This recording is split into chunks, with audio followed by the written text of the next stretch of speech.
Wow, that was fun, wasn't it? Welcome, everybody, to the Citizen Science Podcast. And I don't know about you, but I crank it up. And my favorite part of all times is when it says, like, I don't know, disclosure, whatever, the copyright. Anyway, that right there just like gives me goosebumps every time. So anyway, I'm happy y'all are here. I'm Rebecca, and you know us, we're the one and only twin solar system podcast that there is. And that makes us really pretty cool and special, if you ask me, because we have Samuel Hofman as part of our show, and he doesn't join just any show. I think you all already know that. So anyway, speaking of Sam Hofman, I see he's already here, so let's go ahead and bring him on and see how he's doing. So let's go there. Hey, come on. Hey, Sam, how are you?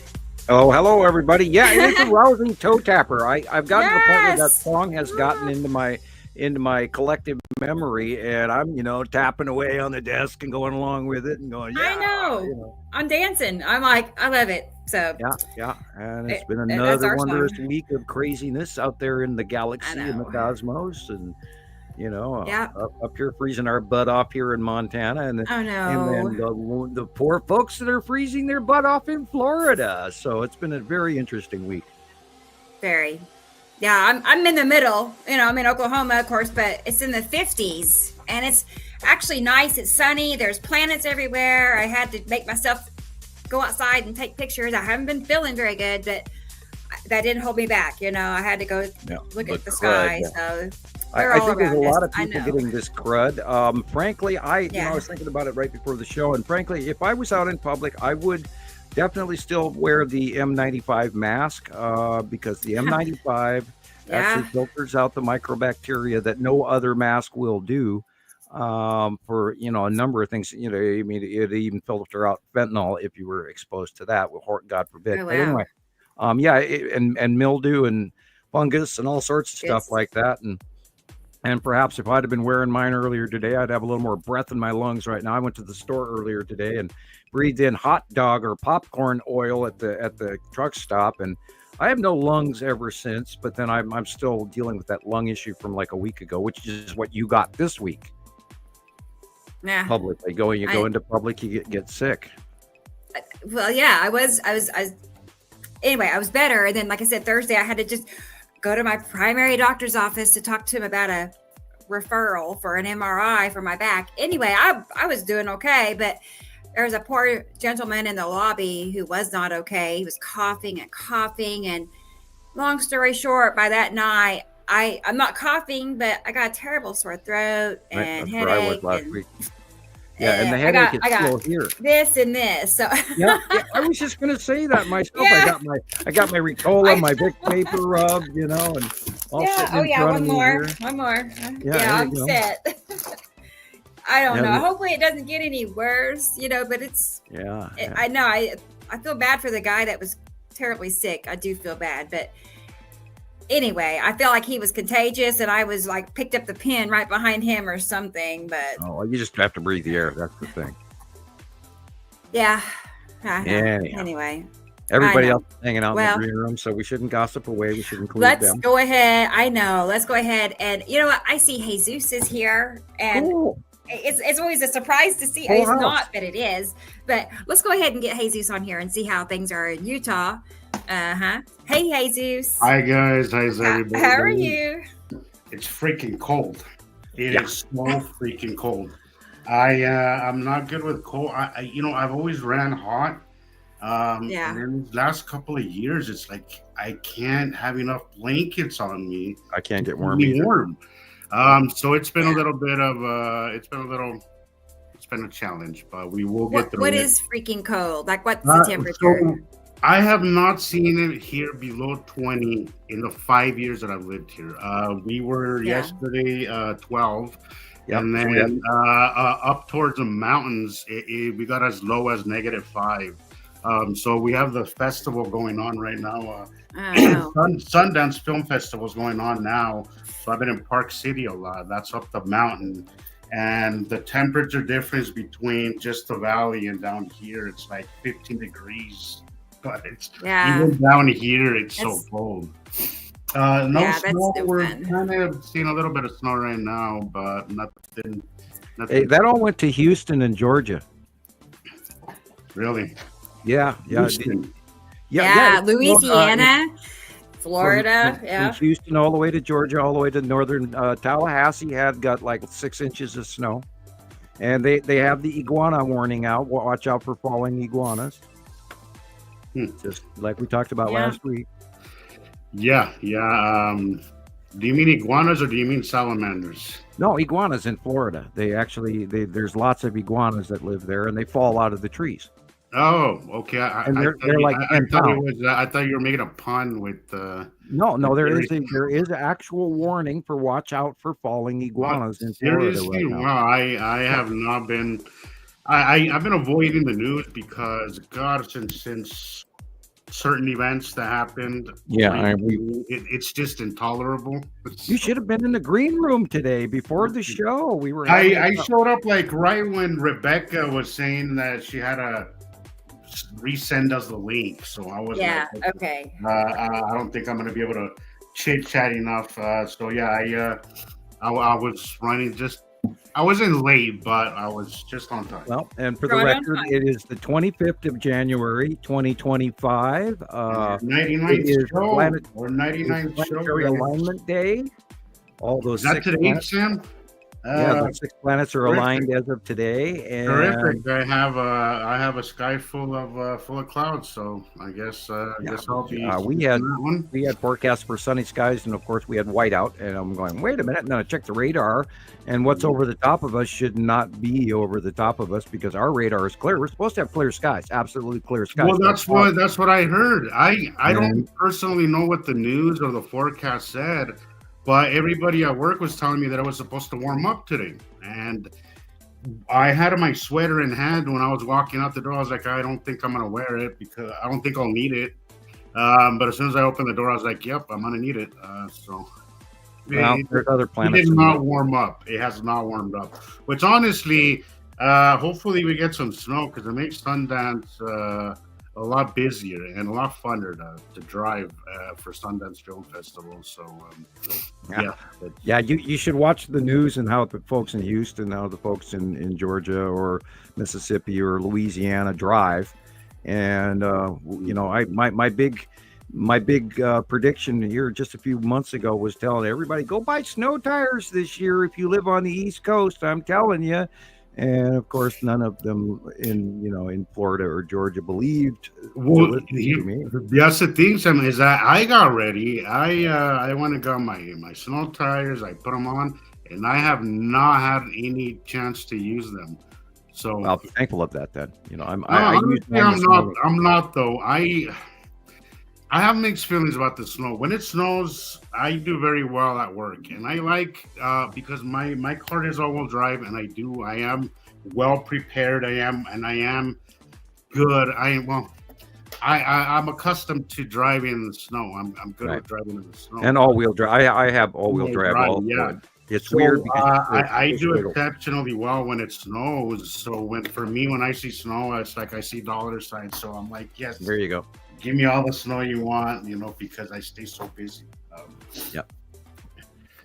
Yeah, a lot of folks down there just basically stay home, period. Don't go driving if you have no experience on the snow and the roads. Yeah, if you don't have all-wheel drive, guys, if you don't have a very least snow tires, stay home or take public transportation with somebody who does, because it is. I see so many people out there in positions, in places that they have no business in. With front wheel, 1 inch off the ground cars, don't do that. It produces a lot of trouble. It puts people out in situations they don't need to be in. So be more mindful of that. Speaking of cold weather, we should ask CarolAnne. Is she here yet? She got a lot of snow I saw recently. I think she said 10 inches or something like that. Well, I see she's ready to chat. It looks like she's all ready. So let's go ahead and bring her on here with us so we can find out. Okay, so here she is, everybody. Our friend CarolAnne. Hi, everybody. Carol. Good to have you with us. Happy 99. I know it is. Show number 99. That's exciting. A double number. Planet alignment and everything else that you were talking about. Yes. Wow, just on time, right? That's wow. Yes. 99, 100 shows. And the planets aligned for our 99th 100 show. I know, it's That's exciting. awesome. That's awesome. Yeah. Didn't you No know one say we're not the greatest show on Earth when even the planets align for us? Yeah, well, didn't you know that I command the solar system? Because remember how many people have said, well, Sam describes the where the planets are, and that's what everybody sees because it's this mass. What do they call that? Hypnosis. Yeah, right. Yeah. For our cult, you hypnotize the clouds to reproduce themselves every day. Yeah, exactly right. the same Because way. I draw the magic drawing, and because the magic drawing on the magic paper with my magic crayons, which is a joke because I don't use crayons. And No, you because eat I those. because I make that drawing, then it occurs. Yeah. Yes. Yeah. It's Just like that. it's a delusion on galaxy scale. Yeah. Amazing.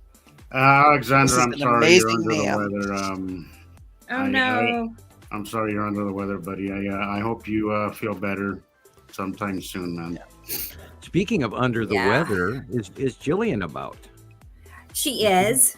She Well, is already. It looks like We she's gotta get ready. the Yep. story of under the weather. They had a horrible last couple of days. It's been Erewhon. I another think bomb cyclone, cyclogenesis.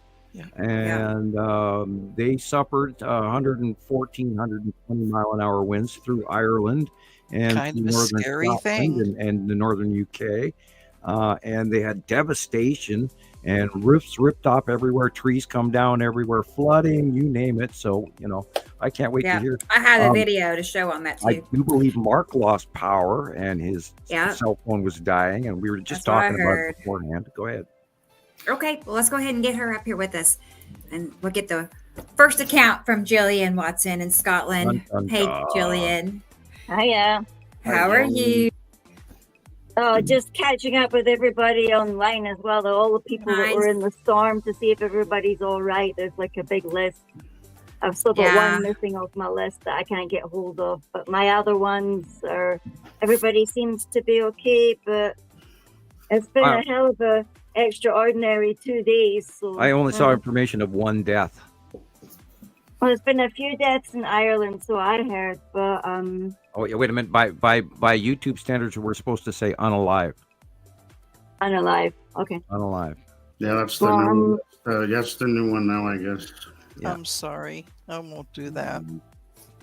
Well, there's a whole lot of criteria that is oddly suddenly important to YouTube, which has been very surprising. And well, it's keywords. It's man. keywords, and it's like I was saying in one of the previous shows. I'm careful about how I put the heading on my post as to not get flagged, and I think that goes for YouTube. It goes for every social media platform. Again, in the comments, I kind of get carried away. I'm like, but on my heading, always watch what I say. Yeah, I've got my headings way down. I'm sorry to everybody out there that is not getting exactly what I've said. Thank you more than I've explained to a lot of folks over the last couple of weeks, because we are tiptoeing through the tulips with a system that has suddenly gotten a little more touchy and a whole lot less touchy. Depends on which media group you're talking about, because supposedly Facebook got rid of the fact checkers, and it's probably a bot scenario, and then they immediately laid off a whole bunch of people. And for some reason, I don't think TikTok, after the little glitch, I don't think TikTok is the same. I think something happened to it. I think it was an update. Something, I don't know. I'm a little uncomfortable. Well, it's still, I watched some videos on that earlier today from credible news sources, not the gossip ones. And it's still in limbo because of a certain political figure who said that it should be okay. It doesn't carry any political, actual legal weight. So we may see, or, that dog doesn't hunt. We may see a change in what's yet to come. So, it's still up in the air. Yeah. I don't think we're out of the woods yet, and I don't think. I don't know. I think as far as social media goes, I'm very weary of what's happening at the moment right now. Well, we could be seeing a transition in social media that might be a necessary evolution to certain criteria that are falling into place. And now I have noticed a great deal of misinformation coming along where, for an example, this morning I see this video that says Japan earthquake, but they don't give any dates whatsoever. They didn't even give the magnitude. What the hell? and somebody's redoing somebody at the last 3 years worth of footage from Fukushima Prefecture and stuff like this, and then I went into the comments section just to see if in description just to see if I could even get a date off of it, and there was no date anywhere. And these people, some of the people were going, "Oh, when was this information gathered? What was the date of the earthquake?" And then the rest of everyone down the comments section was all going, "Ooh, sorry for them, that and the other thing," and yet they weren't attributing any level of credibility or scientific understanding of did this really happen. And sounds like bots in the comments. There's a lot of that. Yeah, there's a lot of that. I've noticed that some of our comments on our shows on YouTube, it says there's 4 comments and there's only 3, or it says there's 10 comments and there's only 4, and we don't get to read some of the comments for some reason. And I don't think Rebecca's removing any. So no, They're all here. No, I think we all know that even the bad comments, even the rude comments are help the algorithm get this information out there. So I used to delete rude comments. Unless they're nasty in nature and that kind of stuff. I'll remove it, but other than that, I let people talk. The comments really do help the algorithm. So I had one on Skywatcher. I think it was 2 today, where I was reading a regular member comments, and then at the bottom of the page was this religious doctrine, and I actually left it up. I saw one of those. I had one of those on. And normally I would just gone, except this was a regular posting friend of ours, and so today I sort of just left it rather than. There are some that need to stay. That's okay. Yeah. Well, I ever since we lost Lucinda, I've been a little bit more lax, and because, I had a handful of complaints about her, but she did her job well. And I never even got to see, and Matthew was good about it for a while, and Deb and those guys were always beating me to the trolls, and it was like, God, guys, you don't save me any trolls to play with, that kind of thing, and they were doing their job so well, I didn't get to see half the information sometimes. Well, that's changing because I send the trolls to you now. Okay. So you'll have something to do. Yeah, good. I was gonna throw. Jesus had said something about TikTok, and I just wanted to add that since the ban, at least for our channel, it's been helpful. I mean, we've been doing the views have gone way up. Our numbers are way up. Yeah, it's like really promising. Yeah. Well, see, that's what I was kind of thinking. I was like, is this going to be good for us or is this going to be bad for us? Because we keep hearing from this new administration that they're going to put a stop to censorship. Right. And honestly, I think that's a double-edged sword. I do feel we're in a time of propaganda, but I also feel it's one of the reasons why good information isn't getting a hold like this information. So at the same time, as Sam said, maybe it's a necessary change that might get us out of the woods.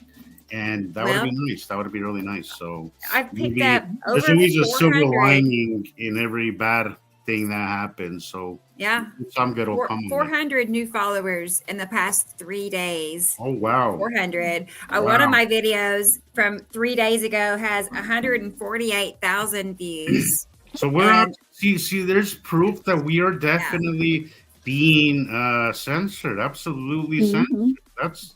Wow. That's really revealing. That's really revealing. And wow, that's I'll just describe where Nibiru is and watch what happens.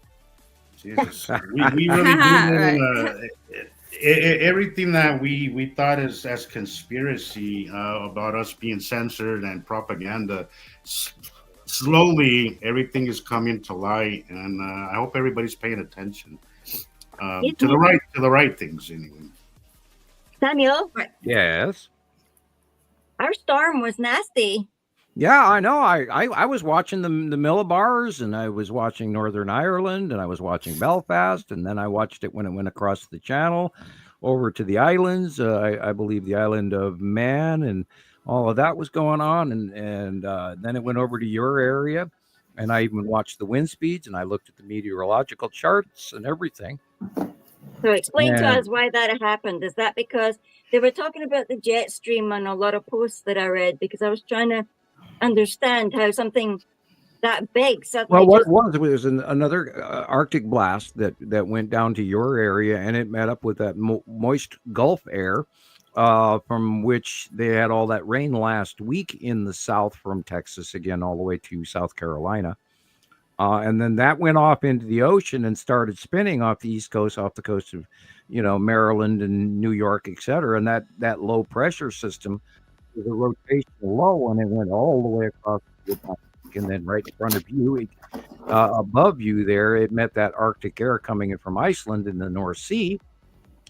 And the two of those jammed together, and it dropped into what they call a bomb cyclone, basically. And we know that bomb cyclones a lot of the time are attributed either to a close pass, an asteroid pass, or partially because of the climate change issue and the change of the jet stream. Now, we've had huge examples again where the jet stream has been coming out of the central Pacific Ocean, going over the top of Mexico, dumping into the Gulf of Mexico, and then across the Florida Panhandle and South Carolina and Georgia, and then out into the ocean.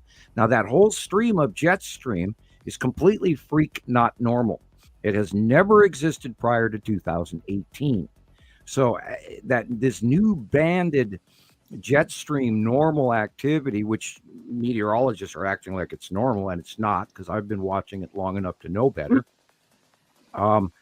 That is the new normal, and this new normal, this was a class 2 hurricane. It was an ice hurricane. And these are forming in the northern hemisphere now as of probably 2022-ish is where the formation of the transition of the jet stream. Now at the 500 millibar level, if you go up, in the upper atmosphere, there's even reports of this where the airplanes are flying way faster than they ever did before. I think I sent you a post. I found something that it said that it pushed those going on. At the 500 millibar level, 5,000-10,000 feet above us here, where the jet streams have all changed, they're direly stronger than they've ever been before. And this is, this aircraft information is direct example of it. And the Earth axis is tipped. We are not geographically located where we used to be. And if you look at they even came out a new report. They're finally talking about it. The magnetic pole, the due north is somewhere in the middle of Siberia right now. I'm like, they're talking about it like it's new, like it's new news. I'm like, this has been happening for some time, guys. Quite a few years now, and they've just now gotten on, and unfortunately, everybody's acting like it's normal, and it's not. But it is the new normal. And if all you got to do is look at those winds that was going over the top of Scotland there, and they had the sideways wind you couldn't see through. You couldn't see across the street. And this is that how easily we adapt and change and forget what is actually normal.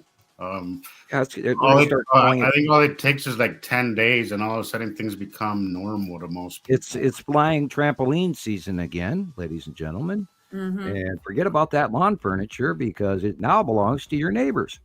Mm-hmm. Yeah, you gotta share. So and they're not giving it back. Yeah. How about we get Christoper on here? I feel like Alexander, we're missing somebody. Sorry, Christoper. Yeah, no, it's okay. It's okay. But I just see him sitting there. And he's full crew today. That's nice. He's twiddling his thumbs, and I'm like, oh, wait a minute. Yeah. Okay, well, let's see how Christoper is doing. How Vegas is looking. Okay. Hey, there he is. Hey guys. Now we're complete. Hey, what's up? He's even got a t-shirt on him. You're all wearing layers here. I know. It's awesome. It's finally, we're seeing planets today. Finally, I haven't seen anything for like 15, 16 days. Not a cloud. Absolutely. For 2 weeks. I have had no pictures taken. Today it was awesome. There's the ion tail from Ice Adam's yellow moon. It's streaking all through it's going all the way across the sky from the southwest all the way to the northwest, and it's just incredible. Uri's in the southeast, and then I think Attu's moon is over in the northeast and the north. It's just incredible today. What's so the temperature like? How warm is it it's now? like probably 60. Oh yeah. Oh, that's Yeah, nice. you're in heaven then. Yeah. Oh yeah, it's great. What Right. is it? Happy day. 58. Oh, nice. Yeah, it was 60, something like 60 yesterday. So, but there's clouds out now, so it's a little cooler. But Tonight hey, it's you're talking about here. like how you can't, find a happy medium with the temperature. I'm just constantly hot. It's weird. It's wintertime and I'm like sweating in the house. So I'd almost trade you right now. I'm so tired of being cold. I can't stand it. Yeah, I bet. Yeah. So whose asteroids gave us our nasty storm? Apart from the fact that I understand we have like natural weather patterns. Like I was talking to Mark, and he was sure that he was seeing Nepacity in a close pass over Ireland the other day, and I wasn't going to argue with him, but I was kind of skeptical. But and I understand that he doesn't have power right now. He may be listening. And maybe you could let us know. No, well, he freaked out. He told me, he's scared and I'm sorry, he won't be talking for a bit. Good. I hope he gets a wake-up call because, we had that 110-mile-an-hour wind blow through Missoula here and wiped out. God, the entire county was cleaning up trees, and I think they're still doing it. I've never seen so many trees over. There was a whole bunch of, those electrical poles. Yeah. And I thought I was looking at something in South Africa, but it's these wooden ones. Obviously, they're Ireland or they're here broken in the everywhere. Highlands Trees are down. The trees the do not poles grow are very just deep in flying on the Ireland. wires like that. And Yeah. That storm that we got hit here this last fall, when you get like somebody throws a grain scoop full of dirt in your face in the wind, and that's when it hit me and spun me around, and I managed to get behind the car, but I was actually blowing dirt balls out of my lips and out of my nostrils. Oh, it's the worst. Because I got hit with that much dirt when that storm hit us. Now, my point behind this is everybody better get used to this because this is the new normal and it's going to get worse. We are going to see 200-mile-an-hour winds. Wow. I that's a theatrical assumption, but the other spectrum of this was discussed at 300-mile-an-hour winds, and I don't even want to go there in the scientific venturing of the close passing of the planets. So we could have. That is within the realm of possibilities, and I don't want to go seriously, there. Who discussed that with you? Well, that was in the early days where we were, getting internet discussion where everybody was talking about, Nibiru the destroyer is going to crash into us and close pass and all of this. And of course, if you go into the Velikovsky papers, he talks about close pass. He is one of the few scientists that ever even broached into the magnitude or the possibility therein of proximity to Earth, where everybody else in their imagination automatically thinks that they're like these tiny dots that are like I did. They're the tiny dots. Oh, there's a planet way out there. And, I never to this day ever expected these planets to be this damn close to us. And yet we know that they are. That's crazy. That's crazy. But to me, this whole thing is crazy. This whole everything is crazy. To me, it was as if you could see the big pink long spokes of Uri, and you also could see lilac color, like the lilac, the strong purple. But the asteroidy things are seeing where things that I haven't actually seen before. We got a ton of Skull asteroid where it's moving farther, where Uri is moving farther over, crossing over the top of the sun to the right. And then out pops the Skull asteroid dead center looking at us with all that cluster of my drawing. Including the meteors that are around it immediately. And literally the drawing was almost exactly what I got. I think I came in from trying to think who sent. I got several different views of it from like 4 different people today alone, Wow. And and they were all matching. And of course, it was a little bit different than my perspective because the drawing that I drew got 5 years ago. So, but it was just like it. I'm sitting here just going, oh my God, look at that. I was going to say, I'll show this video while you talk about the skull, but you sent me a link, Sam. Yeah. The Jason, is it Ouellette? O-U-L-E? Yeah, right. Anyway, right. I have it, and I thought, now we'll talk about it or look at it while you're talking. Really good stuff. Yes, some really good stuff. I really wish creepy. I wish we could get him on here because I think he knows. I think he's really good with what he does, and I really enjoy his posts. Yeah. And by the way, Sam, your drawing, your 2 drawings format this month, I think is really helpful for newer people. Even for me, it's been easier to follow for some reason. See that white it's thing? not all bunched. That is the skull staring downward over to the right. You can see its little chin. Yep.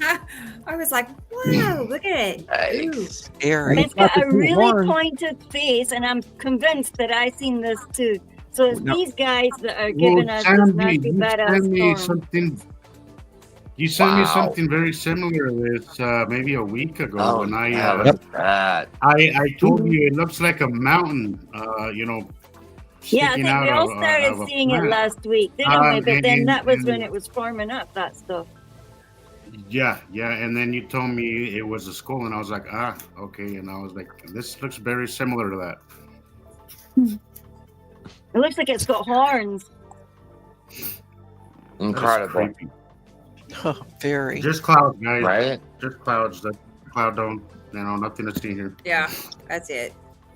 Wow. I mean, this is actually showing definition and dimension. It's wow. Like I don't know what planet this is a normal cloud, but not on Earth. Right. Now that's the side edge of Uri, and it's illuminating at night or just at sunset, and that's the light shining straight directly underneath it. But you also got to look at the other stuff around it. Look at that. Yeah. Now those horns that appear on this skull are we know that the clouds on the skull asteroid go upward off the top of it. And this is a side view of it that we've never seen a side view quite like this before, but we have this going, all the way to like 2015 or 2014, something like that, and where we were getting sightings of it. And then we announced it many years before NASA. And then we also knew that they were talking out their nostrils or other orifices. Can you rewind that, Rebecca? I'm sorry, Sam. I didn't mean to interrupt. Oh no! While you're watching it, I can go look and see if I can find a couple more. I think I have a couple of more stills. No, that I got Andrea said she can't see the eyes, and I kind of agree with that. Okay, I'm going to look back here and see if I can find any other of the stills that came in this week. I did save them. Sometimes I get so excited I forget. Sure. It shows up better when the purple's all gone. Oh, you want me to do it the blue? Or is that one? Look at that. Okay, Rebecca, I'm sending you one for starters. I mean, I'm kind of seeing it now. How about you, Andrea? Is that helping you at all? There we go. Sometimes it reminds me, and I don't know if everybody's going to understand this analogy. I think you will, but it reminds me almost of Sub-Zero from Mortal Kombat. You know, with the mask. You know, that one mask they use. I'm sure you know what I'm talking about, Chris. Yeah, definitely. Or like. I just sent you 2 examples, Rebecca, on Facebook. Okay. In PM, I'll look for a third. Or almost like the Shredder, like that. Yeah. Okay. Totally. Kind of thing. Yeah. Oh yeah, totally. With the little 3 bands going on his helmet. Yeah. But it's that thing, that little mask thing that kind of, when I see it sometimes, like it kind of reminds me of that. But maybe it's the Paradolian. Right. What I see is the nose, and the nose has got the long. Yes. thing coming out of the middle, and then the eyes are right next to it, Andrea. It's like a goat face. Exactly. Yes. It's like a goat face, man. All made to scare little boys and girls. Definitely. Andrea, I'm with you when it comes to the smaller. I mean, not that the school has been small lately; it's been so huge. There you go. But when it comes to asteroids and that kind of stuff, I see them, but I think my eyes focus on the bigger stuff automatically. I'm always looking for planets. And Rebecca, I sent you the wrong one. Oh, okay. Oh, okay. The last one, don't pay attention to. I sent you 3 so far. Don't pay attention to the third one. I'm wrong. Okay. Like a xenomorph. Yeah. I think that's a good analogy as well, Andrea. I think that's a good analogy. Yeah. You know, over the years, we've also seen a lot of stuff around it that was really spooky and even smaller. Yeah. And Jesus, there is smaller stuff around it. There is smaller stuff around it. In fact, that was the pictures I was looking for. And I should go back. I'm going to go look again. Okay. Because I got one. I got at least 2 or 3 today. From Nicole, as a matter of fact. Nicole has been. She keeps posting. She's been getting pretty good show. She sent me some pretty great footage a couple of days ago. Was it yesterday or the day before? Great stuff. Yeah, her posts seem to get better every time. I love saying. I look forward to her posts now. Yeah, definitely. Okay, there's the 4th one, Rebecca, and this is one of Nicole's, and I'd like to discuss this one when you get it up. Okay. And now I'll come back to StreamYard off of Facebook so I can pay attention. Yes, we've been seeing the Skull asteroid very visibly. We've seen it for several weeks, and we've actually been watching it damn well in our faces since prior to Halloween, which I thought was hugely ironic. I mean, it was like, oh my God. You know, here's the Skull asteroid. You mentioned though, that kind of creeped me out. And then the next day, NASA announces it. I was like, just wait, maybe we'll get we'll see a skull. And Halloween, and sure enough, it sure did. It was even announced right now. Even NASA was talking about it. I mean, you can make that shit up, guys. We are putting out information. Sam is putting out making predictions. That we just can't make this shit up, guys. Like you guys need to get on board. You need to start listening to what we're saying. I know our audience right now is on board, but I mean anybody new watching this, you guys got to get on board, guys, because we, the shit that we see on a week-to-week basis, Sam making these crazy predictions. It's just incredible. It's freaking insane. I'm getting your picture. Okay. And I wanted to show you all this one too while I was working on it. But right above the middle, right in the very, very middle, there's a look at him. Yep. Big. Look at him. Oh my word. But the first picture is not touched or filtered at all. And then the second it always kind of looks like it's looking down on you. Like it's just someone in our group said they could see his shoulders. No, he does not have shoulders. It's just the skull asteroid. So if he starts growing a body, we're in trouble. Yeah. Because then they're too damn close. Yeah, I've got some side views where it does show. We've seen skeletons where it's that's full on great flying through the sky. But face is big enough, man. And scary enough. Gillian. Yeah, those are few and far between on those. But yeah, the skull asteroid. We have a few thousand captures of the skull asteroid. Sam, in 2019, look at that. It's got goggles and the nose was like. Did you get that one, Rebecca? No, it was someone in our group. Oh, cool. Okay. My group. Yeah. Now, I would point out that Uri, in this case, is actually, if you look where the sun is, tricky. Uri is moving to the right of the sun. Yeah, these are the pictures from Sam. This is new occurrence. So the system is moving to the right. It truly is. And yet Uri is coming over the top of us now, but we're seeing at sunset and after sunset, a movement of Uri from the left-hand side is now crossing over to the right, which is, kind of cool. Sam, yes. Will we then start seeing it like Saru shuffle up and bring its Yeah, Saru is coming up more visibly in the background because now Yuri's getting out of the way. And So now is she'll going also have us. debris, won't she?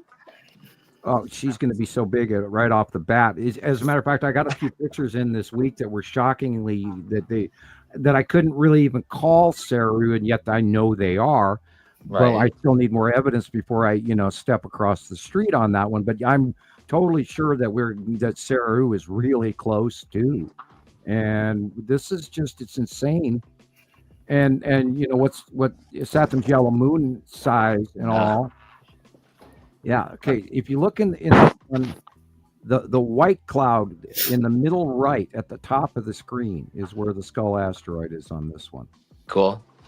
And then there's other stuff in there behind and all sorts of stuff. And it looks like my older drawings. And I mean, there is that rounded asteroid next to the Skull asteroid, and the one behind it are there, which is also in my early, 2018 drawing, 2019 drawing. Whenever I made that drawing, I in the early days I didn't date my drawings, but later on I got to the point where I did.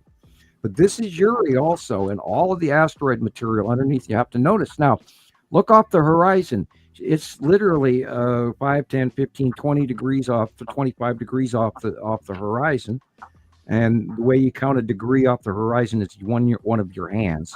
But it has to be in your out view. It doesn't work on a picture. But on your out view, to judge the degree distance, you count the number of hands up and by 5, 10, 15, 20, 25 in out view.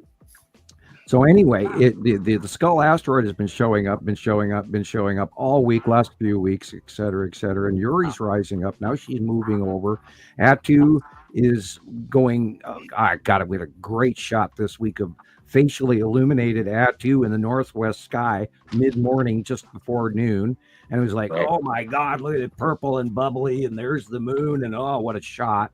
And then, sorry. Yeah, you're fine. And see the smaller stuff. This came from Nicole. That big rounded asteroid to the upper middle left is the one right next to it in my drawings as well. But if you look dead center, there's a whole bunch of crap in front of, and look dead center in the middle of the back by the blue, that dark blue area, and you'll see the two eyes peeking out with asteroids in front of it. Yeah, it looks like a whole bunch of them. There's there's like 7 or 10 or 20 major ones right around it at this angle, and yet there's a shitload of them behind it. Wow. And there is just so many asteroids in this cluster. It's unbelievable. And this is, of course, and there you can see the eyes better. Yikes. Yeah. Speaking of that, Rebecca, you were talking about Mr. Cool on TikTok on last show. And his videos were just, I had to go follow him. Great stuff. He had some great stuff. Hopefully he's listening, but he followed me right back. But yeah, that stuff that you showed from him was just absolutely insane. The asteroids underneath the sun were just so freaking obvious. I just can't even. I can't even get how people don't see that. I know, somebody, Rebecca. If you get somebody joining in the green room, it might be Gordon. Oh, who's that? Well, just a sort of a surprise visit. I don't know if he'll show up or not. An old friend, and I copied and pasted the link from Gordon. That'd be fun. He's over, and I figured I'd send him I hope he's watching. A little hint that he could join us, and he may be. You know how everybody's a little fearful at first, and sometimes you have to think about it several times before you ever come on day one. Me included. Oh, definitely. I still get nervous about doing shows, and I was jumpy as cat on a hot tin roof right before ours today. And I just put this together. Yeah, I just wanted to show you how perfect it was. I was like, show that picture by itself. I can. I haven't saved it. The upper planet above the lead asteroid is also important to look at. Hi, Katie Joe. Hey. The surface of this dot, and then there's that other one. We'll take an hour. We'll take it. We also need to tell or say hi to everybody. You're right. Got on a tangent. Well, that's because I just saw that, and I'm like, that's so perfect. Earlier, we were looking Beautiful. at a comment section that was empty, and we were all wondering why. We were in the wrong room. We That's were in the why. wrong room. Is that what it We were was? lost. Is that what it was? It was a lovely time together. Right? We were in show 98. Is how Yeah. we were in the room for Hey, yeah. That means Nobody we was there. Time travel. We went back to the past. We sure did. Doc Yeah, I Brown, did Back to that the one Future. day, and I man. went back into one of them, and I thought, why is there nobody talking? And we were wondering the same thing. Yeah, it's like nobody in the comment section. Boy. Go ahead Cool. and say hi to everybody if you Cool. want, but Yeah, we can let's go talk ahead. more about this. It's absolutely insane what a Saturn's yellow moon and the lead object and a Saturn are doing right now, So and it's just fun. going to get better every day of the week. Go ahead, I'll be right back. Okay. I'm gonna. Okay. All right. Let's see who here was here first. Is here. All right. Something like that. Okay. Look at here, everybody. It's our friend Nicole. Hi, Hello. Nicole. I need to In Colorado. You're Mhm. posting some great And- stuff. by the way. Why did we Nicole never in talk about Colorado. my birthday chart? We never did talk She about my has- birthday chart. The best view in the world. I'm Yeah, convinced. definitely. Like really. I don't It's know what it is about wonderful. Colorado. It's like magical. It's perfect. It's open. It's perfect. Yeah, So, that pink and she's- video that you sent me the other day, Nicole, was made my day. I haven't had much going on here, So neat. so it's always nice to see, and it always tells me to pay attention because I know when other people start seeing stuff, it's coming my way soon. So it's Yeah. always good to know that. So thank you. Well, yeah, and she's been working on rounding up some pictures for us to look at. So we'll be seeing those shortly, but they're pictures from our groups. You know, I told her it's her pick, so it's a noticed surprise to me too. Last week I noticed you guys mentioned that you were gonna start showing more pictures. Yes. And honestly, I think last show was very enjoyable because there was so much more to see. Yes, So I I'm agree. right on board with that, and I'll try to send some stuff your way. That way we can. Yeah. And I would That'd be encourage great. people who are new to go and I think Christopher, did you post Radio Wasteland show number 13 on your? Yeah. Yes, I saw that. I saw that just before I got on, Chris. That show that that's one of my favorite shows because it's so informative.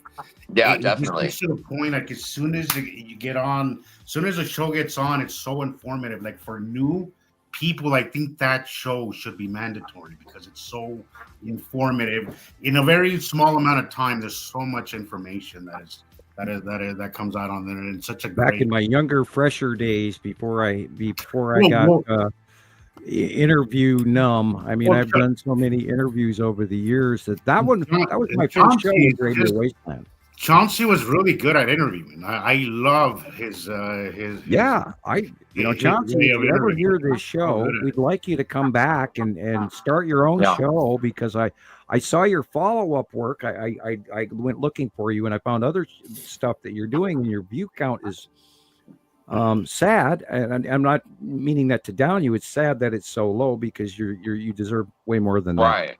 Absolutely, I agree. Especially that.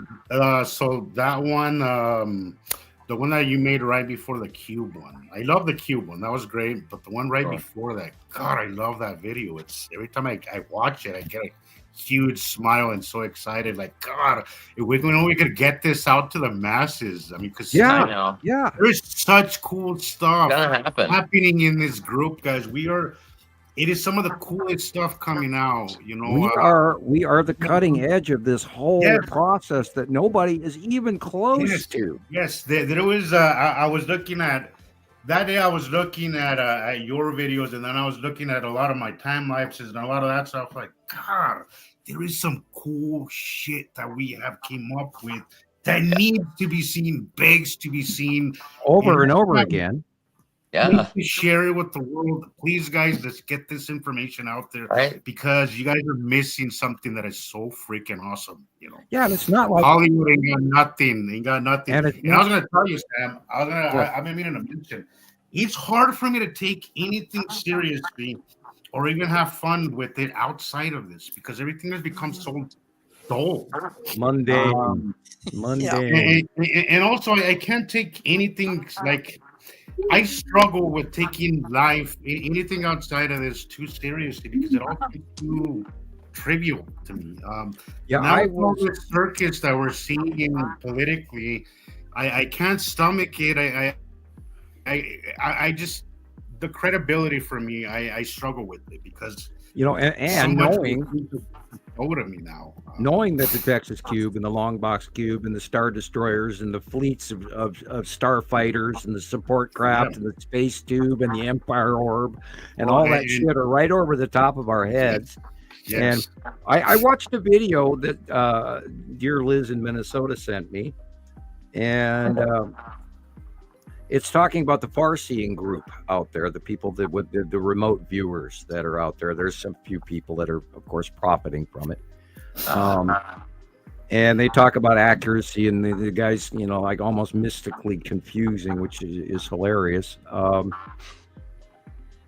There is, and you guys, all of my friends here today can attest to that. The remote viewing does work. Yeah, and it is quite real. And what I've gone through the hell, and I'm an independent. I stepped away from it. I'm not affiliated with any government agency currently. I don't have any state, or ties to anybody. No, you're not. We are free. This is my group right here. My ties are here to all of my friends here. And we are an independent, nonprofit group. Although your donations are heartily needed, and this is how we keep going. I paid a huge internet bill again this month. And my mail has dropped off, people. P.O. Box 625, Lolo, Montana 59847. Yeah, let's put that up here so we can.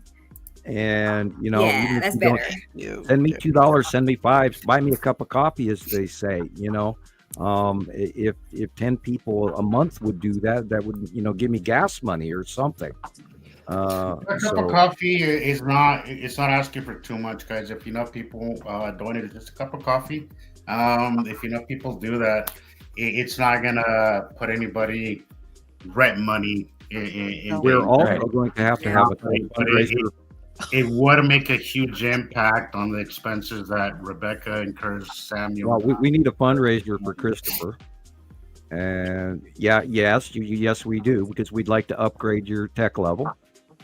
And that has been a concern of mine for a period of time now, since before Christmas, and I just didn't voice it. I wish I could do something about it. I've been saving, but I'm always. I should have bought a computer last month when I saw it on sale, but I thought, no, it's going to get cheaper. And then, I got one. I kind of waited, Chris, but sometimes Costco. I got mine at Costco. I saw my exact one at Walmart recently for $500, $570 actually. And I paid $240.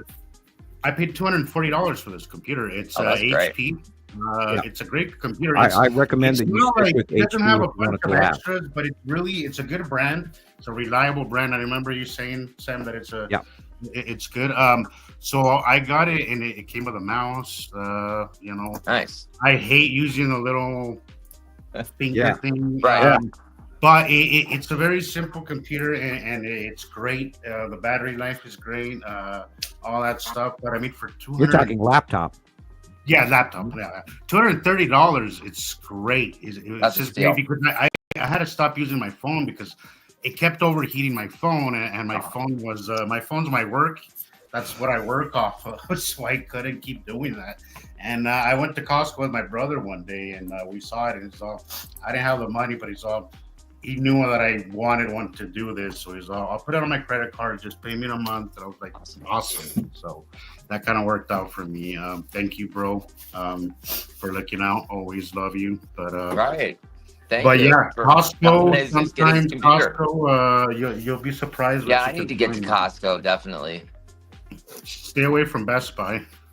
I don't even remember last time I was in a Best Buy. In a Best Buy, but it would be nice to have a computer. Definitely. If I had money, I would have gone nuts in Best Buy. Like I would. Like last time I was in there, I was like, I want that. I want that. I want that.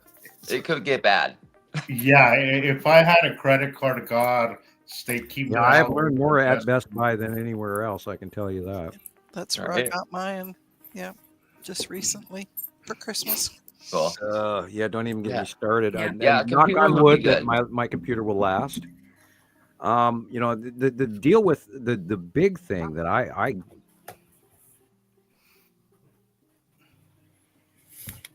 love is that I've got a 40, and you get it with a laptop. Did that happen? And so, you kind of just went blank there. We went blank. Yeah, he got quiet. You for a just went second. blank Like for a silent. minute. Was that me or did we all jump? We all We all jumped. did.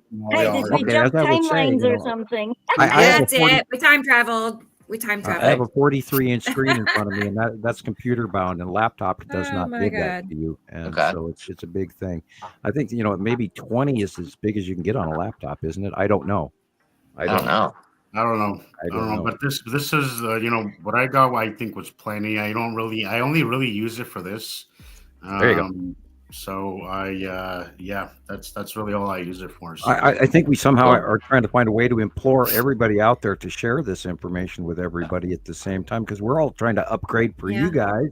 And so I hope you guys out there share this information with everybody you know, because we did not fall off the turnip truck yesterday, and we have been at this for so many years now. We have absolute fact. We're not making this crap up. This is real. The sightings are from around the world. We are affiliated with. I wouldn't have the imagination to make half of this shit up. Yeah, we are affiliated with people around the world. And by the way, my heart goes out to people. We have friends in Sao Paulo that got flooded out yesterday. We have a semi-near friend in Brazil, and we hope that you're safe there. And they got flooded out yesterday, major rainstorm, so major rains in the city. So this is going on worldwide, everybody. And if you don't look for this information, you're not going to get it. You're here today, and maybe you're the person that's supposed to share this information with others. So, because we're here sharing it with you, so please get out there, like, subscribe, notify, comment to up our algorithm. Be sure to hit the like button and all of that, and share copies of this with your friends, because this is real. This is true. This is happening. We don't make this up. And by the way, I see things ahead of time, and everybody here can nod their head and go, yeah, we've seen example after example of this. And you can't make that up. No. My track record is real. These planets are real.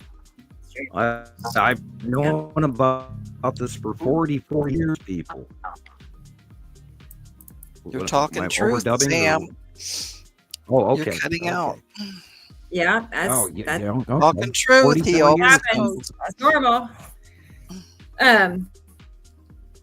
How about we get back to the comments and see who else is here? We got sidetracked after one person. So. We apologize. We apologize so much. Yep. Yeah. Well, we started with Nicole, so hi Nicole and welcome. And see how then many of the Scottish ones aren't here tonight, because down south they must have got whammy. Right. It's not just and Mark. Racy. Hi, honey. From the UK. Over 300,000 customers in the UK and Ireland are out of power right now. My gosh. Turn that off a second. Let's see who's next or what. Yeah, I just had my friend. Just saw that CarolAnne. Woohoo! Thank you. It's like flight cancellation in and out of the UK. Very much apprecited. Let me find you. I don't know. Yeah, my friend from South Africa that moved to Ireland said that she had sent a message saying her power was out, but she got a message back saying by minimum she might get her electricity back by the 28th. Thank you. Yeah, wow. Thank you too. Thank really. You. Mm-hmm. Yeah, the cat party. Yeah, there was severe damage. Yeah. One good deed always inspires another one. So let's get the ball rolling, guys. Yeah. Yep. It's cute. Oh boy, it looks like my house. That's my living room. That's what it looks like right now. So all those cats. Yeah, mine too. Yeah. Okay, and Michelle is here. Oh, our friend Michelle in Indiana. I see Taylor made a new friend as well. Seems to be pretty attached to Taylor. But I'm not sure who found who. I know, it's true. He's attached. If wherever Taylor is, Theo is right beside him. But I was telling Julia, Theo does. It's like so weird that you got him Theo as well. It's just such a beautiful name. He likes It to just latch means so on. much. Like, Because it was like a Nice gift album. from God for Taylor. It was beautiful. Because right. you've got your baby. I do. Now Say, Taylor's a fur daddy. yeah. Only Jesus needs a baby now. Fur daddy. I'm not used to that one. Sorry, No, I was it's like, everybody- It's perfect. You all know what kittens do when they like jump on you. Like he'll be Right. sitting on a table or bed or whatever, and out of nowhere you feel something latch onto your back. That's what Theo is known for. He just out of nowhere he'll just. I haven't had a kitty cat lunge. baby that did that for years. That Just climbed wait till- up and just sat on my shoulder. Oh my But I gosh! had one. Yeah. Oh And then my goodness. he does My everything he baby, can he do did with it. his I'm telling you. shoulder. The When ginger Theo ones weighs seem to do 15 it. pounds, he's gonna know he's on his shoulder. Let's Who's see. next? I have it. That's not it. I was going to show you all a picture if I had it, but I'll find it. You will find But it. yeah. We'll get. But let's see who's next. Dubaloo is here. Hi, Hi, Dubaloo. how you doing? Again. Dubaloo was on TikTok the other night with us. Yes. Oh. Oh, that's right. Yep. And at 12:30 today, I ran up the street really quick to take some pictures, Mhm. and I went live on TikTok for I don't know 45 minutes, and Dubaloo was there too. Oh, thank you, Dubaloo. Yeah. Thank you, because I missed that one. She's like right there on the spot. That's awesome. But I Thank had you. to hop on and say hi to everybody because it had been too long. So, but yeah, so sweet. TikTok. Dubaloo is here. Okay, who's Oh next? wow! She's Imagine been, on she's been very, Tuesday. Jackie. she's been On active on my, Tuesday, Aussie's going to be one. Oh, Already. she's Oh been my active gosh. on my I can't account believe as it's well. already one. I know. Hi, And Jackie. Jackie's a fur mommy too now with Phil. Phil. there he is, Phil. little Phil. yeah, Yeah. that's Theo. That's great. So that's Oh, look at him. he wants to be on your shoulder. It's not like we have to put him there. That's where he wants to be. That's his only goal. And he loves to eat. That little boy can so eat. hilarious. beautiful. It's so cute. Look, he That's looks so pleased with himself. Like, yeah, man, I've arrived. Yes. That's Yeah. Taylor's My son. daughter's 15-pounder lives on her Oh my shoulder. God. What? 15 pounds? I know 15 Alexandra's pounds got a he is. monster. Oh my word. I said, just Yeah. wait, Christopher. And Just wait. here. Chris sent me a couple of clips, but here, let's look at Chris's cat real quick. Here's Phil. I love that. I love that. Look at him. Oh, look at him. Yeah, it's cute. It's just this goofy thing they're doing on Yeah. TikTok. So, of course, I had to do it, He's right? sweet. He's He's got the beautiful. sweetest Good cat. face. Yeah, he's getting big Cool. too. He's not, He's Yeah, he's really a getting cat. big. He's growing up. Yeah, we totally sidetrack on our planets with our Right. cats, don't hey, we? I think he knows when the planets show up, though. He starts Yeah. doing, he starts chasing his tail and he's doing backflips and Oh, he feels the vibes, Chris. I think so. he can feel the Definitely. vibes. Stella knows. Stella knows when they're there because she lurks around underneath them when I'm taking pictures at the washing line. Absolutely. But hi, Jackie. Hi, I'm Jackie. happy Oh, to Jackie. Hi, see Jackie. you. Always is. So Jackie is Chris's wife, in case you don't know that. that's right. That's why we get excited here. That's right. That's right. Phil's mommy. That's right. That's Still her. mommy. Still mommy. Let's see who is next here. Oh, wow. Hey, it's Brendan. Brendan in Hello, Ireland. Brendan. He's in Ireland. I wonder. Oh yeah, Brendan, tell He us might how have you weather. Oh wow. Tell us. Give us the scoop. How was it? If Yeah, I he- hear you guys Okay. got a lot of weather up there, guy. Okay. Right. But hi, Brendan. Whereabouts And are you in Ireland, Brendan? yeah, fill us in. Alexander in There. Germany. Hey, Hi, Alex. Alexander. Yeah, like One of our favorites. Yep. It's good to He see does you. such awesome work. Some of those close-ups of the sun last week, with all a bunch of debris and stuff, will look to me like I think you guys, Sam was saying it looked like the orb gosh, why my mind's going blank? Empire Orb. The Empire Orb. Yeah, the Empire Orb. Well, not the Vampire Orb, the Empire. Yeah, I was kind of stuck watching that, and I kept rewinding and rewinding. I was like, holy crap, that really does look like the Empire Orb. But there was Some much people other sent me a smaller picture stuff. like that as well, yeah. And there was so much other smaller stuff, which probably isn't that small, compared. I mean, next to the sun, I mean, God, these things must be huge, but so much debris and stuff up there. It's just incredible. Yeah, you have to also take into account outview versus reality of distance from the sun. That's right. And I made that mistake, and I have to remind myself all the time is that the debris you're seeing isn't quite as far as the sun is. So right in front of us. It's really comparing. It's difficult to compare the things because you don't know distances. But we can spatial awareness and looking through atmosphere. And remember, these planets are not in our normal planetary Earth orbit rotation. Yeah, remember depth perception, guys. Remember, there's always distance when you're looking at a picture. Remember, there's depth to it. Always remember that. I know it's something really simple, but it's really an angle. It's really easily overlooked that there's depth there, and it's like 3D chess instead of You kind of have to train yourself to think in 3D. Absolutely. You gotta train yourself to think in 3D. Think round, think big, think dark sides. Right. Don't focus on the light. I love Sam. Sam constantly says this. I can't stress this enough. Don't look at the light. Look for the dark sides first, or else you're just going to be blinded by the light and forget and overlook everything else. When Sam pointed that out, one of the first days that I came to Montana Sky, which was one of the first things that was pointed out to me in a really pretty rudely manner, because your moderator at the time was so rude. But I must say I did learn a lot from him. One of the first things that was pointed out to me was forget about the light, look at the dark sides first, and then everything just kind of popped out. Everything just kind of, I was like, holy crap, how am I missing this? Something so trivial, so small. Just keep that in mind, guys, and these things will just automatically pop out to you.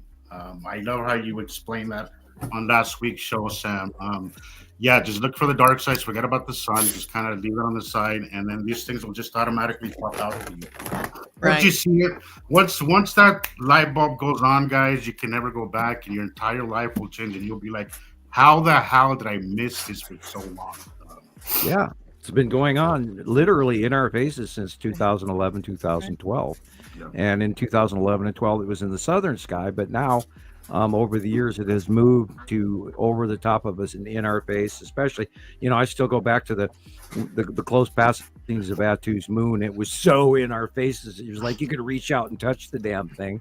And yet everybody on the freaking planet missed it. And I can't say everybody, because there's thousands and thousands and thousands of people out there who are members of Montana Skywatcher and Nibiru Followers Anonymous and our other sister sites all around the world who do see these things. And you guys are missing this intensely awesome show. And I cannot wait to see how close this Saturn's yellow moon is about to become. Yeah. It's like, how can it get any bigger? About to become, I mean, any closer, we're going to be able to jump to it, Definitely. Yeah, get out your string, tie the balloon, Yeah. And I remember Attu's moon looking like that. And I went up in the mountains up to a ski resort one day, and I was going to look at the sky facing south, which was the reason why I went up there. And Attu's moon was over the top of the city, and it was literally like I was looking at the Goodyear blimp floating over the top of Missoula. It was that damn close. And I struggled to fathom it in my gut to this day, what I looked at and I saw, and it was real, and I knew exactly what I was looking at. And there's the damn craters on the darn thing. And yet it is so close to us. How the hell is it not touching us? And blah, blah, blah. And it's just this argument in your brain. And yet there it is. I had that exact same occurrence to me, Sam. We talk about it often. Attu's moon, where I could literally see the shadows of of the craters, above me, and the temperature dropped like by 25, 30 degrees in a matter of 5 minutes. Wow. It was so cold. One of the most incredible things, and your mind will really mess with you. I like to think it's like a fraction of what it must be like to meet an alien. Maybe just a small fraction of how it messes with your entire reality. That to see something, and then how do you explain that to somebody? Like you want to go run and tell everybody, but you don't want to end up in the realize right before it comes out of your mouth that maybe you shouldn't say anything at all. And but every day I think about it, son, and I'm like, God, if there's so much shit that I've seen that I can't possibly explain to people because they just wouldn't. It's so far out there. It's just so far out there that people would just automatically believing realization you cannot describe. You can't. It's frustrating. It's frustrating because and also I can't have a feel. I'm so grateful for being able to see it, but also frustrated that I can't share it. Yeah. It's frustrating, and it's something that messes with me on a daily basis because I'm not one of those to keep a secret. I'm not good at keeping a secret. I can't walk around with this information and not share it. It drives me nuts. Weird, Jesus. You actually know why people don't even look you in the eye because they know what you believe, and they don't even look you in the eye, and you think, why? So they don't even. The thing is that they don't even consider that he might be right. There might be some truth to this. Right. I told one of my friends recently, like, you've known me for a while. Do I look like a crazy person? Do I sound like a crazy person? Am I? And no, you're normal, intelligent. But you know what my dad said before? If I am, if you do see me as a normal human being, then why is it you don't take the time to actually look at the information that I'm talking about? Well, knowledge scares some people. And then make a judgment call. Exactly but what my dad said, CarolAnne. The established norms and societal norms, it's almost like people don't want to go against that. Like they don't even want to try to go against that, and it's infuriating. It's something that messes with me on a daily basis. But Jesus, that first week when we spoke just by accident, I think that it was really bizarrely comforting and completely out there that a man as far away as you were and as far away as Matthew was and as completely impossibly far away as Samuel was at that particular time, it was you three guys that had me thinking like I need to step over a humongous invisible line, and it's so hard. It is so. It's really hard. I don't know what I would do without you. I don't know what I would do when you're at the on a that turnabout thing that you get on as a kid, and once you let go of that rail and you just went into something completely new. But if you don't step outside your box, Gillian, you don't grow. Right. It's like try it. Yeah. People are afraid. I don't know what I would do without this outlet. I couldn't possibly handle this information on my own. Sam, I don't know how you did it. You feel like your head's gonna pop. Come on, Sam, tell us how you did it before. I don't know how you did it, Sam. So long. I wrote it up. Having this information to yourself. I really thought everybody knew this information because if I could ponder this, the acceptance that we had to have two suns and two sets of planets and all that. Right. We had to have a binary solar system, in my opinion. And I thought everybody knew this stuff. And then, of course, the government came and told me different and then slapped me with the non-disclosure agreement. And it got to the point where that the threats attached to the NDA were so immensely strong that I basically snubbed it out of my mind on purpose. Right. You couldn't talk for 30 years. I'm going to find and follow those societal norms. Yeah, even though I absolutely know different. You put it on a box and just filed it away for later. You know, one of my biggest superpowers is being able to compartmentalize some things. But I don't know, when it comes to this stuff, I didn't want to do that. I didn't have to. Like well, I'm reminded every time I walk out of the I didn't have to, but I did learn quickly, Sam, that like you said, I thought everybody knew this. When I saw it, I thought I could show it to everybody.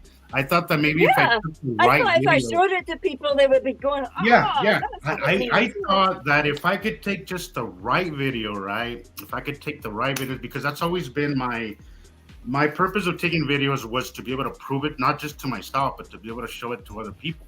And I thought after excellent videos, get the right evidence, people will see it. People will definitely see it. It didn't work that way at all, and I got kicked off my cloud really quick, and it was really disappointing. But in the end, gosh, not everybody's gonna put the glasses. I saw a video and say, once you put the glasses on, you can't take them off, and you can't force anybody to put them on. And unfortunately, that's so true. Right. Well, hey, it doesn't matter the evidence. If some people ain't gonna see it, they're not gonna see it. Jesus, if you take what we do and put that beside the educational system, children who are labeled ADHD and ADD and all those things, those children are brilliant. Yeah. They're just misunderstood. So they put them on medication and dumb them down, where let them go, work with them, find out how to help them and find out how they learn. Because I'm diagnosed as ADHD, but I don't take medication for it because I don't want to. I don't want to suppress that side of me. No, I want that. It is a struggle in society. I think a lot of us here are hyperactive. Yeah. A lot of us are like. We all have a touch of it. we all do. We all do. All do. It's not something that I want to suppress. I want to be able to work with it. Because that's the uniqueness. I think that's the unique spark that's in everybody, and they're like, "Oh my God, it's unique." But it does come with challenges, Gillian, because we're labeled different and we think differently, and most importantly, we learn differently. And as I got older, I realized my way of learning is not necessarily common. I remember when I studied teaching, they said there was 8 different ways of learning, but maybe there's more. Maybe CarolAnne knows. There are more. There definitely. Absolutely. I reckon there's more that don't have names, kind of like the planets. Right. Yeah. No. Oh boy. Hi, Leah. There we Ellie go. is here. Hi, Leah. Yeah, good to see you. And Experimental is here. Hi. Good to have you too. Like, these people are regulars, they're always here, so that's awesome. It's a busy day, guys. Bear with us.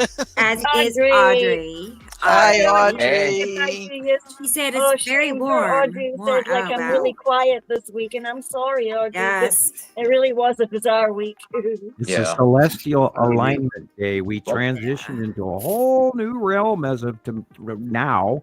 And in the nearby future, we're astrologically speaking, we are entering a new era. And I'm not even going to pronounce. I know what it's called. Well, maybe I should. It's called the villain era. Okay. And you can look that Interesting. up. What era? Villain. Villain. I mean, we're really are plenty villains out there. There's a lot of villains popping up. In the form of billionaires. You got it. Yep. Anyway, not to scrape any toenails. Yeah, we are entering. We are pilgrims in a foreign land, and I've been saying that for a couple of years now. We have stepped into bizarro world, and Ricolette. It is not only going around on Earth and in front of us and in the ground underneath our feet. It is also going on cosmically as well, and this is a transition, and this is a period of time, and this is why all of these weird dreams are happening to everybody. Oh, speaking of weird dreams, I was trying to tell you that with my hand up last time, like 2 times ago. Everybody was talking about their dreams, and I couldn't tell you, mine was just so weird. It was as if it was in this big shopping mall, and my dad was telling me, and it was almost Masonic-like as well. It was weird. And he kept saying words to me, like Latin words, and pointing up. And when we looked it up, I swear to God, it was a Saturn. It was our surface, and it was, you know, we don't go so much on that right side. We're constantly talking about atomicity, Uri, Saru, because Saru is a big cool one. Oh, we haven't seen her much, and Matim. And then we're not so much talking about this big red one, but I believe it's coming this in. big red one is very powerful electrically. Yeah, she is coming in, and she will cause an event because she has no water visibly and very, very limited topography. She's smooth and with a few dents in it, and you can see some shadowing around it. But this puppy's red. We got a really great picture in this week, and I don't know if I sent you a copy of it or not, Rebecca. But there is one in particular where you can actually see the surface of its atom very, very well. You know what? I want to know I if it's see the that. same as my dream, because I could see the surface of this red thing in my dream. Right. And it's like you Right. do with your remote viewing, Sam. If I see things about the planets in a dream, then a couple of days later, pictures reflect what I was looking at. And I kind of freak out by that, because I think that they speak to us. They've always spoken to us in an electrical way. It's as if we're connected. Yeah. Source information is extra galactic. It's beside. It's in part of and connected to. Oh, I love that, Christopher. I just saw your Nibiru Skywatcher, Nibiru System Skywatcher post from 7 hours ago. I just saw it for the first time. Let me see if I can find that one picture I'm talking about, Rebecca, really quick, because it actually has. And I don't know if I sent you a copy of it or not. Let's see. Indica Land. It has a really it's just that what I was trying to say is that it's as if their electrical impulse, when it touches our and vibrates on our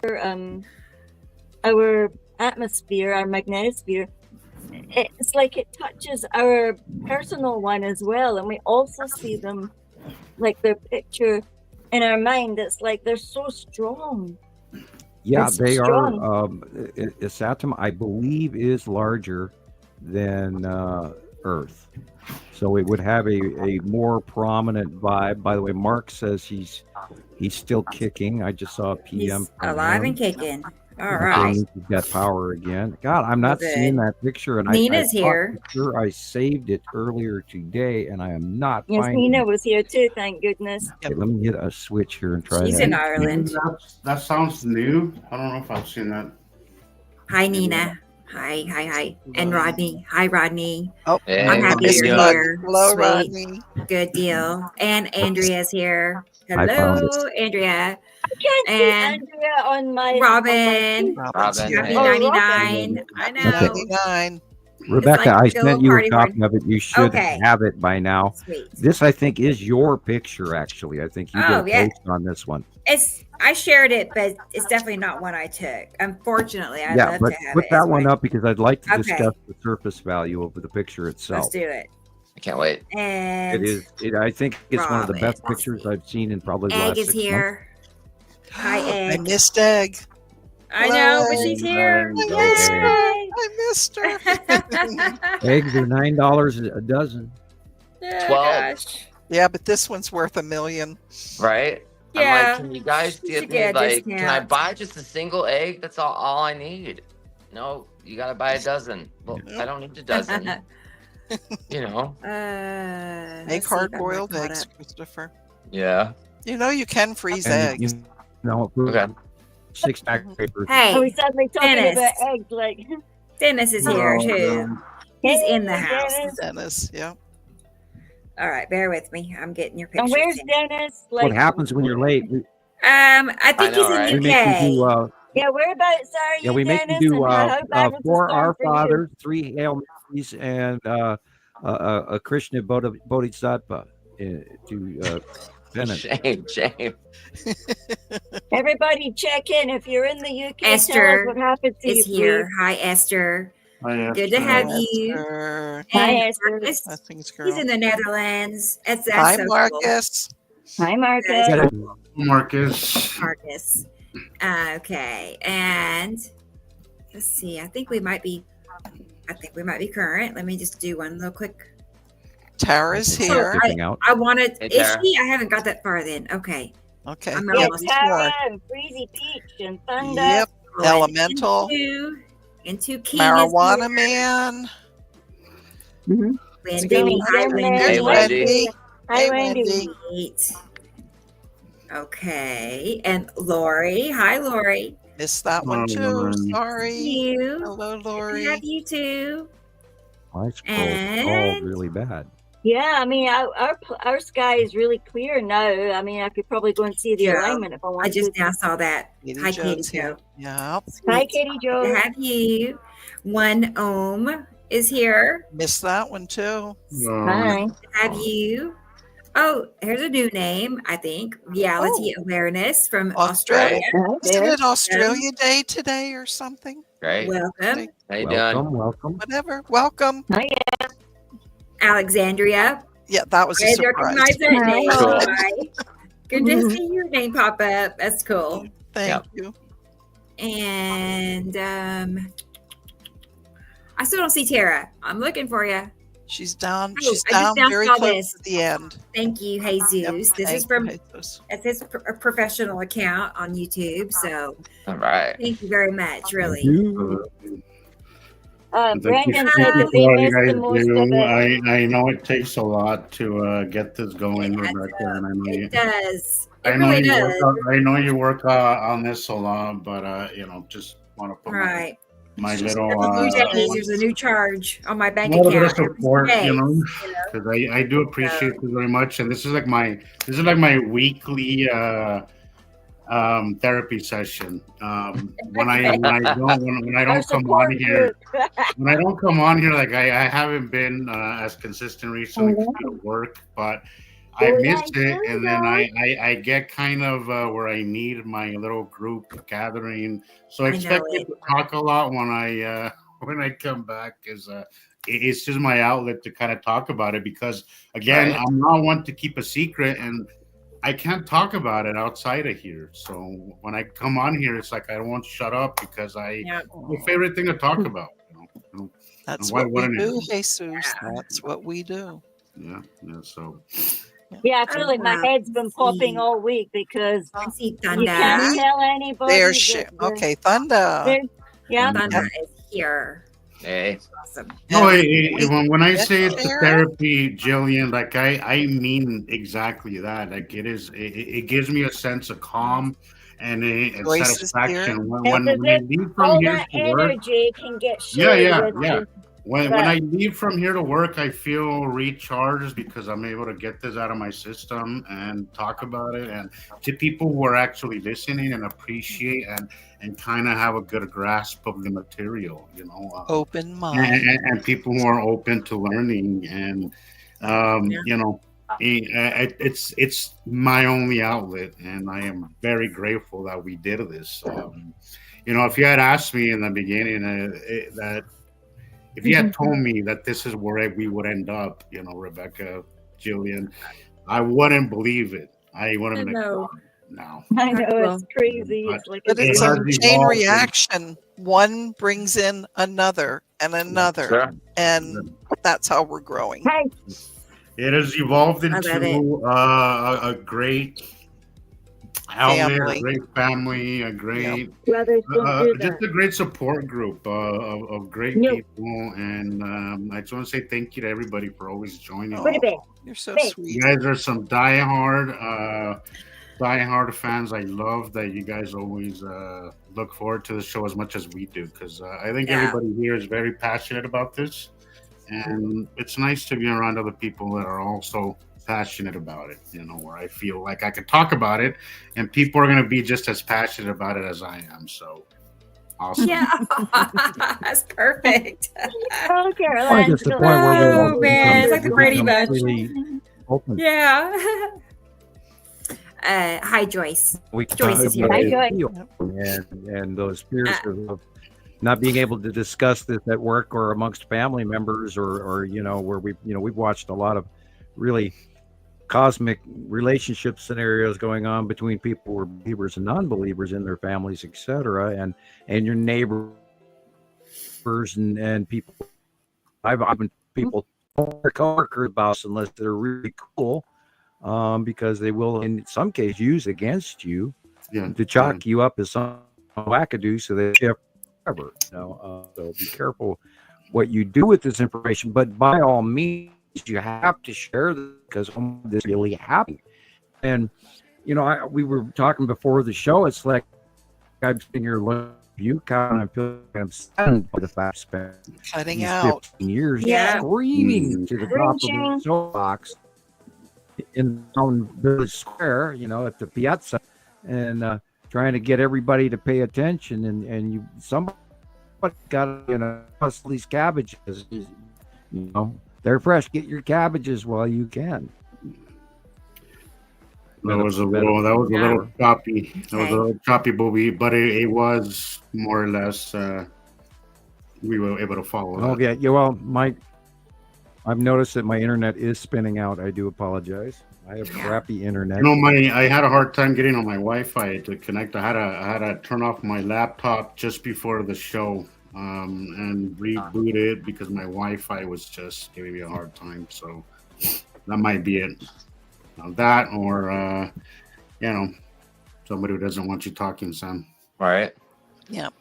Or TikTok just magically deletes off your phone, or I'll fill my personal agenda for the day, and then I'll talk about other things after that. You got one, because it's really good capture, and it's yours. Yeah. Okay, I'll get it. I was making sure. Well, anyway, we'll get to that. It's an off shot.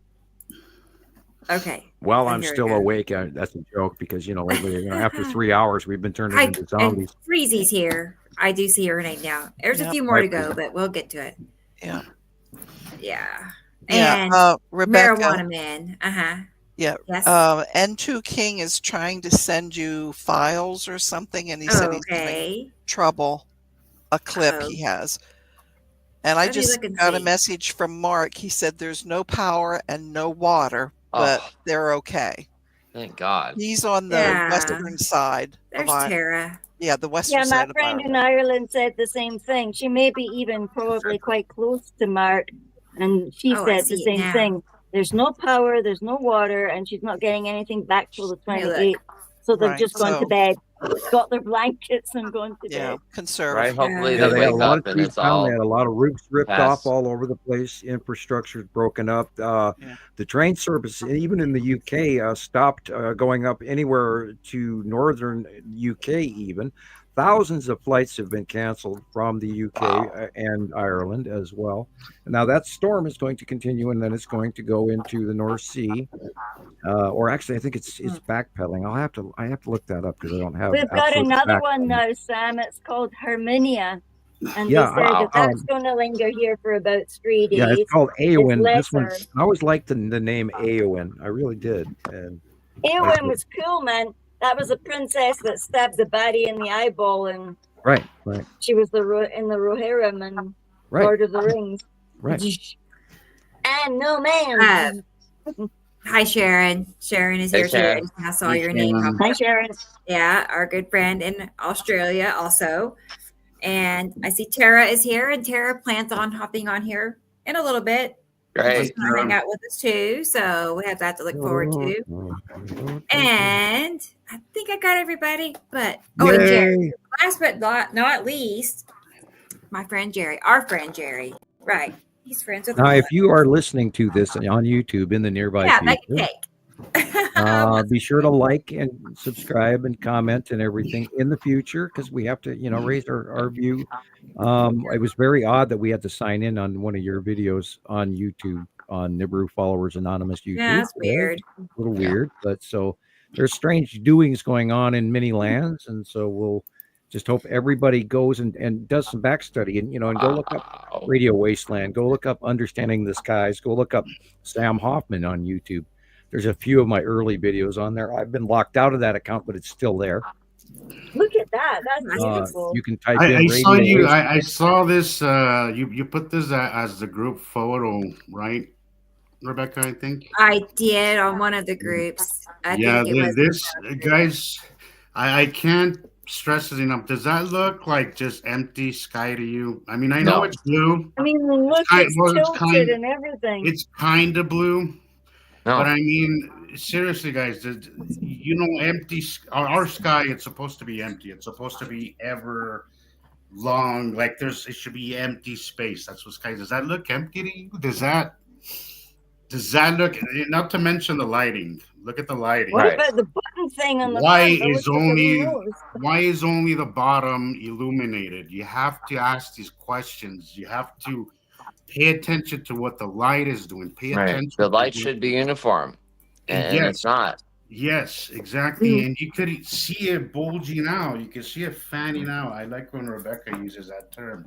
It fans out. Like you can just see that there's that curve that goes down, and the light's being blocked, and it's there's so much here that can show you that there's something blocking the light. It's just, you know, guys, don't because it's blue, it doesn't mean it's our sky. Kind of like that, kind of. Trying to find a perfect one. It's the faceplate with Saturn's or with lead asteroid in front of the faceplate of Saturn's yellow moon. Wow. That circle, the orangey circle, is the faceplate of Saturn's yellow moon. It has this push plate when it comes in, and that's in my early drawings as well. And we've talked about it. It's like a shield or a crab shell, and the white cloud is the lead asteroid. I had a hardest time with that one for the longest time. I wasn't sure what I was looking at, and it was confusing. And then during one of the first shows that we did, we discussed it, and I'm like, holy crap, that's what I've been looking at. It's just, it is so weird. That push, that faceplate thing, you know, especially when the only one that does that. And yeah. You know, it's completely unusually different than all the rest of the planets, including the ion tail. It is the weirdest thing. It is the weirdest thing. Separate dynamic. It's like its own calling card, you know, like this is a Saturn and nothing else. That is the one thing. It's their little call sign. Every one of them's got their own beautiful call sign. But that is the one thing, because it's even sometimes it could be a little easy to confuse a cloud pattern like Nepacity and those Nibiru. little finger and Nibiru do it. If you didn't know any better, it's really easy to confuse the two. And even if you do know, even for some of us, sometimes it's a little harder to call. But the size difference is always kind of a dead giveaway. But Saturn's faceplate is the one thing that none of the other ones that you could confuse with any other planets. It's just such a unique feature of it. That is just undeniable. That and the ion bleed off tail. Where is Sam's latest drawing of that side, please? And where is the green asteroid? Because today when I looked up, it was as if there was a redness, but there was the green glow as well. So the green asteroid is below the lead asteroid in out view. It's below it, and it is in this shot most likely, right at the crotch between the two mountains at the horizon. On this picture, if you look up, there's a little circle there that's got a little blue ring around it, and then another dot next to it, and that's the green asteroid in this shot. Okay, it's barely visible, but there it is. What you mean on the right there? Right just above the notch in between the two mountains at the horizon. Wow. Just straight above that, a few millimeters up, you'll see the green asteroid, and there's 3 big dots there. Right. And that's the multi-blotchy lead or green asteroid. Wow. Yeah, because I seen green today. It was like near the sun, but above, and like it was all very messy. There's a bunch of other smaller asteroids as well that are showing up, and I haven't documented them because there's like 5 or 6 or 7 that are somewhere near the lead asteroid currently, but there's so many that now we got more room to draw them in, but over time I'm going to have to start paying attention to what I see over and over again, and then attribute accordingly. Sharon, I'm glad that you spreading the seeds out there. Hopefully, your daughter-in-law will take advantage of that, and It's sadly one person at a time, and I wish it would go faster. I really do. Yeah, me too. We're working on it, but unfortunately, Well, now on TikTok, it's going faster, at least over there. So that is considerable. That's a big jump. Yeah, 100 something jump. followers a day, right? Adding to it all. Mm-hmm. Yeah, I'm starting to get more followers too on TikTok, but somehow my TikTok app deleted from my phone.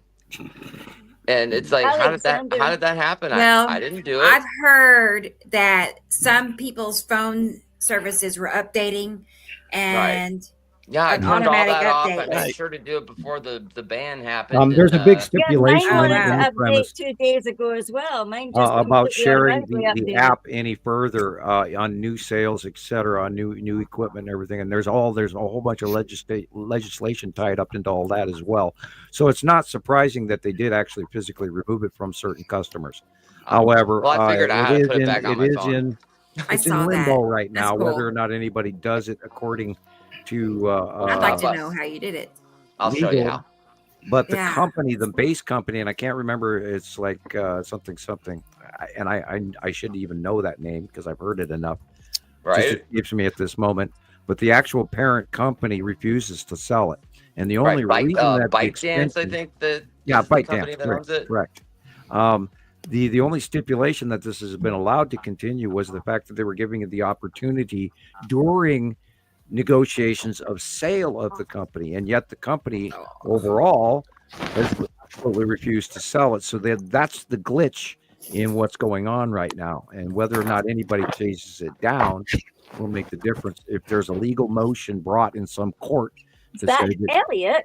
Well, they if anybody should buy it, it should be Mr. Beast. I think I heard that he was trying to buy it, and he's a good guy. I think he, I haven't seen any of his. I don't pay attention that much to him, but I see that he's done a lot of really good things, and he seems to be a really good dude. Cool. With money. Is that the guy that also does eating challenges with Beard Meets Food? I think he does like everything. He's everywhere. He's everywhere. So I wouldn't be surprised, but he does a lot of charity work. He does a lot of he says that he's not so much. He has a lot of money, but he doesn't live that kind of life. Like, he's just a simple guy. And if you don't throw out $6 million for a condo, then you're fine. Yeah, he's very relatable, lives a normal life, and he said that he's just not concerned so much with money, but what he can do with it to help people. And I think if anybody should buy it, and if any American should own it, it should be him. But we'll see what happens. Alexander said he got kicked out. Did you see that, Rebecca? No. What? Yep. He said he got kicked out, and all his comments disappeared when he came back on. Yep. But I seen that some of the comments of people that I'd seen 1 minute ago had all disappeared, and now out again. I just had to refresh mine on the phone. I'm seeing comments on I see his comments. The computer, but I'm not seeing him on the phone, so I had to refresh that. Weird. Is he in this? Is he in the backup channel or no? He's on the main channel. I think I don't know. I'm just here on the main. That's where I saw his message. Boy, my scroll stopped scrolling again. I'm sorry, guys. I'm not on top of what the comments are. Here. Oh, that's right. We haven't talked about planets for a couple of minutes, and they're still doing that shit. Yeah. And if we missed anybody in the chats that are with us, welcome in. We are sorry. Okay, so I even trust him more now that I know he's Australian. I didn't know. I guess I didn't know that much. Yeah. But that's actually not a bad thing. I think I trust him more. If he's a rich media guy, I think I trust him more. I don't know what causes that. And I checked as an N2 King trying to send me a video, maybe. I don't know, but I did check. I haven't gotten anything from anybody today. So maybe he's I know trying. videos can take a minute. Maybe you can put up the email address. Yeah, I can do that just to make sure we got the right. Yeah, and I haven't seen our ticker tape scrolling on the bottom page this show. Only for a couple seconds, and then that disappeared too. Yeah. We can do it again. So there's our email address, just to make sure. SkyPix4Sam. Yeah. At Gmail. Gosh. There. There it is. Ticker tape. King said he's trying to send you a clip. So I'm sure he's still trying. Don't give up. If you can send it to the email. You might have to chop. If it's a video, you might have to cut it up into several pieces. On Messenger by chance? I mean, like, do you do Facebook?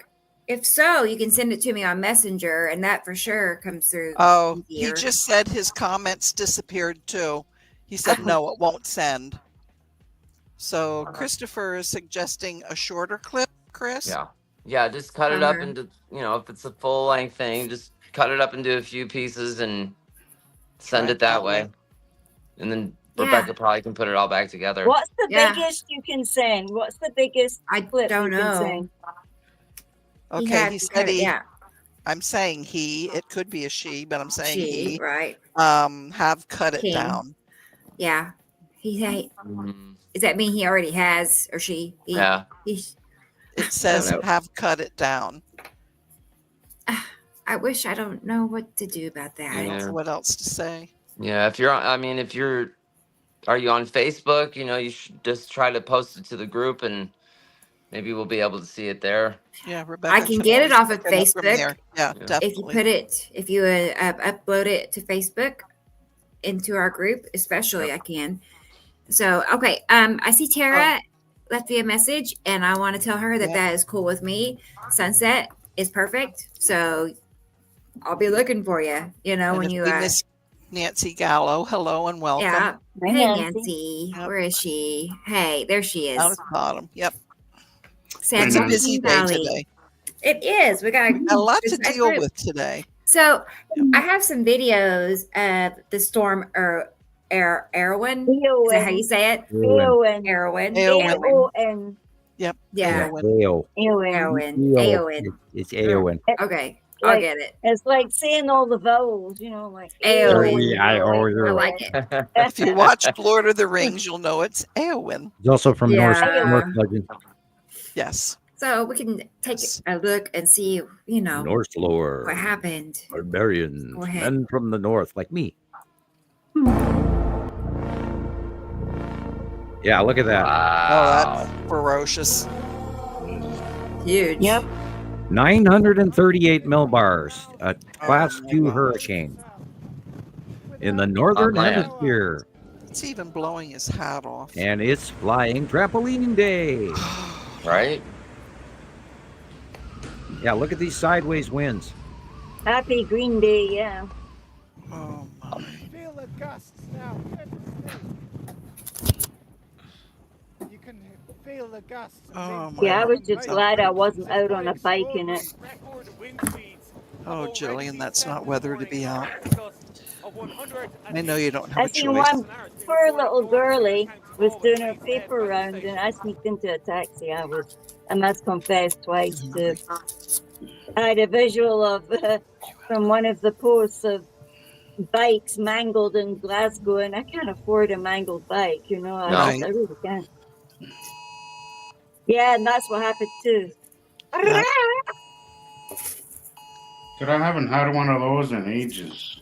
Yeah. You don't want one. Nope. Yeah, I don't miss them. No. Oh my gosh, look at that. Not good. Wow. Oh, you're getting too heavy. Come on. Oh my god. Oh no. Yeah, entire apartment building roofs ripped off. There's glass broken everywhere. Windows burst. Here's an example of it. Breach of housing, breach of office buildings. The winds were so strong, debris was flying everywhere. People were killed. Stuff was just flying. It was just flying. And this is the new norm. Whoa. We're going to see Look at that. That's what I was talking about. That one that's just flying on those wires. These are northern hemisphere hurricanes. Those don't exist, and they of course called it, a bomb cyclone. And we long ago went bomb cyclone in my ass. Right. And these are close passings and jet stream anomalies. Now, Mark had said that he had a feeling that Nepenthe was coming in right before the storm. So he's in Ireland, so I'm not going to argue with him.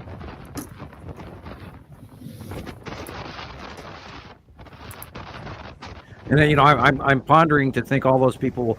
Well, if these planets were so close to us, Jesus, that's the one. That's the one that really by now.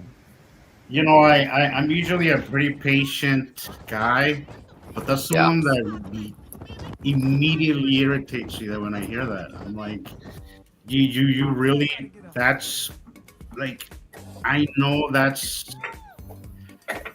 can't be the only reason that you dismiss this. Like you can't ignore all the other evidence. Right. Look at that. And they're not paying attention to it. I mean, people's houses are coming down. And I was having that discussion with somebody. Somebody on was it? I don't know if it was one of Chris's posts or one of yours, Rebecca's. But I was saying, look, if you're not watching the sky, because they were talking about Zeta Talk, which is another word. Oh boy! Which is where they just completely lost me. I'm like, look, if you're getting your information from secondhand people that have no clue what they're doing, I said the thing about, and he's saying, he mentioned you, Sam, of course, okay. So I was like, the thing about Sam is that he not only encourages but requires you to watch the sky personally, to make your own captures. And saying that's the difference between Sam's group and everybody else. That our accounts don't come from what we post, comes from our own personal understanding of the skies. We watch the skies, and if you're somebody who isn't watching the skies yourself personally, I don't want to hear you. I don't want to hear you tell me I'm wrong, because how do you know that? You're not even watching the skies. We do personal captures. Yep. We prefer to other stuff, and occasionally we use other stuff and compare them. Yeah. But we are actual sky watchers. We watch. Yeah, we're not out farming the internet. We're not farming the internet, exactly. No. We watch the skies personally. Do you know what I got told when I posted something? You're not allowed to post oil paintings. It was my moon ones that I took this morning, CarolAnne. What? I was told I can't post it because it's an oil painting. Oh no! What about water? I saw that picture. Oh my gosh! It's not AI. No, it's not personal. It's real. That was my picture, and that was the picture when I moved in closer with my phone and took the picture of the moon.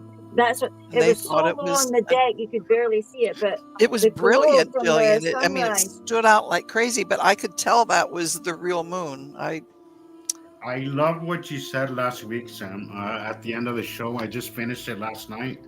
But you said, go out and watch the sky yourself, because only you can convince you.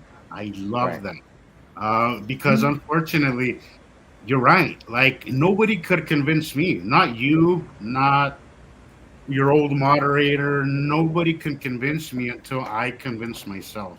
I took the information that you gave me. Right. And once you start looking at the dark area, I took that into account with what I was watching. Famous index finger. But I love that you said that, because it's so true. Like, we encourage you not just to follow what we are presenting, but to go make your own observations. Yeah, we're not just a chat.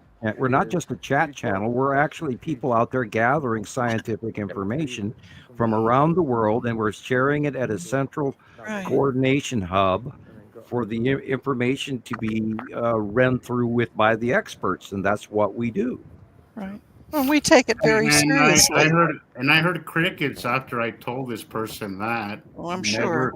And that tells me that this person isn't there to learn. They're not there to have an open discussion. Right. They're only there to disrupt, and those are the kind of people that I don't waste my time with. I rebutted.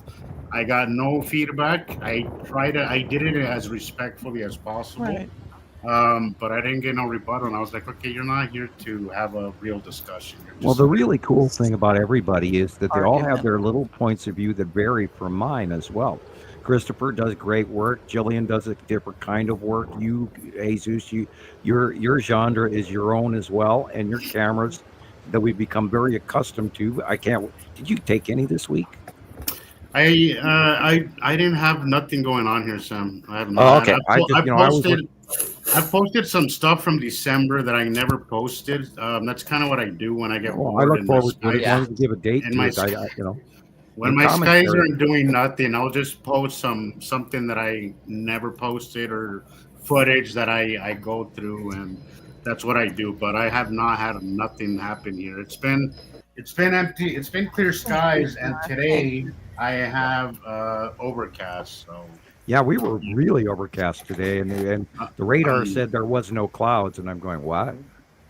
Yeah, well, we were supposed to warm up today. That's what everybody was saying. Everybody at work was telling me, well, we're supposed to warm up tomorrow, but no. Actually, I'm seeing a little bit of snow. Actually, a little few sprinkles of snow, so we're definitely not warming 21 degrees here. It's 29 here. It was 35 when we started, and it's dropped that quick. 2 degrees here. That's when it snows here. It's not as cold as it was the last couple of days. I mean, if that's what you call 5 degree difference is called, if that's warming up. There's a difference. Thank you, Tara. How many gusts it was. Okay, Gordon just email or PM me and said, I'll try. So he may be clicking in on the link. I'll be looking. Okay, listening. Mm-hmm. Yeah, Thank you, Tara. Thank you, Tara. I appreciate it. We'll introduce him if he pops up, and if he doesn't, we'll leave him his anonymity. If he pops up, I'll drop back over into the chat so there's room for him. Okay. You don't have to. I mean, it holds up to 9 or 10 people. Oh. So okay, but if it should, then I'll just drop back. Yeah, I'll just get smaller. Yeah, it's no problem. Yeah. You're already make our up mugshot there. smaller. Yeah. I think there was a 70s hippie show about that. I'm shrinking. Look at that sky, Sam. What is that sky? Look at it. Well, it is atmospheric immediately. It semi looks like a snorkel, but I'd have to have a larger photo. I'd need a wider pic of that. Far less insulation, less dog, Yeah, it trashed the whole park. It looks very white. There's an airliner. It doesn't look momentous, bubbly for a close pass. It looks more atmospheric, normal weather. Although, I mean, this thing was a Class 2 Atlantic Ocean, Northern Hemisphere hurricane, and they're calling it a bomb cyclone, and that has to do with the millibar droppage within a 24-hour period. And it dropped down to 934, 938. I can't remember exactly. Millibars, which is very, very close to a massive hurricane wave. And you saw the video and the radar rotational storm. And this never used to exist, period, in the Northern Hemisphere. Remember, hurricanes used to be in the Caribbean. Now they're in the North Atlantic. So we're seeing Northern Atlantic hurricanes. This is the direct example of climate change and planetary passing. The heat up of the planet has gotten way hotter. Calv melting off on the Antarctic and the Arctic. The Arctic passageway is probably pretty much melt free or ice free right about now. I'd look that up. And again, also check the weather going on in the Southern Hemisphere. And they're having freak weather and droughts. And like we talked about earlier about Brazil, and all the new jet stream activity from literally all around the world. All you have to do is, compare what you used to know as far as the normal jet stream patterns of winter and summer, El Nino and La Nina. And then you compare that to what we have today, and it's nothing like it used to be in any way, shape, or form.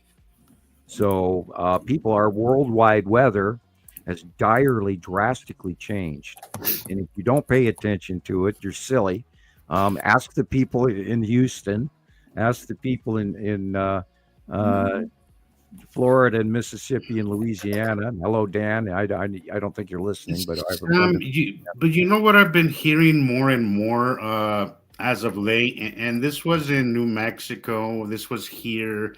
This is everywhere I go. Everybody says this like it's normal in their town. Yeah, that's the thing about Utah. If you don't like the weather, wait a few minutes. And this is becoming like a thing where everybody thinks their town is like that. It's not. It's not, guys. I know there is some places out there where the weather varies, but overall, that's not a normal thing, guys. It's become normal, but it's not normal. It's not.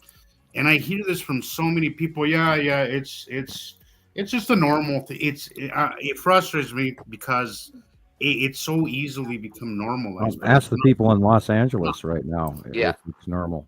By the way, Los Angeles is about to get about anywhere from 1/8 of an inch to 2 inches of rain in the southern portions of California. Yay! Thank God.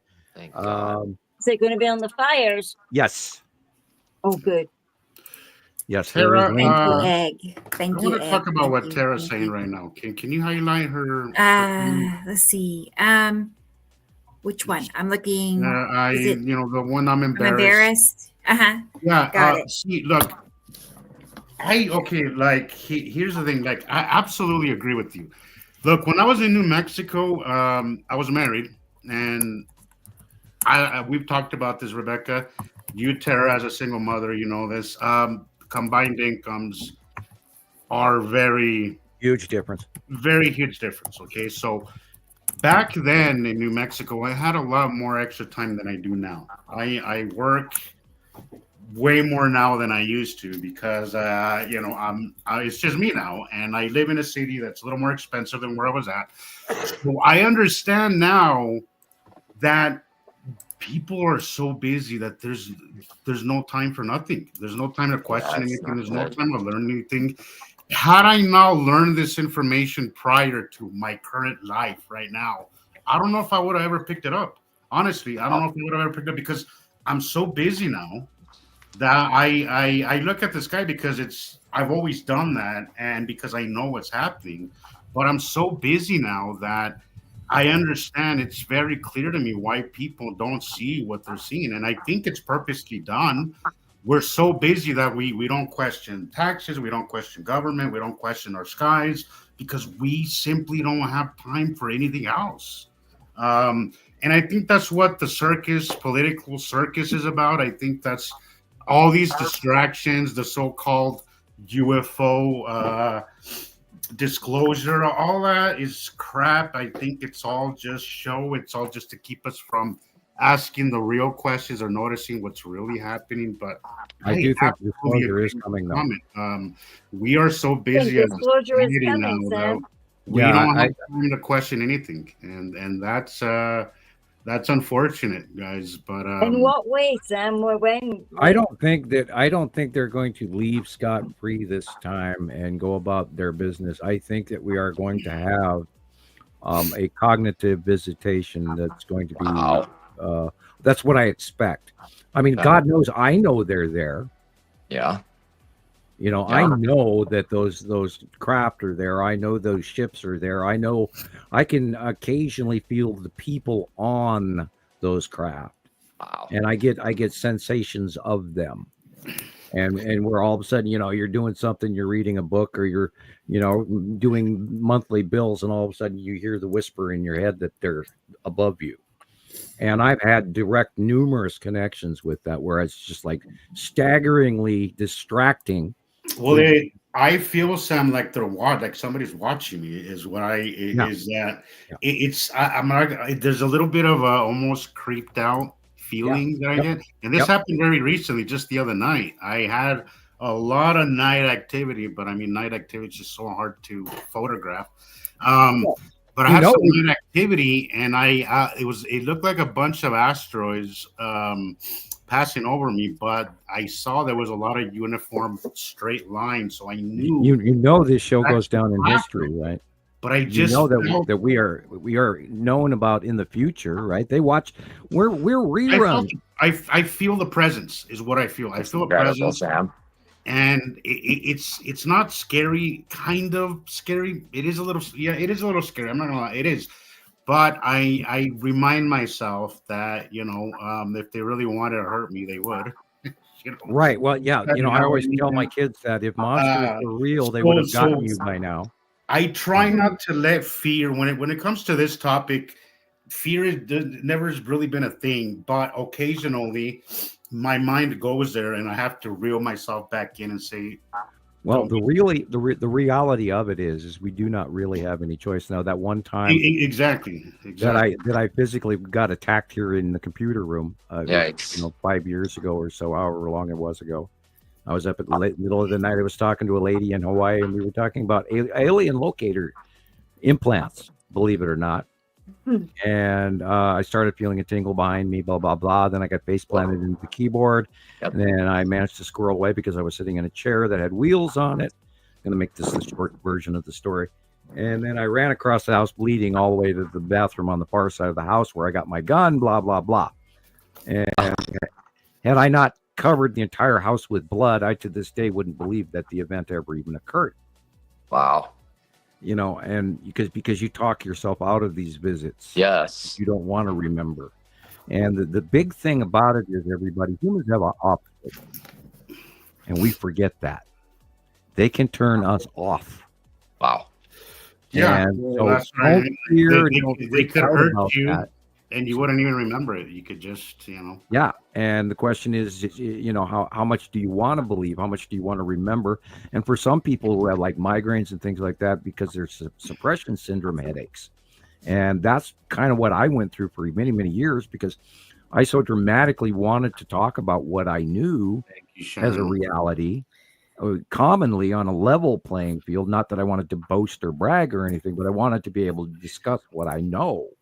And again, once, in 2009, boom, I see the planet in front of us here. It's like, oh shit, they're here, and then after that, and I knew that in 2010, my NDA was over. It's like, oh God. And, and I'd been watching stuff earlier, the blob in the sky and all of this and all the stuff in Google space. And I've been studying and looking up stuff. And then I started seeing all of this come to a head, and it was just like, holy crap. And I myself, to this day, am in total shock that I'm doing this. But after I started seeing Nibiru and the concentric moons and Saru, and I started watching this from my house, and I clearly saw these absolute planets day after day, and I had to share it. And it's been a wild ride to this day. April will be 15 years. Skywatcher. Thank you. I'll forever be grateful, Sam, that you came forward, because if it wasn't for you coming forward, I mean, this information would have been buried, and I mean, even then, it's still trying to be buried. But you said it in one of the older shows that this already happened. Yeah. Just said it. Yeah. And I do feel that regardless of the outcome, we have to do this. I couldn't possibly suppress this information. I couldn't possibly keep it to myself. So it comes from the me talking to the face-to-face with this Pleiadian dude in the 80s. And this is where good of my off-world information comes from, plus many years of research and pondering and tolerance and acceptance. He said he looked me up. He said, we had to go look you up because we couldn't keep you to sleep, and that was surprising to us, et cetera, et cetera. So they took me aside and said, who are you? Wow. And I've had people say that to me many times in the past as well, for many other reasons, but I have gifts. And anyway, and IQ, et cetera, government rated, blah, blah, blah, which is why the government approached me in the first place as well. Bloodline, you name it, etc. But anyway, that they told you, Sam, that people would be drawn to listening to you. Right. They would hear it in my voice. They would feel like we talked about this in the last show. They'd feel like they already know me. because I argued with him over that. And I would say, well, how is that possible? I'm just, little old me, Sure. Dutch immigrant kid, blah, blah, blah. And then he because he had so much finite information of my life, he basically sat there and told me all sorts of things about my relationships and everything that have mostly come to pass. 90% of it has already gone in the past. And I was given some markers and that sort of thing. But the fact that they could look, this is the loop of the whole story, the fact that they could look us or me up, and I include you guys in this because they had some level of information. And when we started doing this show, I thought, wow, I wonder if the guys up there in the spaceships are watching our show. And, just as a mere joke. But it pondered across my mind. It's like, well, maybe this is part of the catalog library that we were looked up in. And therefore, we've already done this to the Pleiadians in the future. That's incredible. Yeah, that was really, really for me, Sam. And I don't want to be the negative person, but sometimes you do get discouraged. That this a couple times isn't getting where it should be. No, it isn't. And also, what frustrates me a lot is when I see some stupid video that has over 1 million views, 1 million likes. Yeah. Some mindless video, and I'm like, Jesus Christ, you have this stupid shit getting millions of views and millions of likes, but we have the coolest thing ever happening on the face of this planet, on our galaxy, the coolest shit, and we're struggling for 500 freaking views and 20 likes. I just can't tell. It's like and 4 comments. The gut when I see that. So when you say stuff like that, it reels me back in to say you're in the right place. Just keep doing what you're doing. Look at the library catalog that we're laying down with every week, and we are at 99. Exactly. And be able to go back. I can go back, and I did it the other day again. I watched your and Rebecca's first show. Cool. Again. Nice. And I go back and I look at stuff, and it's like, it's instant nostalgia, and I see the planets so much better when they were way back smaller, and then I go back to the 2019 2020 chuckle where I remember that we noticed that it's Saturn and it's Saturn yellow moon. It's gone so far back, and yet we can still see it over on the right hand side, way back there, and then all of a sudden it started to come closer to us. Oh my God, look what is behind it! And there comes back Nibiru. That first show. I just think April's are cool. See, that first show, prior to that first show that me and Rebecca did, I always was wondering, what direction am I supposed to take with this information? Because I know that the videos that I make and that Chris makes and that Gillian makes and that Rebecca makes, there's nobody out there that's making them. Nobody that has a clue. These are very unique videos that nobody's making. And I feel grateful for that, but also special. And I just feel like it's such a great. I'm so grateful to be a part of that. Right? It's actually an honor. It is. It is. I was going to say, here is a short. I'll show a video that Jesus shared on Facebook, and I took it and turned it into a short. Right. So let's take a peek. Exactly what he's talking about here. Yeah.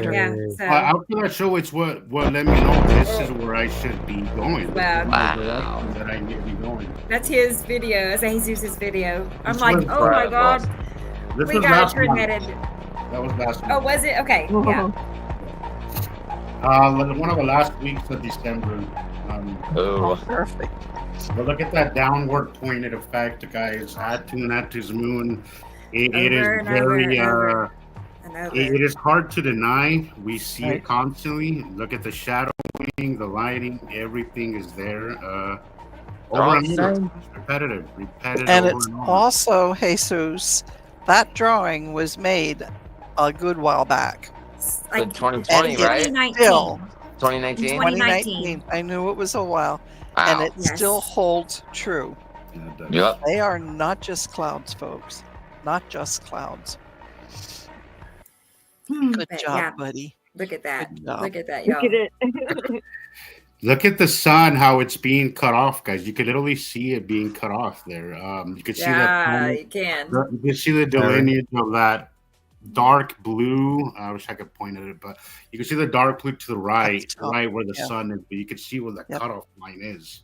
So you can't say it's just empty sky. It's blue sky, or else you can see the difference between the planet and our actual sky. And the different shades of blue. That is the perfect place. That is a perfect pause right there. Look at I know. Look at the thing sticking out the side there. Cutting off the line. Yes. Is that a cube? On the right. You mean the right where in the upper right of the white. Look at the sunlight. It's like in the whiteness. You can see it like where the Texas cube is. You can see that one tiny white line. High five, Rebecca. High five. Always good job, there. girl. With the long box.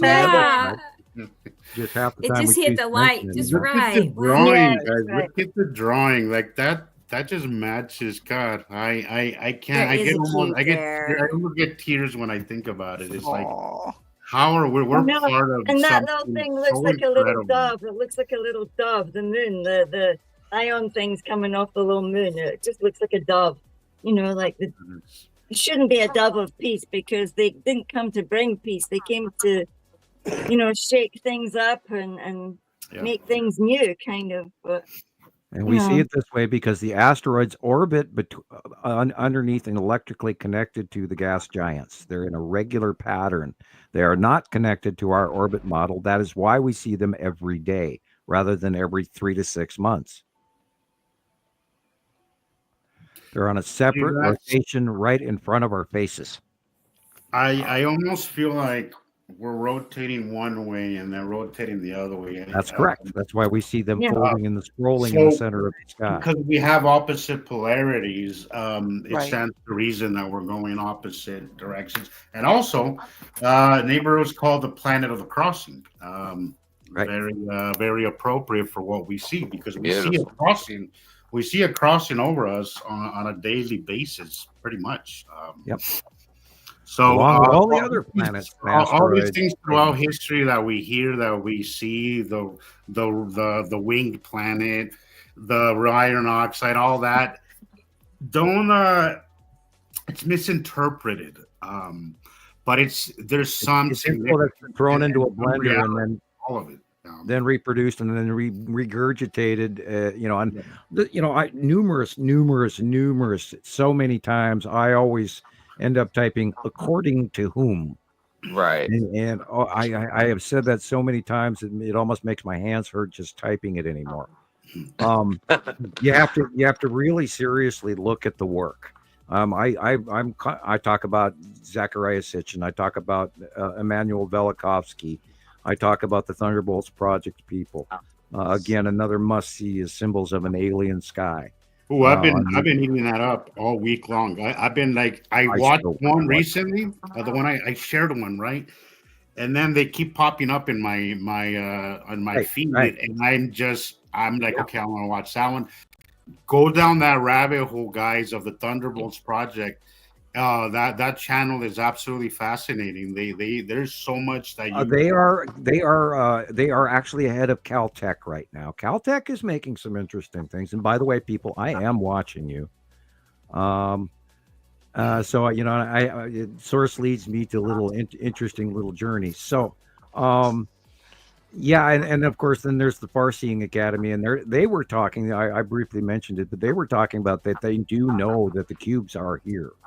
They're openly discussing really a dialogue of trying to have sort of a voice in some sort of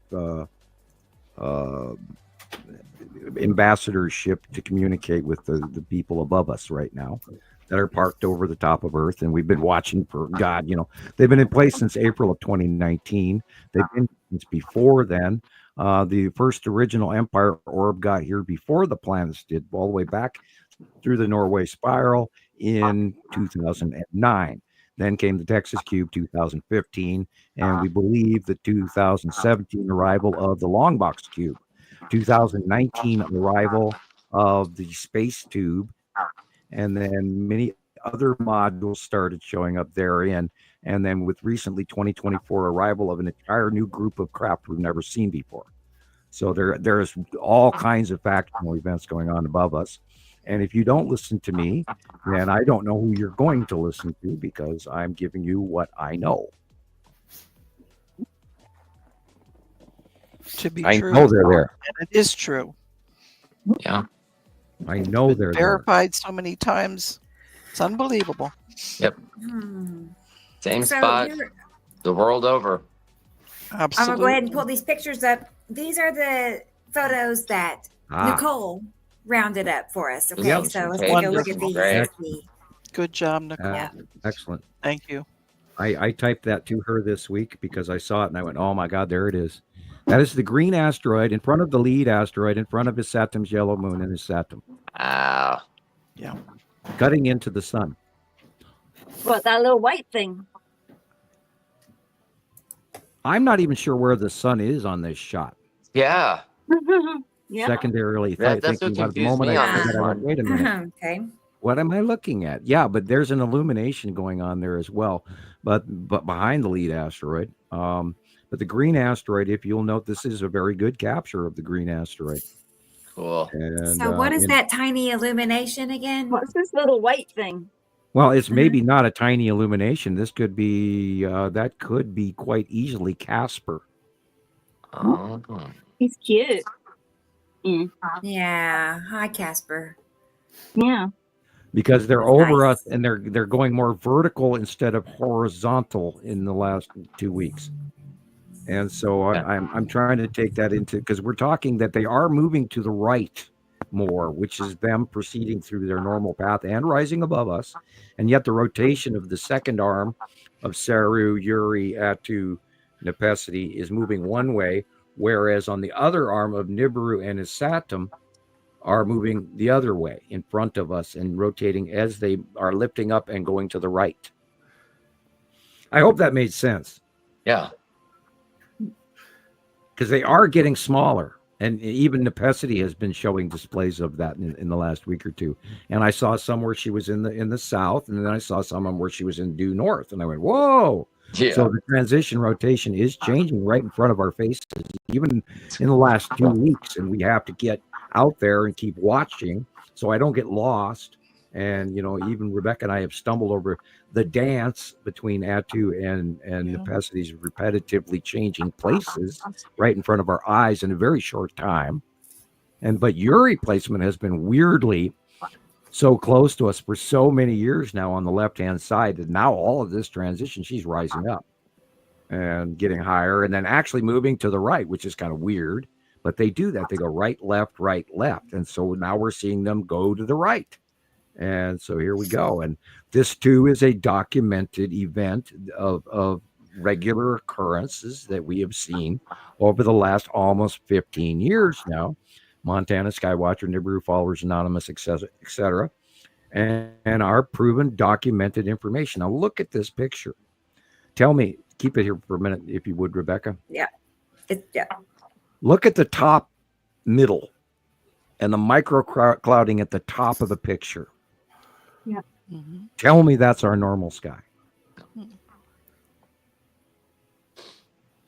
Yeah, that thing is up above the one, that little left cloud. That's up above that. Yeah, way back in the background. And don't pay attention to the white fluffies on either side, the middle, but look at the middle top. And you look at a little micro clouding way up there on that big round illuminated ball. Right. Yep. And we look at the yellow band that's there. Look at that unusually weird flat yellow illumination.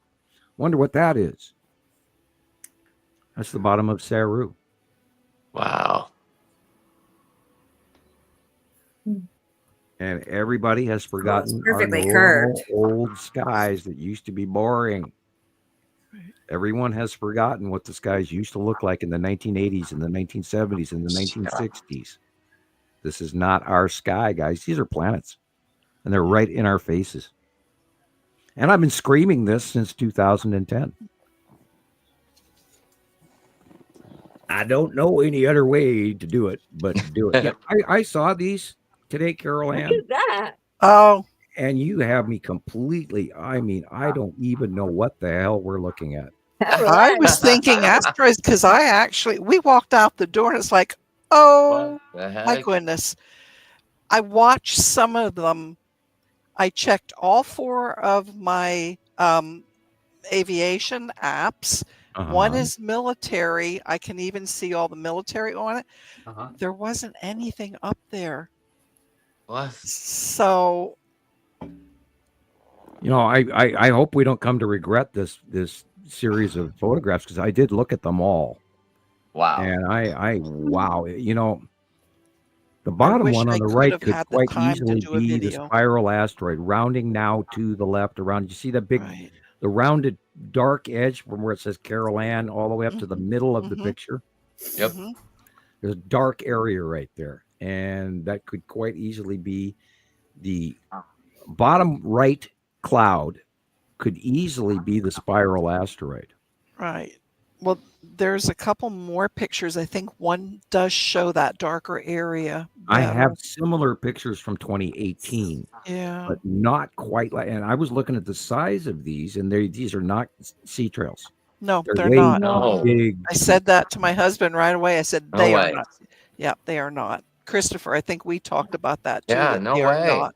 No way. That's got like little ion puff things coming off it. Look Unless at it. there's like That 4 planes flying next to each other, and they're not doing that. No, there giant were none. planes that we don't have. Right. No. Not from our. That's huge. Yeah, whatever put those that's off. huge. I mean, look at the little puff balls coming off it, the at. little smoky ion things. Do you have another one, Rebecca? No. She's in conversation with on mute, I think. Yeah. Dun, yeah, that dun, was dun, awesome dun, to see. Dun, dun, dun, dun. Look at the right of the sun in the background as well. And then later on, I was up in Selingsgrove and I took a sunset picture, and that rippling. I mean, if you go zoom in on that, it's like, oh my gosh, yesterday was such a good day. Cool. And I haven't had anything for what, Chris? I've been complaining for about 6, 7, 8 weeks now that I've had nothing. Wow, that's much longer than I realized. Yeah. Wow. I would freak out. I was disappointing. I was real hard on myself. Then you get something really cool like this happening. Yeah, so. just like, thank you. Right? Yeah. Yeah, this is got to be extra atmosphere.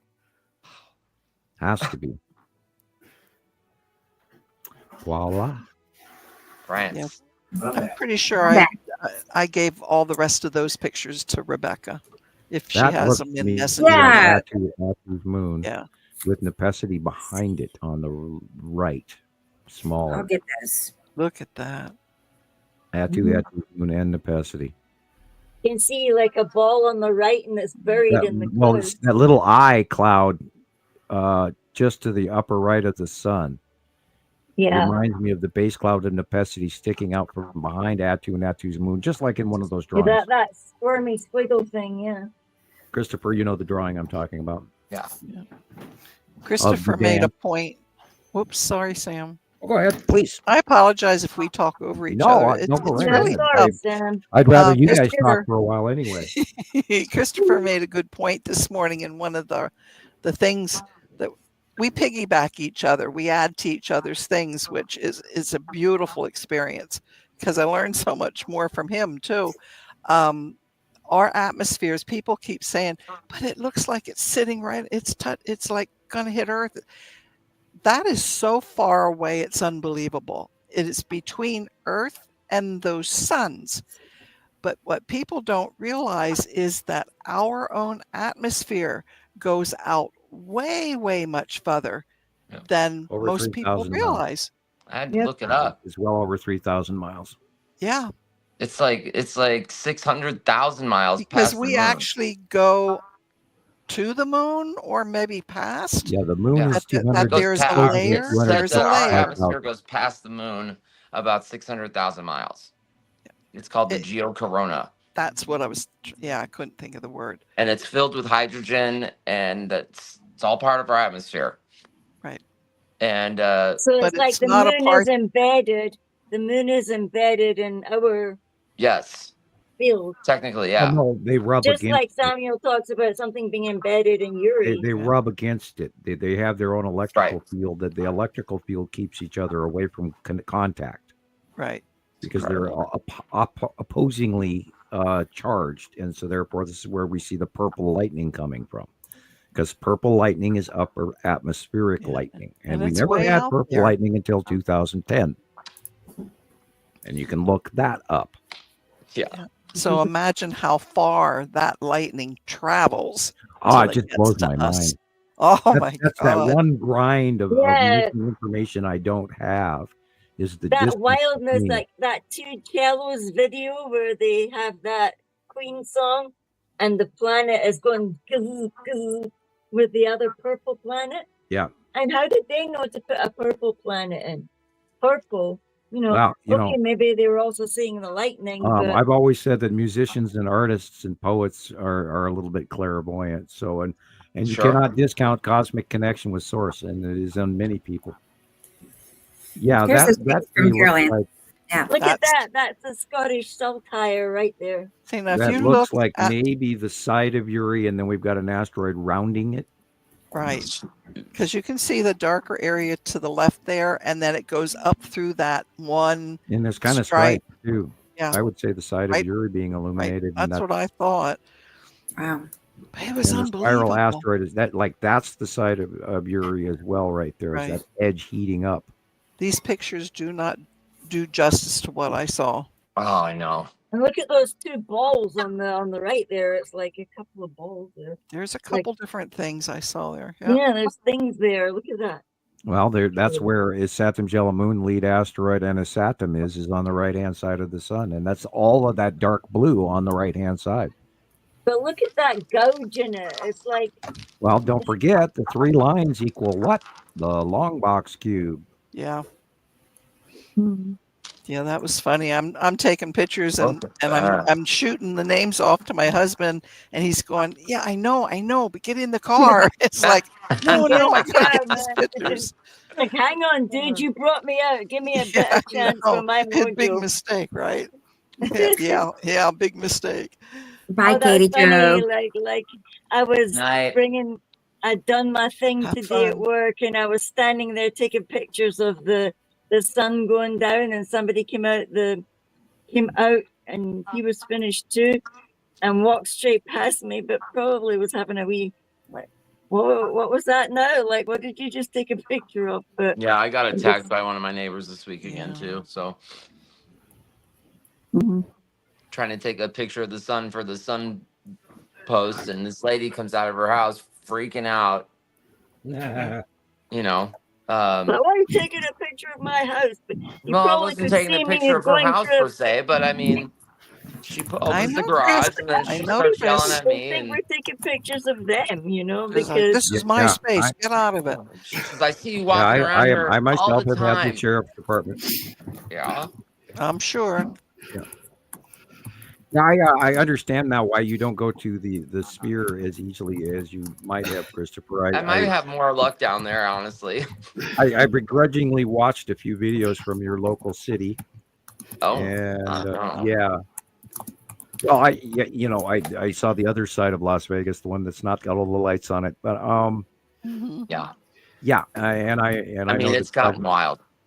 It was not like that's this happening in a lot of ago. cities, Portland, Seattle, San Francisco, LA.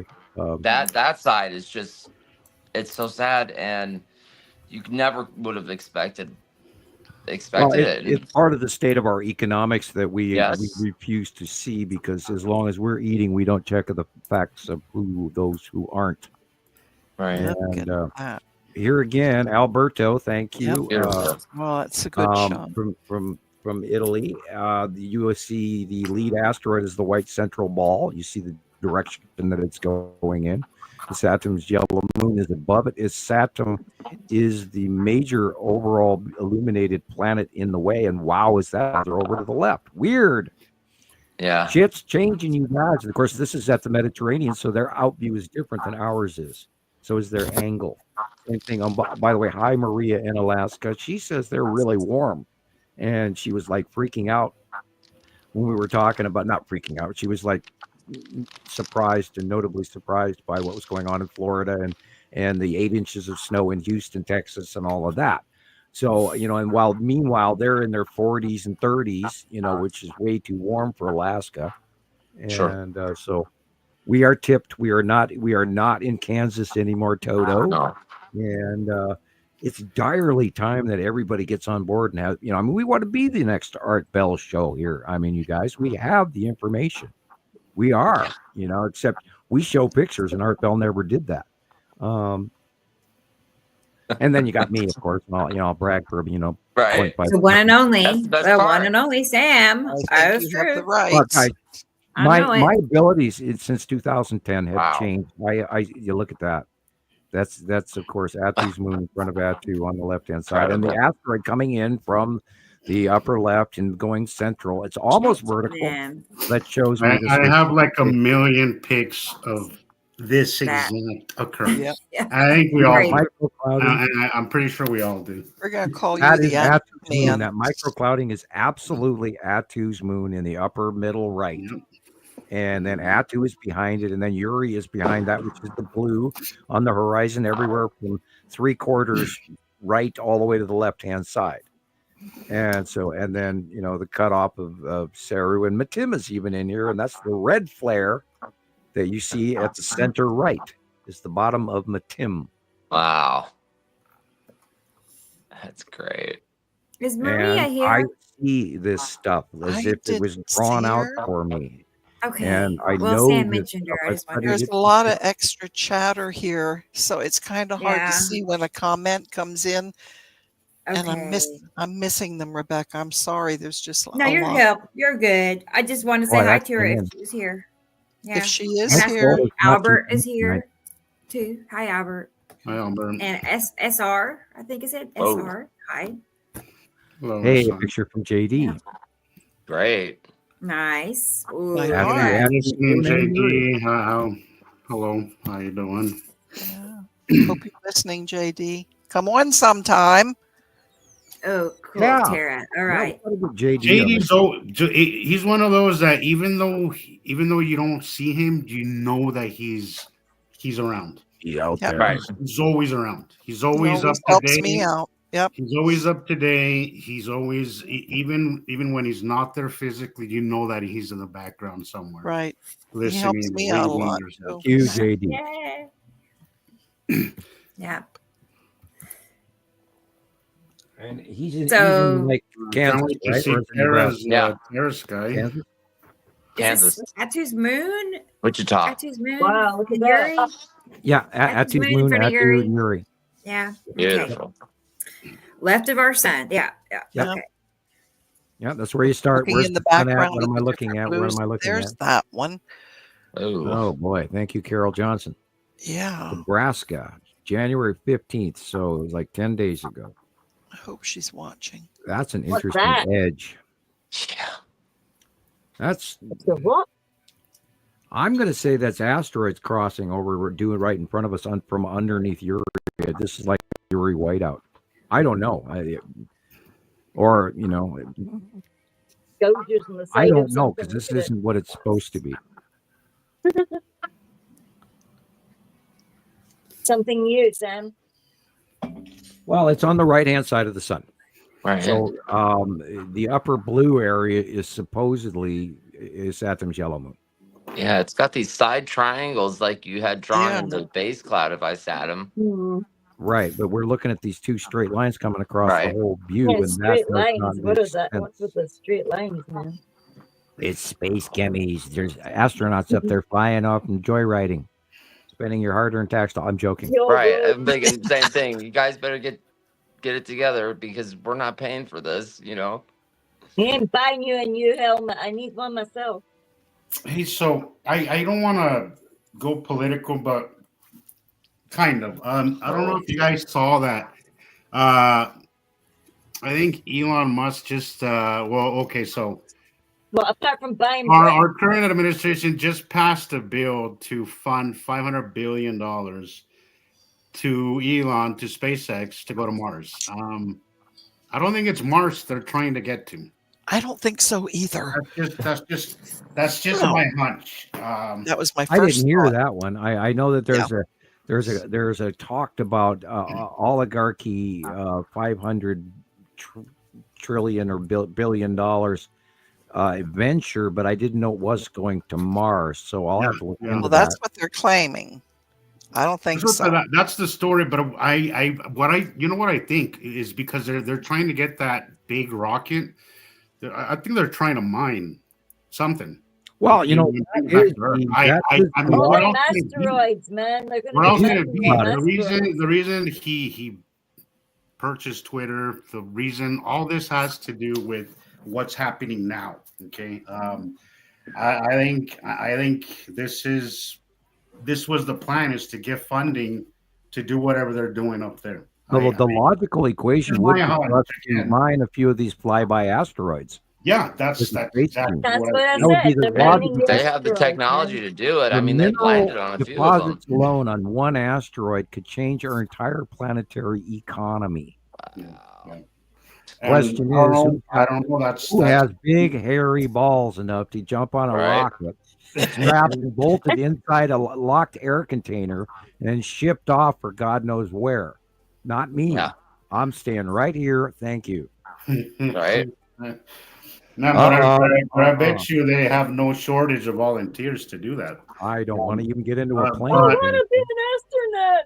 The SpaceX Heavy, the big rocket. I was talking to somebody that works in tech that told me that even though the rocket did have what could be portrayed as a failure, was actually an absolute success, was what he was saying. Right.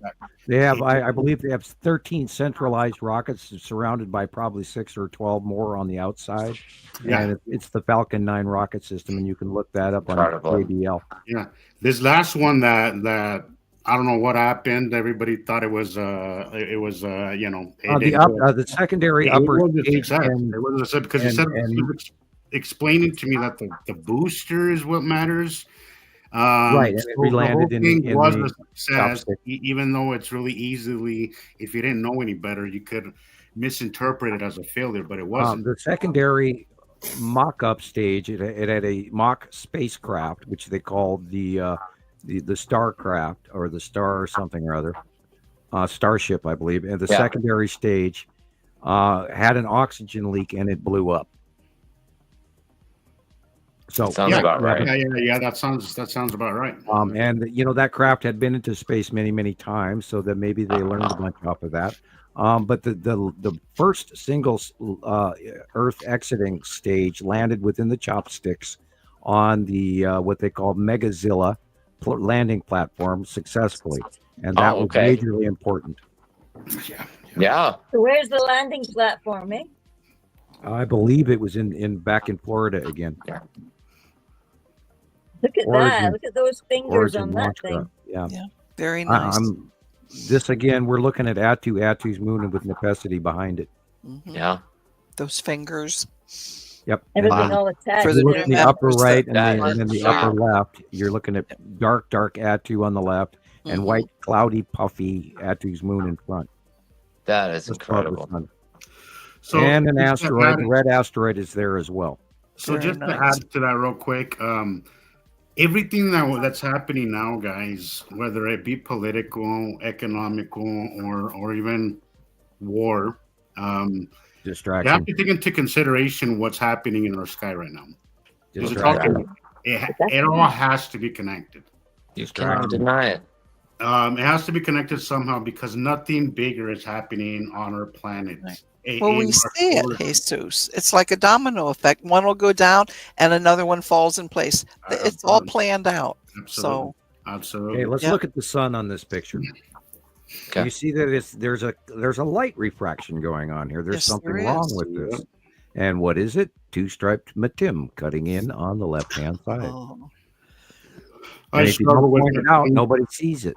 I really struggle with Matim. I'm not gonna lie. It's a tough one. Yeah. I just cannot.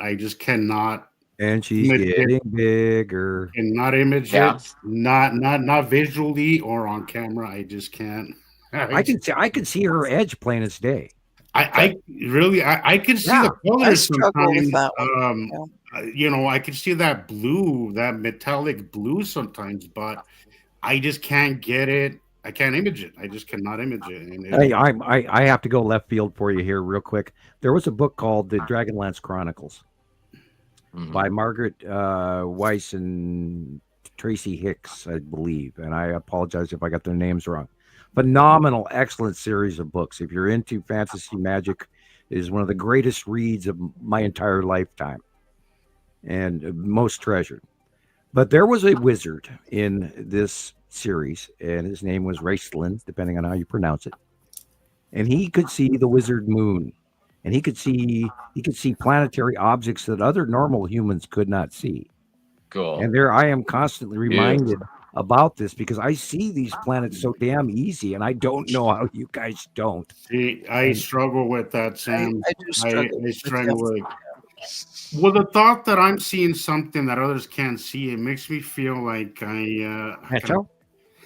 yeah, and I don't like. It makes me feel guilty that I feel that way, right? Like I don't want to. No, but you are. You're here. I mean, you're smart enough, and I say this to everybody all the time. You know, that feeling that you're special and nobody else. Like I don't want to feel that way. I feel guilty about that. Yeah, but in a way, Jesus, we need this because it helps us grow. Sir, you were smart enough to get here. You got your way here. You found your way to this panel. You are a member of the experts. And you're not alone. You earned this place. Definitely. That's why we have each other, and that's why we talk to each other all the time. And that's why well, like you, Sam, like when you were arguing with the Pleiadian, me, like little old me is gonna do this. Like it's kind of like that. Like why am I seeing something that's so significant to the world while nobody else is? I'm not special. I'm not better in any way. I'm just a normal. You see the flaring, but I'm a male person, and the promise is there, Jesus. The promise is there. You're already a celebrity. Yeah, there are already people that know you around the world. Face. Yeah. You know, there's your smile, and people around the world already know you. Let's look at this blue flare on the sun. Okay. This again is a cutoff from Matim. Yeah. On the left-hand side, cutting into the sun. That that metallic blue, Sam, I was just talking about. Yeah, see that one. Matim is bright blue. More prominent on this picture. No, it's kind of like a metallic blue. I want to compare it almost to that blue shaft that we were seeing for a while. I haven't seen it in a while. From what we believe was Nibiru's star. Yeah, I have been wondering why we are not visibly seeing it. Yeah, I see that. It tells me that it wasn't a camera thing. Because for the longest time, honestly, that's kind of what I kind of like. I believe you because I know that I know that your work is impeccable, Sam. But because I never really, I don't know. There's a part of me that just always kind of telling me, well, what if it is a camera thing? But the fact that it stopped and now it doesn't matter what camera I use, I have yet to see it again. I'm guessing. And that is my favorite from the beginning. It's the angle, I think, because some of us see the blue shaft light every now and then. It should be somewhere near Nibiru. But it's intermittent, like Sam says. Like it's intermittent. Like if it was a camera glitch, it would be always right. Always, but it's like not. The black dot that we talked about the black dot in front of the sun for 8 years straight. Yeah, and I kept telling everybody, no, it would be always. If it was a camera issue, it would always be there, and it's not. And we know, and we found out that the Empire orb or the Norway spiral orb, and then the Texas cube in the early years after 2015, 16, 17 was hiding right parked next to the spiral orb or Empire orb, as we call it. And we got them in captures from NASA footage and from footage around the world. And we had just oodles of proof that they were parked up there. And then as of April of 2019, they came out of hiding. And then that's when they offloaded all the Star Destroyers. I sat for hours and watched it by eye. And this is why we've been sharing this information with you, because I can see them. And I was there and present and watched it happen. And when the hell is everybody going to get on board with the fact that a freaking invasion fleet is parked over the top of our head? And now even the Remote Viewing Society, which I am apparently not a member of, is talking about it as well, about shit that I've known for a very long time. And I'm trying to share this information with you straight free, and we're not selling memberships or T-shirts, although we do need the money once in a while. And maybe we'll do another T-shirt thing. It's like people actually gave me enough money to afford to buy T-shirts. I could actually make T-shirts to sell, but I don't even have enough money to start it. But anyway, Audrey's saying something that caught my attention. Yeah, Anyway, I was gonna say Tara is here whenever you're ready. So All right. I'd love to see you. Thank you, Yeah. Carol. That's very nice of you to say. yeah, I see her now, Michelle. Thank you. I just now figured that out. So let's go ahead and bring her on because it looks like she's outside and she probably Great. has to show us. So here we go. Ooh. Our friend Yay. Tara in Texas. Hey, Hey, Hey. Tara. How you doing? I don't know if Welcome can y'all back. hear me okay? I don't know if it's going to Yes. use my phone speaker Uh-huh. or my Bluetooth head. We're good. You're fine. I'm Okay, here. awesome. Good. Just caught it.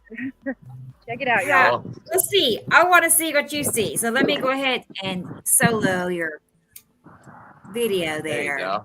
Ah, yes. Wow, it's way brighter there than here. How is that Yeah. possible? 20, Yeah. probably 25 minutes, maybe 30 till. Yeah. Yeah, I seen that Quite dark today here. as well. It's just this really big blueness with the yellow on the bottom and faint lines that go up from it. So There's that white line again. brighter. Yeah. This Yeah.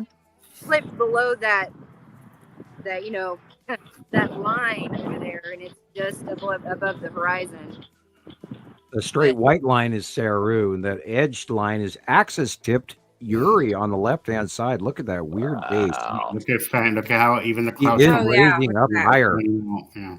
She I got is you. getting higher. Look at that. That is the bottom of Yuri right there. She's been over Incredible. the past couple days. What with all the fine little lines off it.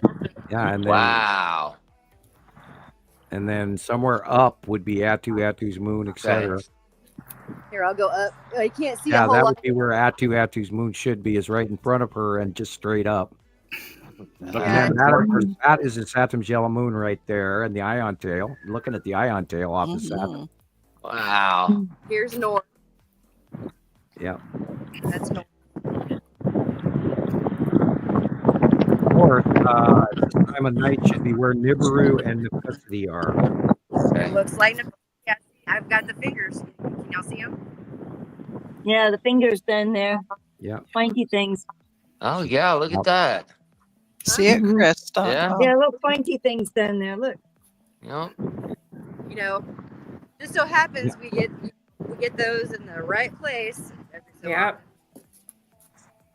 Those are the kind of things that you start recognize people like. For anybody who's new, little things like Little that. things. Nibiru on Yeah. the far right. And you can see there's a dark blue in the upper area of just above those clouds right there. See how it starts to turn dark blue? That's Nibiru and Necessity. Incredible. I don't know if I can zoom anymore or not. No, you're fine. You're fine. Just pan slowly to something and then stop if you see something else. So here we are. This is like southeast. Okay. Over here. And then you're coming up in the bottom of Yuri as you spin around. This is mostly south. Right. And then to the southwest will be the bottom of Yuri, and Atu's above you. And We're back to the southwest. Look at the lighting, guys. Look at the lighting. Look at how it goes from bright to dark, from right Yeah. to left. Yep. That is to me the biggest dead giveaway. Every time that I'm looking at pictures or I'm looking at the sky, that's what I'm looking for. Is that brightness variation. It'll start from whatever angle the sun there's is the at. skull. Right. Go up just Go an up. inch. Just Move. an inch. Right there. Come back to right. Right there is the Yep. skull asteroid Right in the middle, at the very top. at the very top. Right there. Oh That's my that God. now. I think I That's see the him. skull asteroid. Oh, I see. Yeah, he's more elongated, Tara. He's not round and chunky anymore. He's long and really long. Because the light is coming from underneath it. Right. Long face now. Look at that shadow, y'all. Yeah. The west. Now, if you raise it up just a little bit, that is the ion tail off of his Saturn's yellow moon right there. Yeah. I know it. You can barely see it there. Like, look at that. Like, you can't see it. Something is there. You know that there's surface. Look And there. you If can see you the dark. actually went You and can see a filtered Saturn's that, yellow moon and a Saturn. See the red?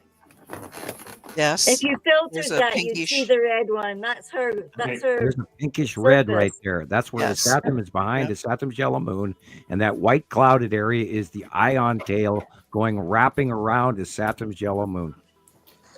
And no, guys, these planets are not see-through. I get that comment all the time. What's happening is that they have an atmosphere, and sometimes they're so far that you can barely see that they're there. You can see the shadowing, but they're far. They're sometimes they're closer, sometimes they're further. Now remember, when you are at sea level or closer to sea level, it becomes harder to see. But we are actually seeing them in her skies, and she's only a few hundred feet off the ground. I mean, but what is your elevation there, Tara? Do you know? I'm pretty low. I think like 300-400 feet, maybe if that. Right. Oh, really? No, you're way down there. Y'all, I underestimated how cold it was gonna get. How fast I'm gonna sit y'all here for a minute and go get my bigger coat.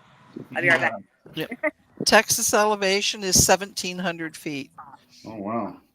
But I will say, now that they're so close, I think the lower elevated people are getting a much better view than us that are so freaking close to them. At least as far as photogenic goes, it's a lot more photogenic, a little closer, a little down there now that they're so far. That's why Chris is getting great captures. That's why Tara. That's why people down at the lower levels are East getting Coast, better captures. California. Because we're too close. Like me and Sam, we're just too close to them right now. I can't get a good picture of them. It's not that I don't get action. It's that this cycle is so close that I just can't take a good picture. I find myself going out several times a day now, whereas before I could go out once and know what was what. Now I have to go out many times a day. Yeah, it's so close that it's really hard to know what's what, let alone they've mixed into each other. And the farther that they go, I mean, this is what I'm so excited about when whatever's about to happen with the Saturn's yellow moon and how big this thing is going to get as it goes by. And I foresee that's coming. So an add to the moon 2018 passing right now of a Saturn and its moon. That's going to be interesting. We've already seen it. I've already had some very close-ups of it that I never seen something that close since 2018. It's been insane. My recent one I had in December of Atu's yellow moon in the Saturn was just insane. It was just absolutely insane. Right. And it's the show is only getting better and better and better, even though its dynamic is changing, but the overall planetary view, once you understand what they are and you see them and you see land masses and you see craters and mountain ranges, and last week we even saw some really, really awesome shots, and every week we just keep trying to add to it and keep everybody current. You got to learn to look at the color variations as well as the shadowing. And the refractive colors in the red right now you're seeing comes from the fact that right there on the right-hand side behind that light pole is a big red planet. And yet sundown is shining on it, so the angle of light has changed. So there's a refractive red pattern. And if you look over to the left-hand side, you can actually see the stripes of Uri. Yeah, you sure can. Yep. And that ion tail is just, God, it's so prevalent. That's up the upper right. Saturn has some very unique features and so repetitive. Right, and it's just amazing. And that is the red-winged planet that the internet was going on and on about, for 10 years. That's still Well, going on about it. They have a capture of Saturn's moon with that winged pattern. Maybe not we've for got tons of the them. 100th show. I'll send it to Rebecca so we can check it out. But you could see Saturn and then Saturn's moon in the front, and then you could see the clouds, just like you're drawing one of those old drawings with the faceplate in the middle. You can see the wing, the whether it's debris or clouds, whatever you want to call it, just go around around the yellow moon. Yeah, and tails in the upper right corner. And I've always wanted to say that is the winged planet, but I don't want to get people started because you have to be careful with those. Yes. I've been talking to Rebecca about us doing individual shows on individual planets. Like we could do a show on Saturn one. Look at the ion tail. There it is. I know. That's a great idea. I mean, you can't argue that upper, just by the light pole there going all the way to the upper right corner is Saturn's yellow moon ion tail, and you can't make that shit up. Nope. Nope. I've all seen it times, almost daily. I mean, not quite daily, but close. You can almost see a round shape inside there. Yeah, it is because it's going around his Saturn. You see curvature. Yeah. I knew it was going to be a good day to possibly go live. Yes. It's windy there, Tara, isn't it?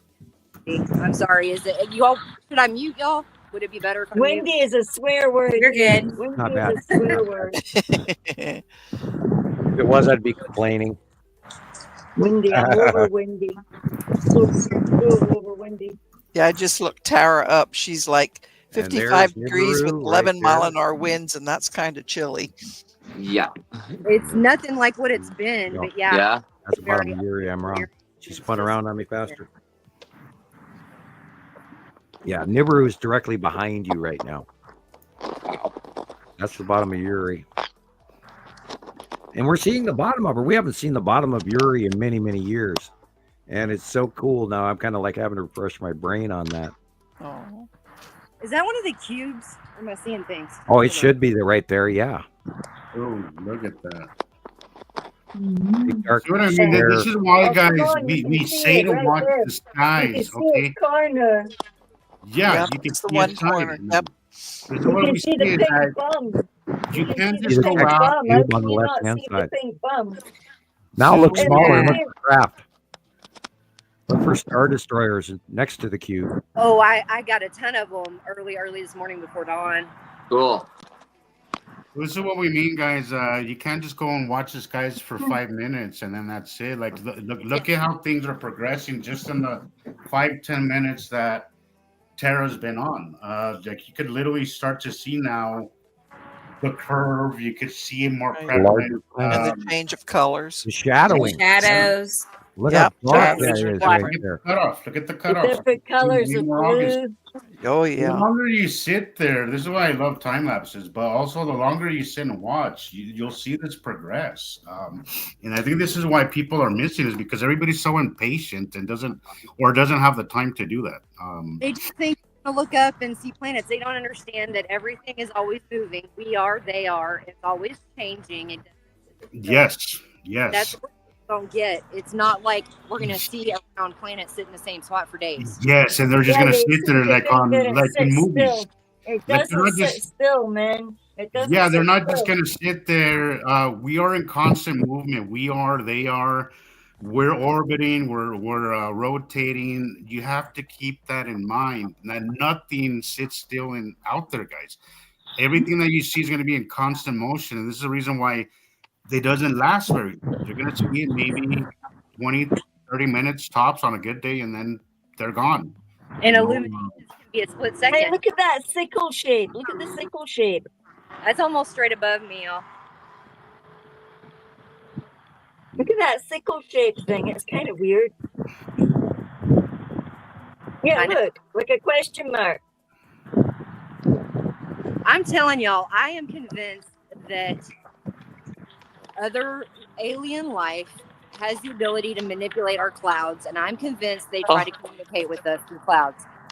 I don't Interesting. Hey, just pergola or I wouldn't whatever. doubt it. However you say it. No, you know what? Okay, I've been looking for this for months and I cannot find this video anymore. I don't think I've kind of given up, but there was a video I saw of this person that he's still kind of in the mix, but he kind of went religious.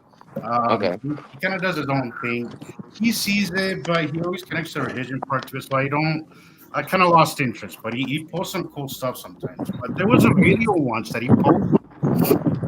I swear you can see little ships. Okay, you can see little silver ships making clouds. Like I swear to God, this was not. It was a CC. It wasn't somebody's.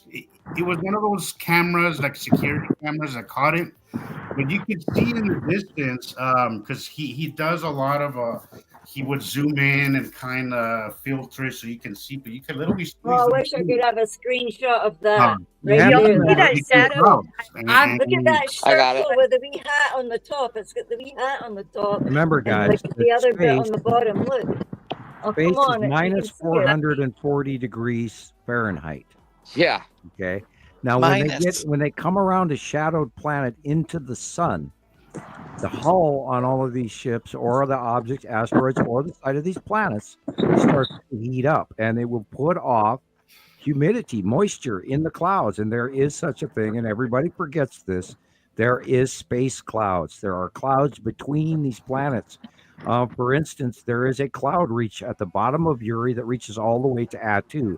They are always connected in everything throughout all of the years that we have seen them. They have been directly connected right next to each other always. It's the weirdest damn thing I've ever seen about a gas giant. But that's what we have. That's the evidence I think it is both, though, Sam. I do feel that some of the chemis are out in space. I imagine they're leaving trails behind automatically without actually having to do space chemis, although we have talked about space chemis. Well, again, I think it's both. I think a lot of it you don't really have to. And Zane Berry brought this up, and I thought that was very interesting. Like they don't try to include that. We don't need they don't need to be hidden. They do a pretty good job at doing that on their own. Although I do feel that sometimes there's things that can be hidden. Okay, see the illumination? Resort to something else. That is Saru base cloud illumination. It makes me so mad because see it's flashing. Oh, sorry, Sam. Go ahead. What? But you see the flashing of the sun. Oh yeah. Mm-hmm. That is the rotating atmosphere at the bottom of Saru affecting the light. That's why you're seeing the bottom illumination of the oval, yellow, rounded, open base core of planet Saru. Man, that's so cool. So big. I've taken like 50 screenshots. Oh gosh. Well, I'll make an excerpt of that of this. Yeah. Definitely. Right. And now there's supposedly a whole bunch of asteroids between Saru and Uri. And we've never even got the opportunity to talk about that. And there is so much up there that is going right over the top of us, thank God. And so far we haven't been really seriously direly pasted. I did from 2013 on that we were in deep shit, and we have fared far better than I expected. Right. Although we do not know what is yet to come as they leave. And where is this star going to go? We're still. I thought about that earlier today. We haven't even talked about the separation of the two stars and all of that, and we haven't seen any evidence in over a week or two. I like that. Whatever object right there to the right is at dead center. It's out of shot what is now. That? Over to the right. Right above the sun. A little more to the right. Yeah. See, right above the sun, right there. there's like See that circle right there. Yep. Wow. Yep. Hold it there, Tara. Is that incredible, the Tara. green asteroid? Oh, wow. The lead asteroid. Oh, yeah, I see it. The lead asteroid is huge, and it would be above the middle light.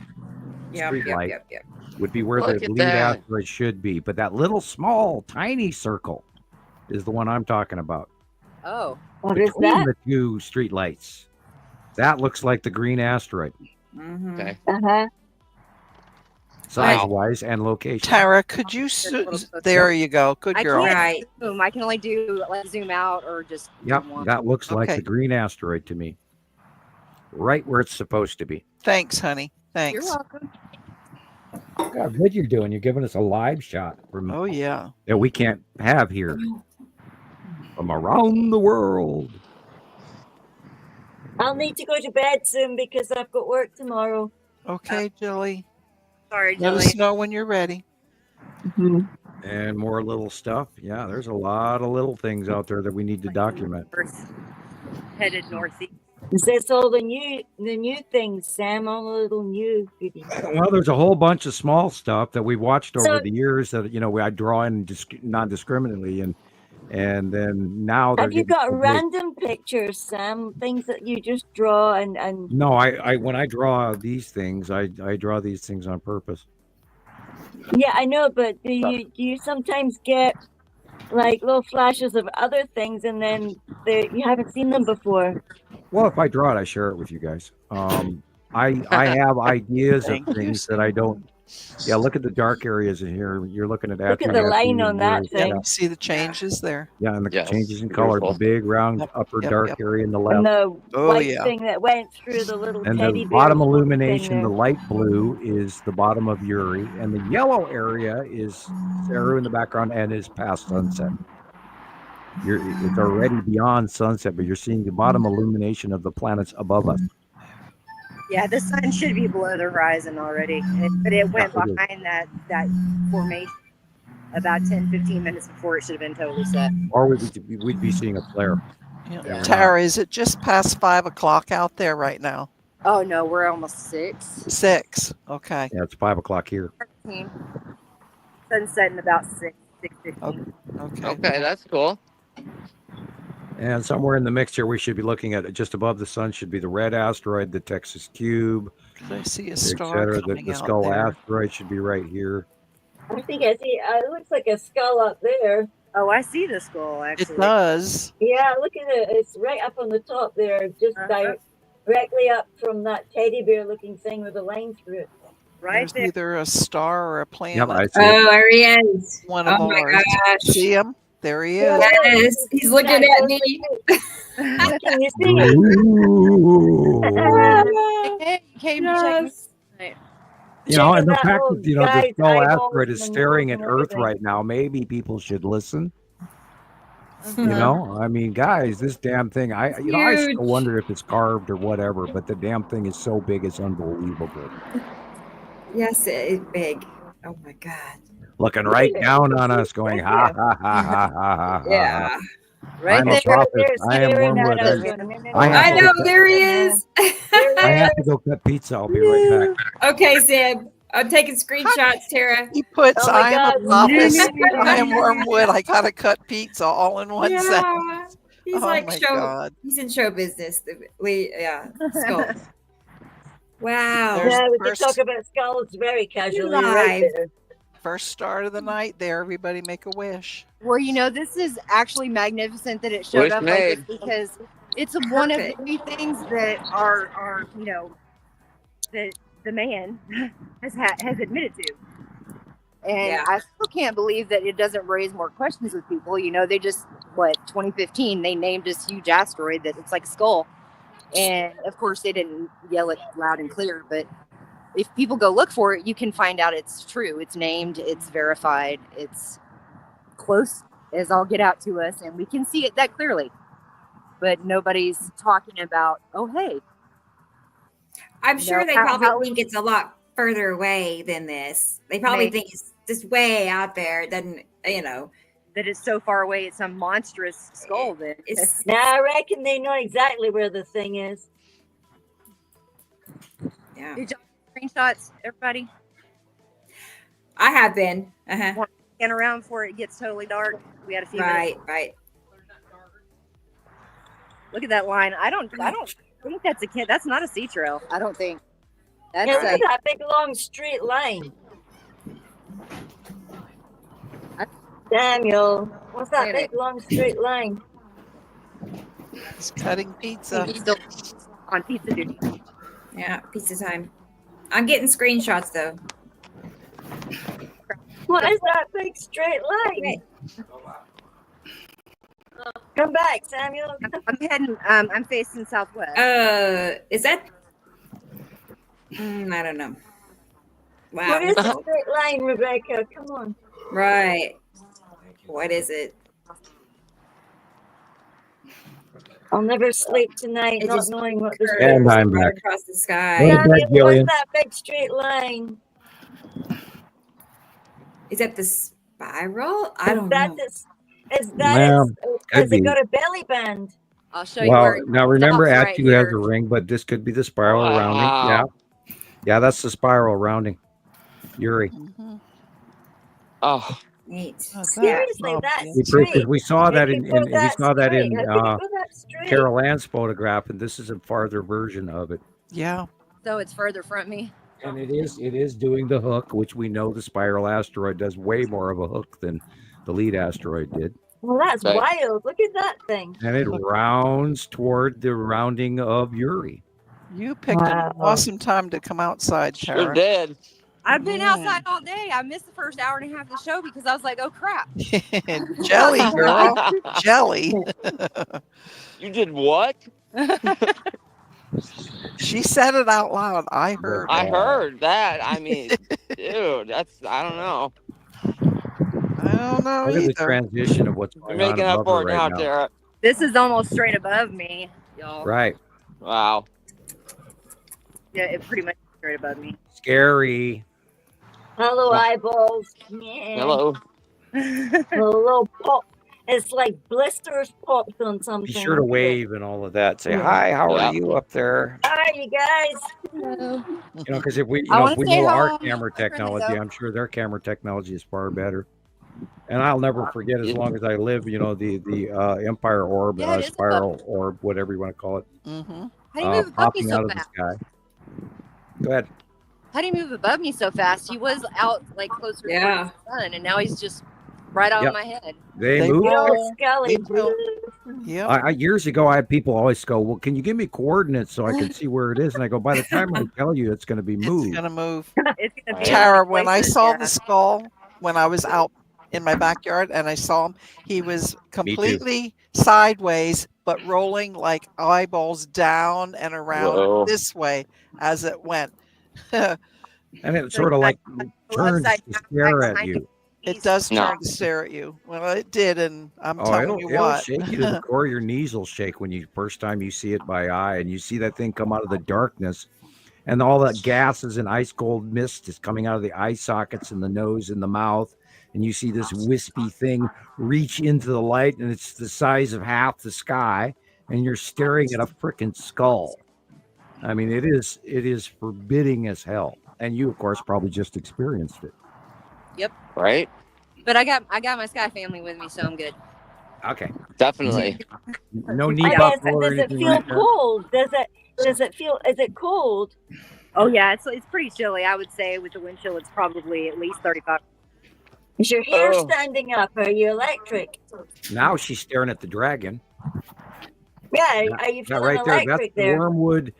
That's the yeah, I wormwood think dragon from the side edge. Yeah, that's asteroids right there up above, and it's transitioning over the top of you, right there. Yep, and we touch him at Tim.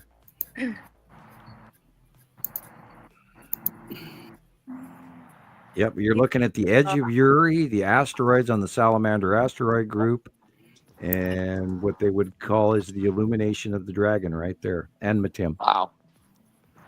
Joshua, if you're gonna come here, please be respectful with your questions, or go play elsewhere. Oh. Did I miss something? Yeah, me Yeah, what's too. going on? Oh, I don't us know what's people, happening. what are we talking about? Well, we're talking about planets that we have watched approach for the last 15 years that I've known about for 44 years that they were coming. And once my government involved NDA, non-disclosure agreement ended, I started warning people like you. And we've documented this from way tiny, tiny little planets to now massive sky pillars. So we welcome you, and we'd like you to Right. catch up. It's a really big book you're opening here, but and I many don't see chapters and many Joshua. pages.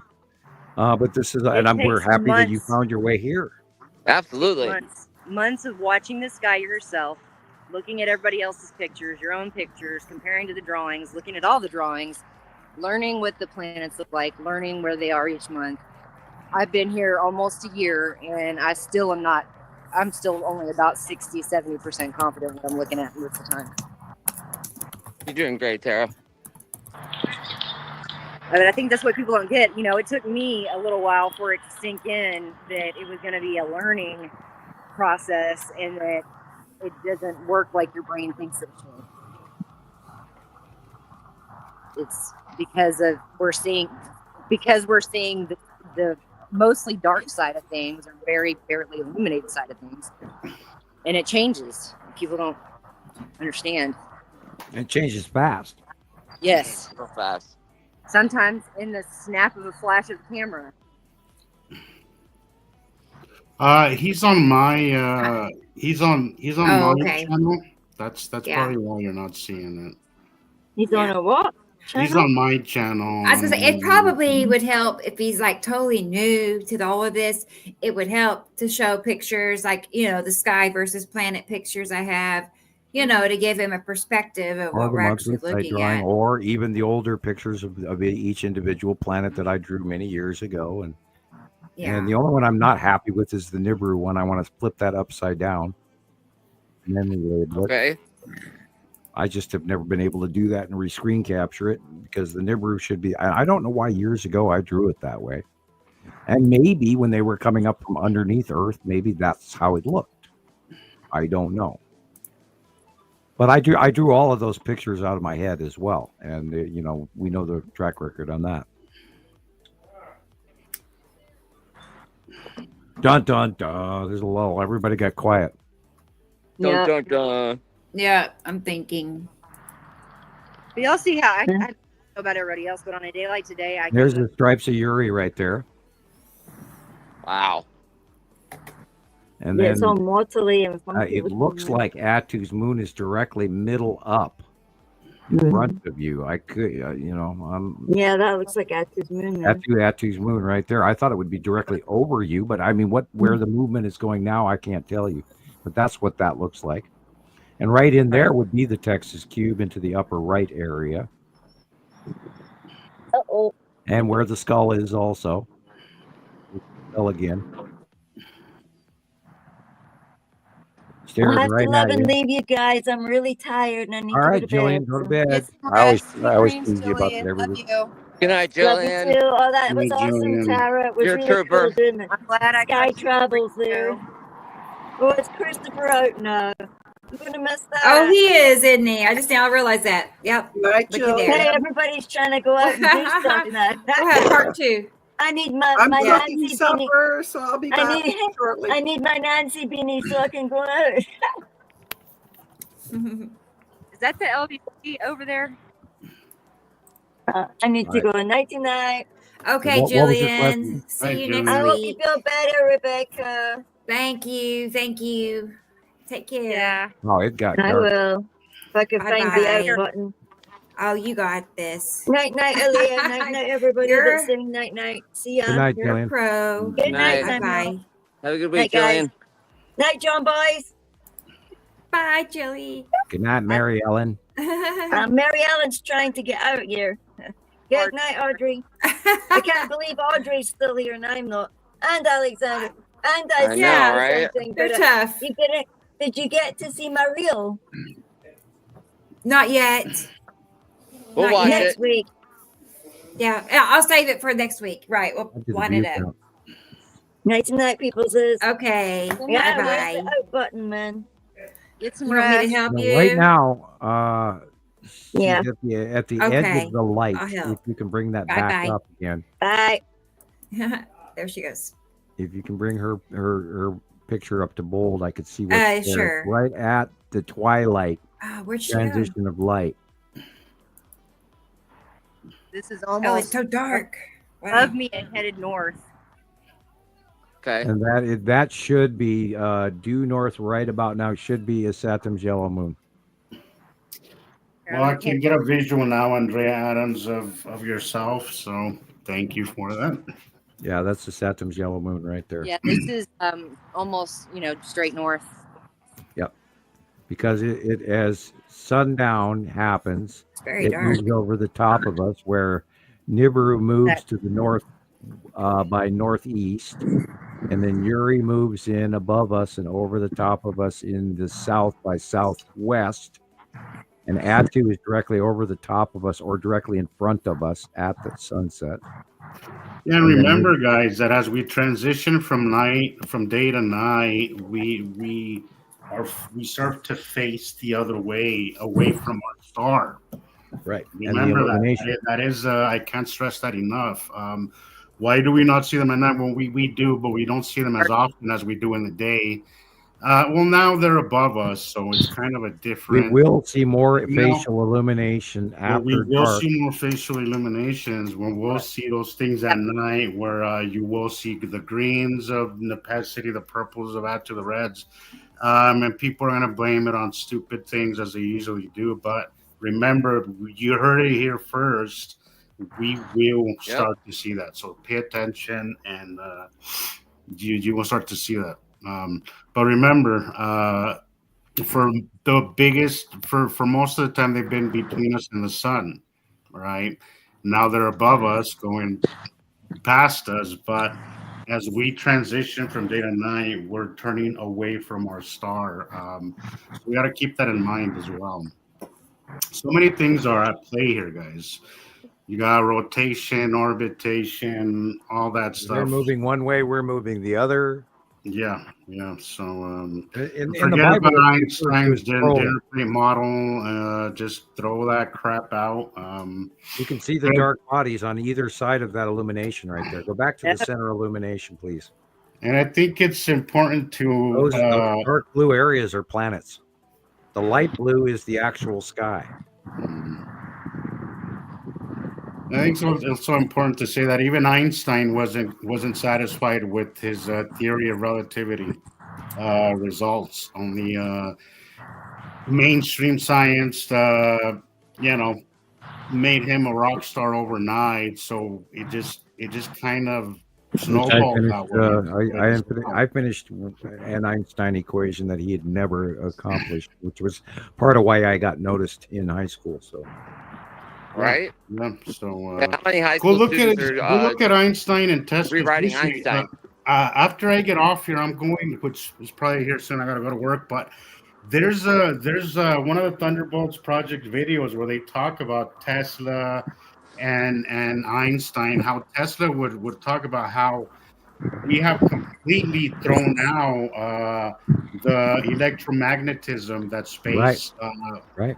And until we take that into consideration, we're gonna have to keep relying on crazy shit like dark matter and dark energy and all that shit. And welcome to the electric universe. To kind of compensate for all that shit that we can't. To achieve the equation that I did, I threw out gravity. Yeah. Yeah, and until we don't, it was such an interesting. It's like a 20-minute video. I'm gonna post it later. You guys have to watch that because mainstream science does not take into account. They only take into account gravity, and there's much more things at play here, guys, than just gravity. Yeah, and that's why Einstein lacked a unification model that adhered to his concept of the universe versus our natural elements and gravity and chemistry within the Earth's atmosphere. That was the lacking of the unification model. And with the electric universe theory, we are atomic compounding on the tabletop and in astrospace. It's sort of like it's chemistry physics or astrophysics. Or chemistry, astrophysics, electric universe. There's more compounding, the blending of atomic structures, including the why solar systems hold together and what gas giants become stars and all of this. And yet there's also one of the reasons why we've been perplexed why the corona of the sun is hotter than the middle, which you would expect any heat to be transferred from the middle out. But we see that the corona of the sun is much hotter than the further because you it's go an into the electron cluster. It's an Um, atom. It's the atomic. what Thunderbolts was saying, and I don't know. I mean, I Okay. think it's a sound. It's a sound projection. Is that the heat is external? It's not coming from the inside. Okay. The atom, the star, is Do y'all see this a body that is connected to all the planets, and there's a thread link, and that thread link, and the fact that it's an electron cluster, and its atomic weight value inside of that star is so great that it lights on fire, and you have an atomic reaction, and it puts out the exterior is greater than the interior because the reaction has to do with being held in a structure of the atomic structure 2, 12, 16, 32, 2 of shell structure of chemistry. Our star is our atom. We are a binary system, meaning we are a 2 atoms compound formed in space with protons, neutrons, and electrons for building blocks of our solar system, the binary electrical solar system.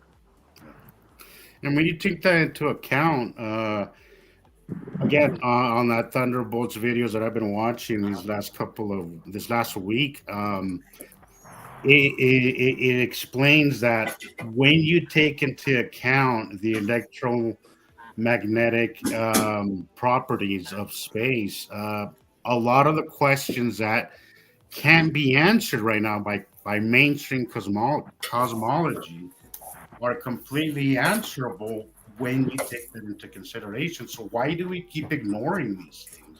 Why? Because science has become kind of a religious thing.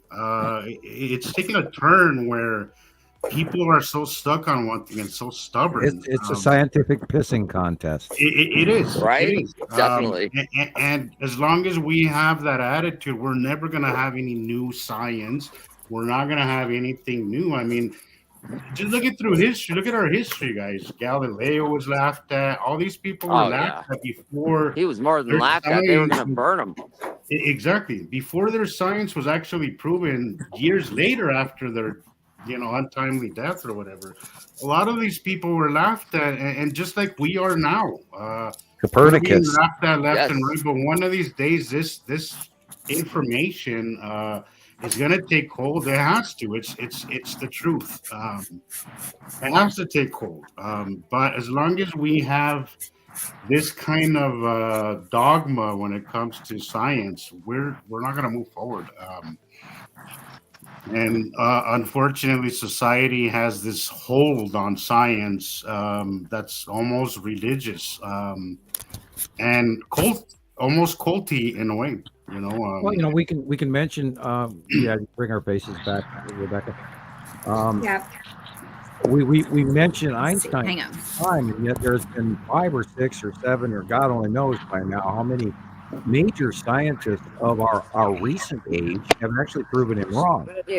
And yet it is a generalized Hollywood equation to the human brain that Einstein was the smartest guy on the planet. And yet I was told directly from the U.S. government that I was well over 20 points higher IQ than Einstein.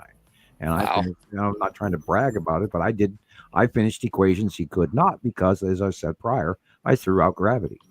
And it's that simple. It becomes a very base equation. And I surmised that we had to have a binary solar system, which is what I wrote my paper on. And I gave 3 examples. And it was a very short, simple, high school student. God, how many words do I have in this paper? And so I can turn it in and get away with something. And I got straight A's through that class in advanced chemistry, but because I can see it in my head. And it fits. And the unification model is what works in the tabletop in front of you is also what works out in space. We are a compound. We're a blending and mixing of all these gases, including that hydrogen, including that oxygen that Earth produces. And people talk about, well, we're a rock type planet, and yet then you say, well, where'd all our oceans come from? Right. Where'd all this water come from? I believe that we are witnessing it right now with the passing planet event. Every 3,654 years, we're seeing an interjection of electrical behavior between other planets that are out there in hydrogen, and then we are living in a planet with oxygen, and they electrically slap those two together, and what do you get? Water. H2O, space clouds, water, rain. A year's worth of rain in 3 days or 3 hours. Right, and put that up next to any of the other theories that have been suggested. It trumps all of them. Yeah. Without a doubt. I believe you're right, Andrea. I believe you're right about that. But okay, so here's something that Nikola Tesla said. So this video is from the Thunderbolts Project. It's called David Drew, Nikola Tesla and the Electric Universe. Okay, so Nikola Tesla said this about the electric universe. It explains the causes and motions of heavenly bodies under its influence so satisfactorily that it will put an end to the idle speculation and false conception such as that of curved space. Ta-da. Listen to that, guys. You have to listen to that, because that is no, my camera's not. Puts it to rest, and we are a chemical chemistry. We have to keep that. We have to put electromagnetic properties in the equation, or else we will never get past this. Earth puts off 235 volts in hum cycles. I'm going to share this to my timeline, guys. You have to go watch it. It's only a 16-minute video, but it is very eye-opening. What Nikola Tesla said about Einstein's theory of relativity and all that, and even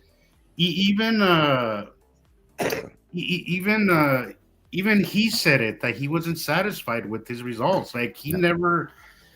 Einstein never really. He wasn't satisfied. Like he was still actively searching for the unification. Even at his death. So he wasn't even satisfied. You gotta give him credit for that, you know. But go watch that video. I'm gonna post it on my timeline. Hey, can you send me a direct link on my Facebook page, please? I definitely will. I would like to hear what you have to think of. I would love to review it. If it comes from Tesla, I want to see it. Yeah. It's what he has to say. Yeah, you know, we have. If you look at the equation of the pyramids, it creates a harmonic. I still believe to this day that the pyramids are like electric power station for broadcast power, and the tops are missing, and they've been robbed off the top and melted down, etc. But there was an era of technology. I mean, numerous eras of technology that we don't account for. And I saw a bunch of stuff on the Anunnaki again today, and I was going through the garbage pile. I hate to call it that, but it's a lot of it. Hi, Maria. A lot of that can be the garbage pile. And they're going, 440,000 years ago, the Anunnaki came down to Earth and found that we had gold here, blah, blah, blah. And it's such a simplified, like watered down iced tea version of it. I had to sit there and laugh about it. Spectacular non-breakable theory regarding passing plants, oxygen, electricity, water to refill the Earth's depleted water source. Okay, cool. Yeah, with electricity, we can actually gather enough water between space and Earth atmosphere that it would be amazing. But nobody looks at that. They'd rather send up, satellites. Although I would, having something in space that pees on us may not be favorable. I don't know. Look what Nepacity's already been doing. Anyway, maybe there's a future technology in that. A good point of view. I got lost. Where was I? Broadcast power stations. I believe there have been numerous previous technology civilizations that have, because in that 440,000 year period that they're dropping this date off of, and that's approximately, it could be 300,000 years. We don't know. I mean, it's not etched in some stone somewhere that we know of. It might be, but anyway, in that approximate era, it's gonna be left to interpretation. Like there's a lot of that stuff, but in that period of time, there's just so much information that they did tell us from past civilizations. If you go and do the basic math and you go back through the histories in the genome of like Denisovan man and all of this and the different versions of humans that they're finding evidence of, and they can do the oxygen microbe test to see where you were born and all of that, and where you came from and how you traveled and all of that, going back through history. But there were 80 plus cycles in that period of time where they're discussing as general information that the Anunnaki came to Earth and created man. And that's the general, peanut butter of it, but not too thick, but not too shabby either on the bread. The point being that there has been a lot of civilizations in between. And we can see evidence of that in stonework that we still can't even cut to this day.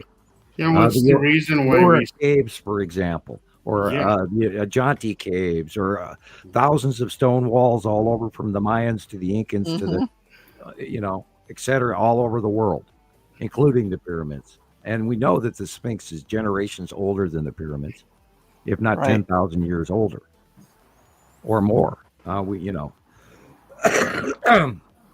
know that standard empirical European science is wrong. Go watch that, guys. I just posted it on my timeline. You'd have to go watch it. It's a 16-minute. Sorry, Sam. 16-minute view. It's 16 minutes is not very long, guys. That came on my feed this morning. You should watch it. I will. Fascinating. But it's just from a take from Tesla. Sorry, Sam. I didn't mean to interrupt you. But, no problem at all. Please do. But go watch this. It's just a 16-minute view. There's so much that isn't spoken of on mainstream science when it comes to this stuff, but you should go check it out. This show is about you guys too, and you need to fill the space, and then I can grab a Ricola. Yeah, I'm surprised no pizza tonight, Sam. Yeah, I already cut pizza. Oh, you already cut your pizza? Yep. Yeah, I did not eat any personally tonight. I looked at it and it was like, oh, indigestion, and I thought, no, I'm not going to do that. But I am having my first Ricola out of the package, so right at 3 hours 44 minutes. I'm curious what the sky looks like for Christoper. It's pretty wild. Let us know. Let us know when you're ready to give us a peek. So he looks trying to get away from this traffic. Yeah. Okay. Christoper, you look like you're dressed for Pennsylvania. I can't turn sideways, guys. So wind. For some reason, it's not letting me do it today. Bummer. Right. Oh, no worries. Yeah. But it's looking pretty good. Hey, we I think Saturn's yellow moon is in a really strange spot right now. I don't know. You guys tell for yourselves. Let's see here. I put it on I shared it to my Facebook page. But we can see it, Chris. That's good. But hold on, I'll add a link. Okay, I have a copy of it, Jesus. Thank you. Yeah, I just sent it to you, Sam. Yeah. Thank but you. I'm going to share the link. Hopefully, I could put it on here. I can't wait to watch it. Yeah, fascinating stuff. It's definitely one of those things that you just must watch. Well, and the thing is that we're just so stuck on the current model. But it's there's so much more when you dig for alternative things. When something doesn't sit right, you have to look for alternative ways, and we really need to embrace the electromagnetic theory, because it's becoming not a theory, it's becoming something that is a fact, guys. Self-evident. Right. Why is it not? Can't deny it. I don't know why it's not pasting the link on here for some weird reason. Well, I have it, and I took a copy of it. But if you can, I posted it on my group. On my Facebook, and just go to my. I don't know why it's not posting the link on here for some stupid reason, but okay. Yeah, just go to my Facebook page, Jesus Marquez, and it'll be on there. But if not, go to Thunderbolts Project and just subscribe. They have a lot of fascinating stuff that'll give you a different take on things that makes way more sense than our current model of curved space, and that we have they have side papers. Yeah, I don't know. I can't get past how ridiculous the whole you know, the whole gravity well thing is. I just find that just so stupid. I can't believe that we're still working on that kind of science. Well, shoot, if all those planets were that close to us, we'd be dead. Yeah. Yeah, look what we're looking at. There's this Saturn's yellow moon and this Saturn right there. Yeah, definitely. And the lead asteroid. And probably the long box cube right there behind your head. Definitely. 3 straight lines. And here, there's that pattern again that we see over and over and over and over and over and over. Day after day, month after month, year after year, but it changes. A lot of the similarities of what we just saw. Basically, we're seeing it from a different view from Tara and Christoper now. Same thing, just different perspectives. Look over the top of the sun. Yeah, so is this Yuri now, or? Yeah, that's Yuri. Definitely. And go over the top of the sun. Go to the right a little bit, right, and over the top of the sun. There's where the Skull asteroid is. Okay. Just directly above the palm trees. Okay. Oh yeah. Oh wow. Okay. See it, Chris? Yeah. My God. There's so many little asteroids up there, and yeah, there's just buttloads of asteroids in that cluster. And this is freaking spooky as all shit that just dry. And if you look there, I mean, Pareidolia is screaming at you. I see an old man. I see a guy in the background. I see another skull. I see another one and another one and another one. You're lucky I'm not on duty, Samuel. I know, right? Oh my God. And what did they put in my water? I mean, my Coca-Cola has been spiked. What is this? Wow. Well, I took some pictures, and I bought a battery so I could charge my phone while I go outside. Good. But apparently I didn't charge it long enough because it's dead.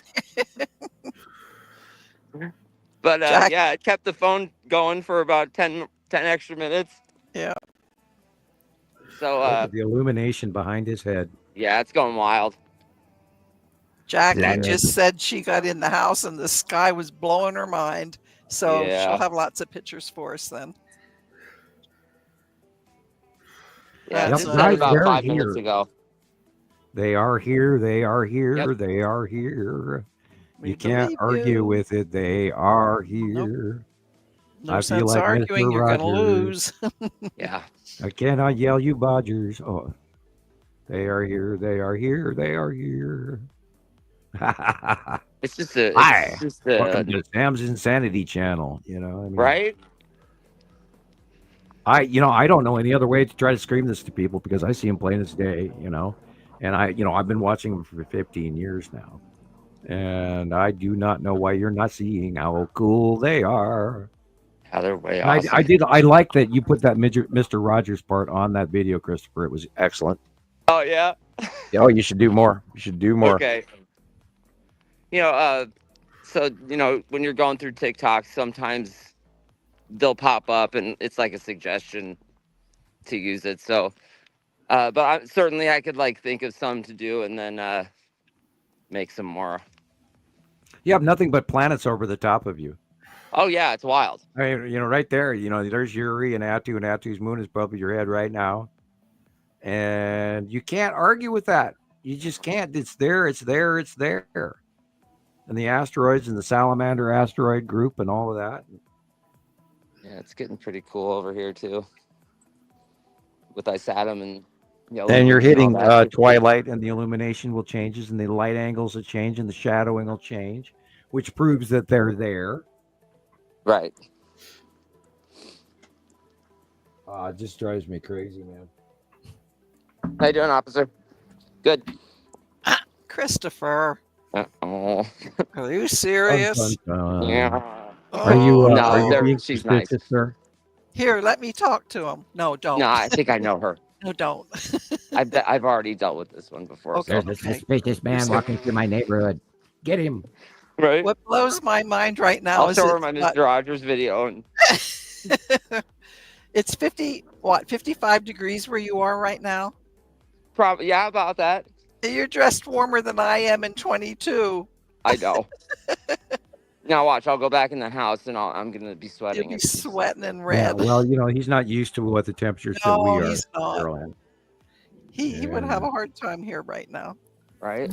I think And you you're, can of course, totally see looking the at a lead Saturn asteroid yellow right moon. here too.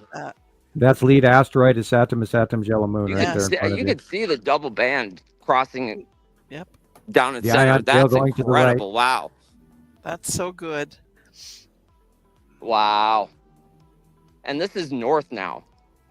This is directly north. So that's Right, because it's gone at sunset is due north and over yeah, the I haven't top of seen us now. And I it's going haven't to seen get bigger. anything in the sky for 2 weeks now, so I'm all off. This is so something. I'm glad it's there Way for off. you too. I'm glad it's there. Yeah. And to the Yeah, right of the I light pole should be the green asteroid somewhere in that area. And then there's some smaller ones around that as well. Around the lead asteroid. We haven't documented. There's like 4 or 5 of them. Wow. Wow, you can see the bottom. You can see Yep, the bottom right of there. the yellow Yep. moon. Right. Whoa, Yeah, that's lead that is asteroid. very And that's obvious. yellow moon. Look at that. And it's getting bigger as we talk. yeah. It's coming right at you. Jeez. Duck. I know, right? You can feel it. Yeah, I know. That barometric pressure you talk about, Oh, CarolAnne. I'm You can yep. totally Right. feel it. I know. Your bones will be aching tonight too. And we humans, I'm some of feeling us it already. humans know what's happening, and a lot of people are completely oblivious to it, and it's sad. I wish everybody could share this because it's I the know. coolest damn thing ever know, was. You realize how many people are running to the doctors because they think there's something wrong? I mean, Oh Yeah. yeah, give me this pill, like- give me that pill, yeah. yeah. And And then you go to the and pharmacy and they don't have any of your medicine. No, if I people know. knew these planets were here and there were people on them, maybe they'd stop fighting each other and start looking elsewhere for I solutions. wish they would. Maybe they'd stop finger pointing at one tribe to Wow. the next, or the guy. Well, now most of wars were always due to famine or hunger.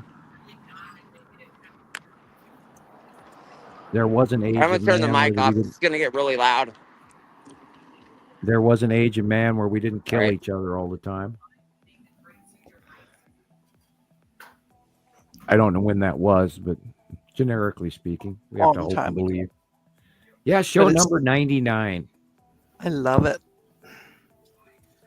Yeah, there's a planet directly over the top of your head. You can see the blue and the white difference in light. It's just plain as day.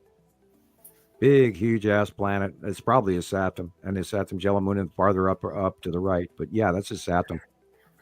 Look how big a Saturn is getting, and you can kind of see a little bit of pink to it. And there's the Saturn's yellow moon right there, and the ion tail going off to the far side of the right. Yeah, that's Illumination. defined. And there should be a few craft in there, including the long box cube. And it froze on me there. It's froze. Yeah. Okay. Sometimes I just think it's me.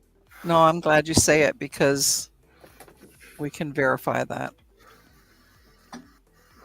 Yeah, I heard a noise in the background. It sounded like somebody tripping over a box, but anyway. Or he's Uh-oh. He's you okay, Chris? Are you inside? No, I think he lost his speed. Huh. Okay, well, I'll bring it back. Let's see. Yeah. Yeah. There we go. Okay, we've lost All Jesus. right. He's out doing laundry again. Maybe so. Well, I know Thank that you, feeling. young Sam. Thank you. Appreciate it. aw, thanks, Esri Colette. That's very, very, Just very call nice. him young Sam. Yeah, I was like, knew who is who- that?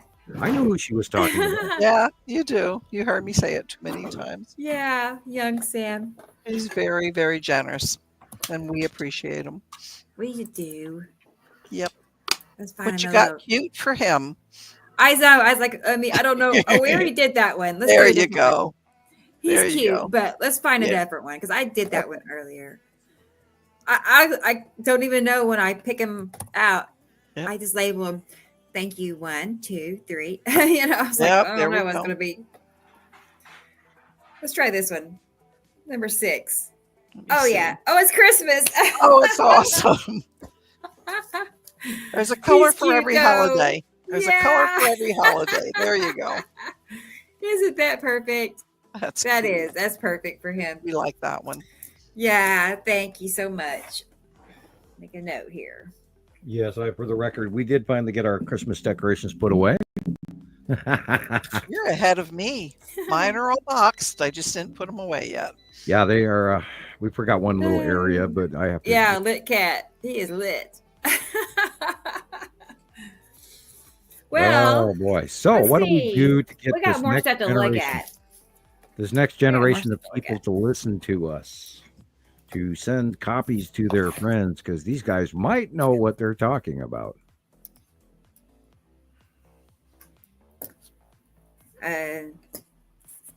I mean, we know we're right, but yeah, this is, I mean, how do you? I know people don't believe you, even when you tell them that. They're like, "Yeah, right." Yeah, we only spent the last I got pictures. Decade plus proving this. That's all. That's nothing special. Right. Me and my turnip truck. I made another TikTok. It's short. Let me show you. Yeah, you should do your comparisons more often. It was, this is talking about the rotation of the planets and the heliocentric model. So let's play that real quick. It's cool. Okay.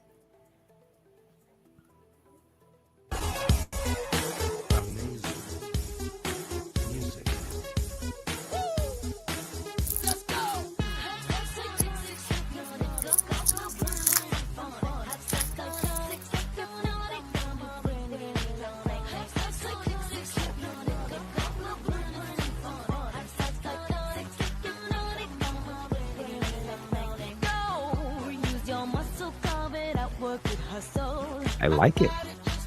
Sweet.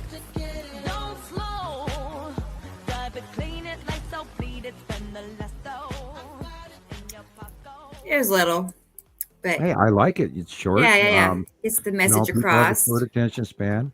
Now you're cheating there, CarolAnne.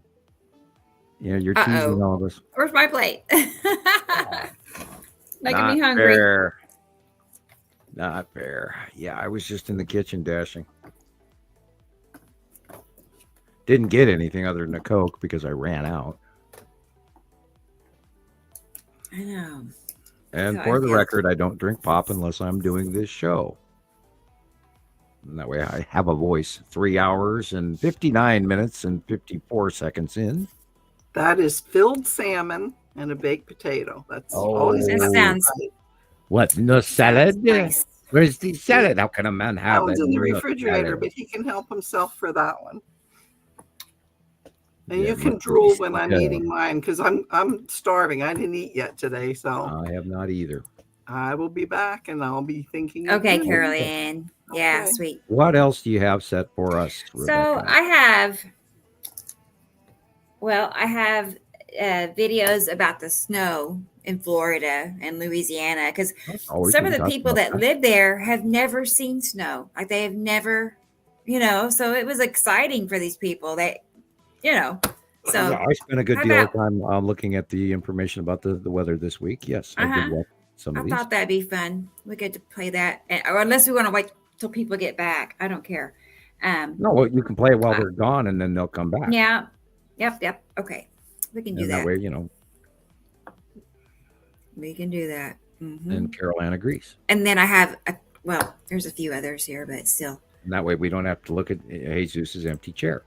I know. Here we go. The Welcome to Florida sign with about 5 to 6 inches of snow at my feet. I mean, it is just truly unbelievable. I'd never thought in my chasing career, and I've been chasing for 15 years now, that I would ever see this much snow on the ground in the Florida Panhandle.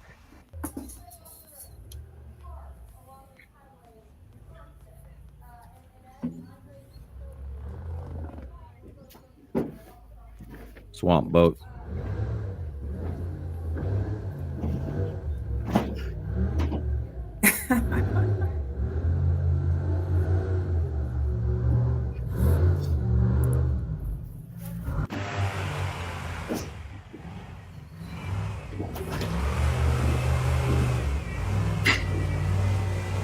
I imagine that would work.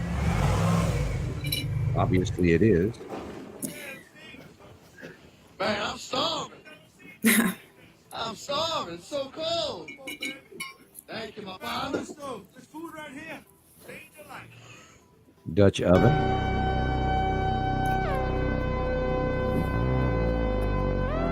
They're lucky their dome didn't crash.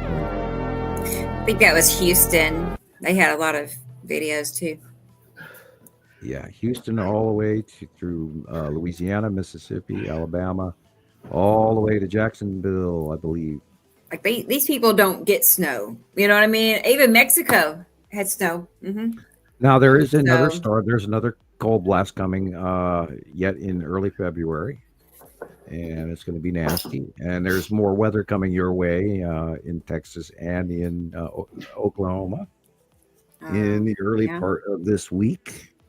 That rainstorm that they're getting right now in California tonight or tomorrow will be heading your way, so it's going to go straight across. And that would be the normal southerly winter jet that we don't normally have. But in winter, usually we have a dual jet, and currently we don't have that. And to end it, the most joy I've seen in so long. A bunch of grown-ups having a snowball fight in Jackson Square. Let's go!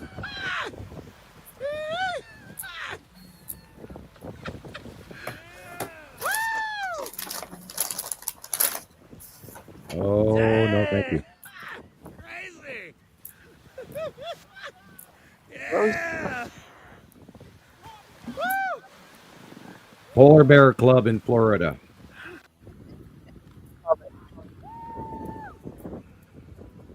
I only ever did that one time. I at the University of Montana, we would come out of the sauna, and they would open up the garage door, and right next to the building would be, usually 4 feet of snow, and I've done that many times as a kid, where we just jump in the snow and then head back to the sauna. Yeah, but that's fun. Then I'm from Montana, so Yeah, what stopped the entire area down there, that travel-wise and, froze them out, it's just a normal day for us, so. Right. Of course, we have snow tires and chains and salt and. Yeah, that's a yearly thing. And winter driving, it's a yearly thing for us. We know how to drive in the snow, and they don't. But even their buildings, a lot of the hotels and motels don't even have heaters, so they don't know about frozen pipes either, and then No. and if you get the freezing rain on top of it, then they lose power, and then of course their water pipes. And this guy's funny. I saw this one. Yeah, blowing the snow off his indoor. Well, most of them have like patios, and they cover their pools. Yeah, with mosquito nets and all of that. Right.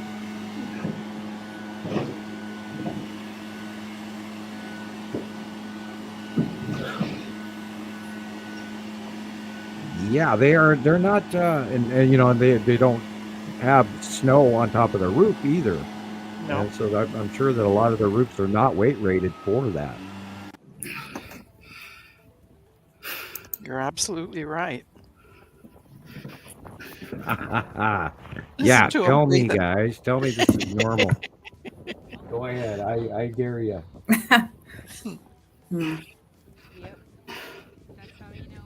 Speaking of Waffle House, I posted Dave's Waffle House link this week. Yes, you did.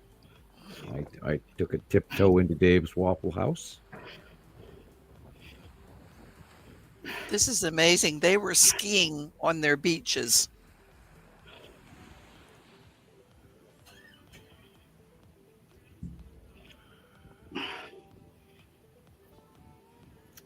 Yeah, there were frozen cars near the shoreline and everything, where they were, buried in an inch or two of foam and snow, and then I guess by now it has melted. I'm not sure. It might be just now melting, but then they're going to have a brief warm spell, and then it's going to hit again. Jesus Christ, Florida, seriously. And of course, again, watch out for falling iguanas. Jesus, cold ones. Yeah, they get frozen when they get below 40 degrees. They start to get lethargic, and then they fall out of the trees. Oh my And in God. some cases, That's sad. It is. Last week, Sam, Right. you were saying that a lot of these cold I don't The know what you want to Arctic call it, cold blast. episodes that we've been having has a lot to do with our tilt. We keep Yeah, I think we're tilting. wobbling.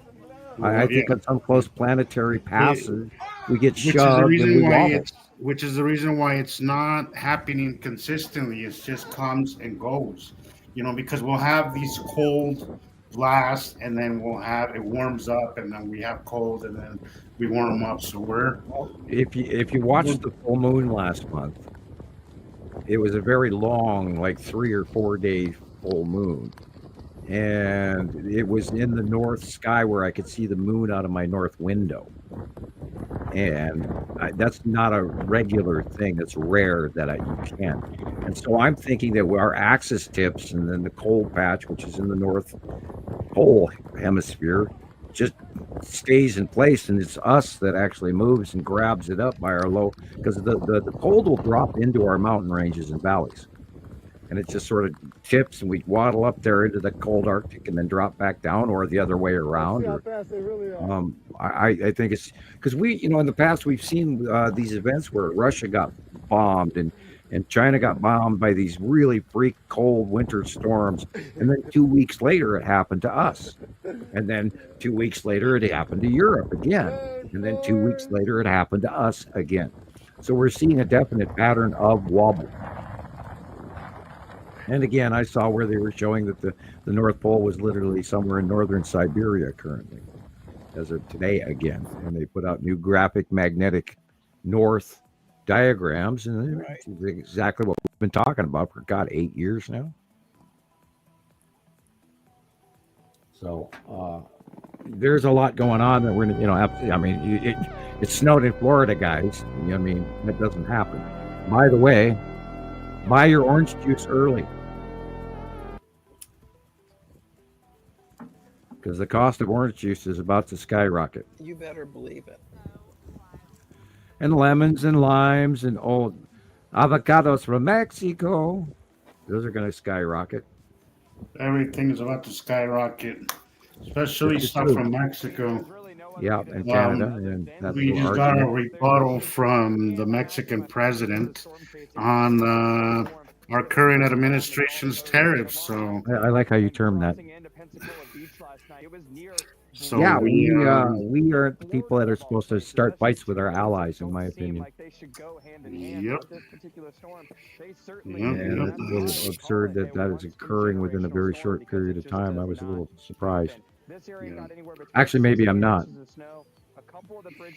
Well, I mean, you want to be surprised, but you can't. This current administration, I mean, I think we're all out of shock, I think that's part of the intent. And anyway, so we can go back to the planet. Unfortunately, yeah. They're normalizing it like they're normalizing everything else. Well, okay, let's throw out a hypothetical. What if they're trying to distract us from maybe 2025 is going to be a little worse than we expect. And I've been kind of tippy-toeing to warning toward that, like we are in for a very serious year of weather and the sun and the rain and storms. And an example of that is look at just what happened to Ireland and Scotland. And that will happen in Europe 2 days from now. And it's going to happen to us again. And there's a big low that is going to come through 2-3 days from now that's going to drop into Colorado and Nebraska and Kansas and Oklahoma and Texas. And that sucker may run all the way up to Minnesota. So we don't even know what that low pressure cutoff is about to do. And it could be a superstorm by the time it gets over the other side of the Rockies from what's about to happen rain-wise to California as we speak. And that's that same low that's coming in from the rain that's beneficial for California. But once it goes over the Rockies there, due east, what's it going to do? Because it's going to be a rotational low, and so we'll see.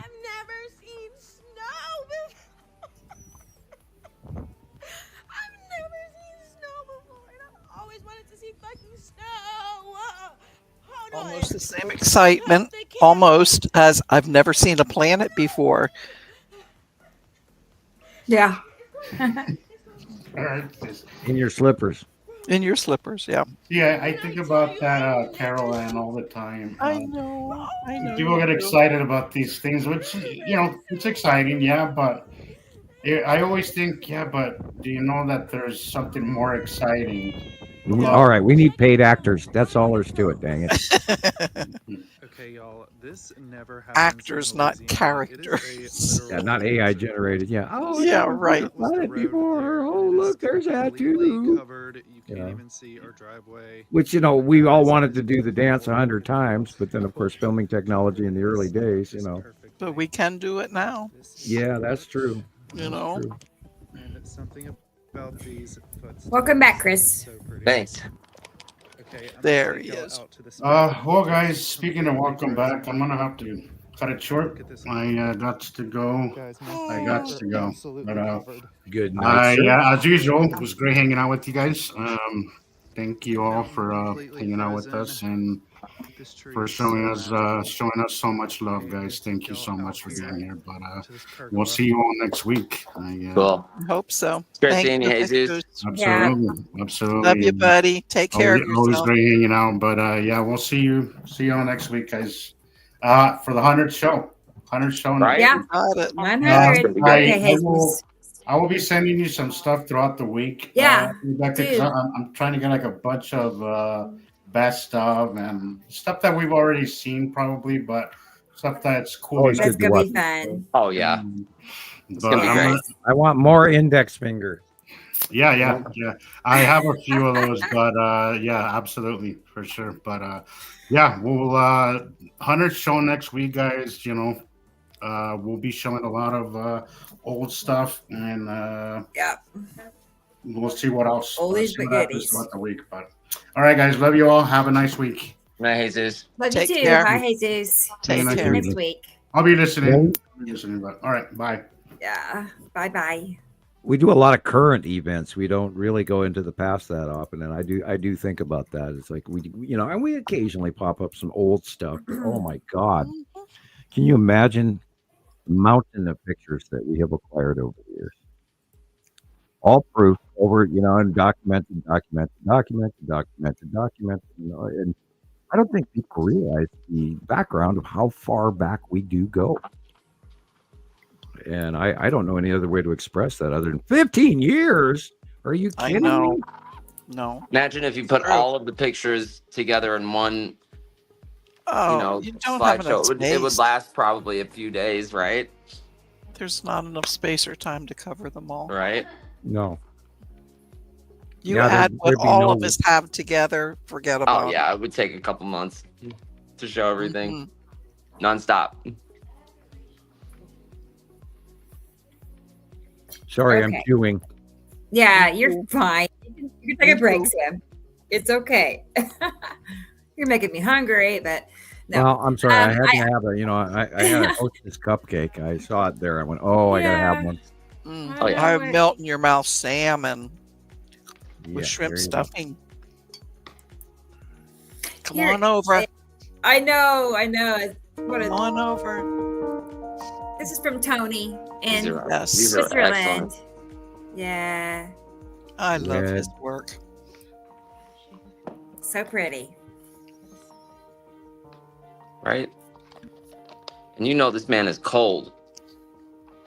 Yeah. Swiss Alps or he's used to Swiss it. mountains.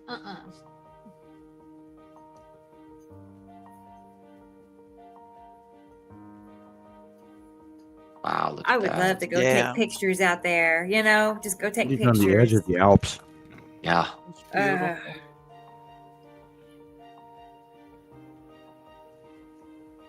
Right there. See the light blue and the not light blue? Mm-hmm. Side of Uri. Can't argue. Here it is around Striping, the world. heard them. Same thing. Oh, look at that. Gorgeous. Color change. Look at that. The dark blue is planets, and the green is Nepesity, and then back there is the illumination of Nibiru, and on bottom of Uri as we spin around. They're all there. There's the yellow illumination of the bottom of Saru. Oh my God! A, I'm getting dizzy.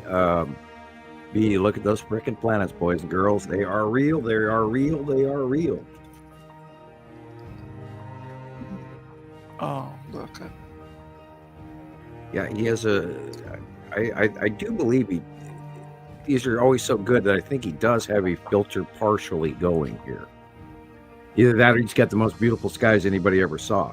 Well, if he does, it's not taking away from what we're looking at. No, amazing. I think it identifies it better.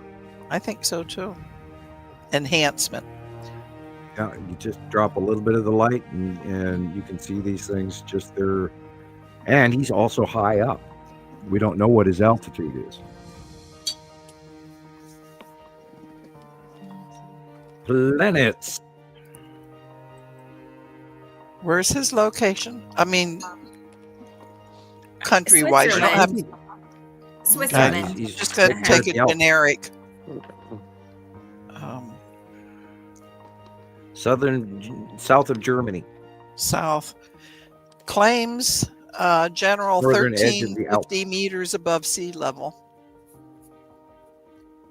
Elevation 3,333 feet. Wow. Right. I'm a little bit higher That's just general. That's just general. I'm at just under 4,000. Side of a planet there, big time. Look at the colors. Look at the green. That's where Nepesity is. And then you spin around, and Nibiru's behind that. And then you spin around, and then we see the far side, and we'll be looking north underneath the bottom of Uri as we come back around to the sun. And the orange glow is the bottom of Saru up at the horizon. Oh, boy. And then back to a Saturn yellow moon. The ion tail is in blue there in that one. Here, look at the red there. That could easily be a Saturn. Wow. And that would be where Nibiru is and where Nepesity is. And then back around to 360. We'll come around to the bottom of Uri. Right there. Unbelievable. And the orange area on the left is where Matim is. You can see there's a rounded, different colored area. Woo! Parking lot 360. Yeah. I officially got dizzy again. I can see why. Whee! Now I'm sitting here paying attention to it. Yeah, I'm going to doing the spin. And you can see at the horizon the light areas of the real sky. Like right in there. Yeah. Right along that mountain range. Yeah, that's the real sky color, and everything else is planet, you guys. And we've been screaming this for years, trying to get everybody to notice. And that big blue round right there, asteroids, light cutoff, illuminations, and pinching of the sun, and downright, Christopher's favorite, where Saturn's yellow moon is cutting off the top of the sun, and we can blatantly see it. We've been talking about all of this information going through the cycles, watching these planets get bigger and bigger and bigger, and right to left to right to left, all the way back since 2011, etc. And here we are today. And again, you're not going to find anybody out there that has this information collected in the manner that we do, and how we earned this spot, and how we know what's up there. See that illumination right there, that white there. I'm glad you added the words in the manner that we do, because there are a lot of groups out there like the cloud appreciation groups and things like that. They have these pictures, but they don't have the knowledge behind it. True. And by the way, speaking of which, I got put on monitoring, I think, in some of the clouds appreciation societies Society. Yeah, they've limited my posting. Oh no! And I went in there and I asked them. I said, "How come you guys are screening my stuff here?" And so I had to chuckle about it. Although I wasn't insulted. But yeah, that's been happening again lately. There's Atu's moon poking out. You can see the craters. It's hard for Rebecca and I not to make comments too. We forget ourselves. We think we're in a Nibiru group, and it's like, you can't. Oh, did I really do that? You can't talk outside of our groups hardly without getting, laughed at. They laugh at you. They put a fence up around us real fast. Yeah. We're used to it. Yeah, and I forget too. I think everybody knows this shit. I know. I really do. It's just like you have to know this. How can you not know this? Or you have to ease them in very gently because they get triggered if you just throw it out there. You can't just blurt it. Yeah, I don't do gentle too well. I know, right? Yeah. Seriously. Oh, sweet. Okay, we did that. I have the screenshots that Tara captured, and awesome. I put a little, I just stacked them one after another. So I thought we'll play that. But I think she's coming back. I don't know. I think she is. I think she said so. Yeah. Earlier. Okay. Well, I'll wait. On that. I'm gonna double check. I think she would like to see it. I can't see on my glasses. Let's try this pair. But we have a video of clips of just strange things. And there is something on there, Sam, that I want you to see. I'm very curious what this could be. Occasional new things. It's like halfway into it, okay? So I'll let you know when it's but it's some kind of rain bomb like I've never seen before. I'm just very shocked and confused. Okay. Yeah, Tara said she would come back, but her phone battery went dead or went down. Okay. Yep. So we'll wait on her. Ever seen a cloud like this before? Look at that shit. Spiral asteroid. Oh my god. It goes in like a semicircle almost. The spiral asteroid going overhead. Between that.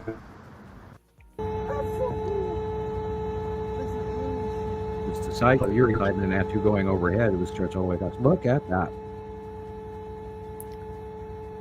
Remember me talking about those ships that have been shaped differently? Really? They've got a elongated back behind them, and then they've got a rounded semi-soft shell crab front. Do you see that rotating around? Did you see that? Something rotating around the circle that's on the left side. Andrea, right. What was that buzzing? That was the whole thing was weird. Is that a craft you said, Sam? Look where that is. That's on the right-hand side of the sun. Yeah, let's go back. The green asteroid right there. But what is that? Right? Look at that. At the very beginning, I swear I could see something sort of like rotating around. It looks like the Empire orb, and then it skipped off the top of the atmosphere. And you can see a curve of a planet behind it, just saying. Yeah, you can see a Saturn yellow moon and a Saturn behind it. The light's coming from the far left. So we know where it is. That could also be the green asteroid. There, see the movement? Yeah. Yes. Now going to what the is right. that? Yeah, that Looks could like be a lasso or something. Remember, the green asteroid has a bunch of small shit around it. Whoa. Wow. Bro, what if...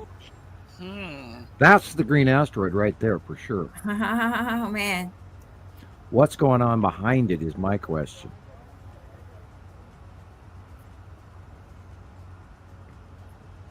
That is freaky. Yeah, now that's this is some sort of a puff or a Stargate or whatever. I don't know. Those diesel puffs come all the time, but I don't believe that's what they filmed. That's cold. Yeah. Yeah, she said it's negative 28 degrees. Negative. That was on the inside of the house, wasn't it? Where is that? Yeah. Minnesota. Woo-wee. Mm-hmm. Christopher's jotting a note. Do not go to Minnesota. Yeah. Now, I lived in Little Falls, Minnesota for many years, calling occupants of interplanetary craft. Yeah, look at that. What was that? What? Oh. Yeah, I call This it. is it. Boy, look at this. Footage This is in Anaheim. Wow. Can you believe this? What do you think this is? a very large ship. I have never. That's in what my I life was seen asking you about, anything Sam. Atmospheric like this before. What?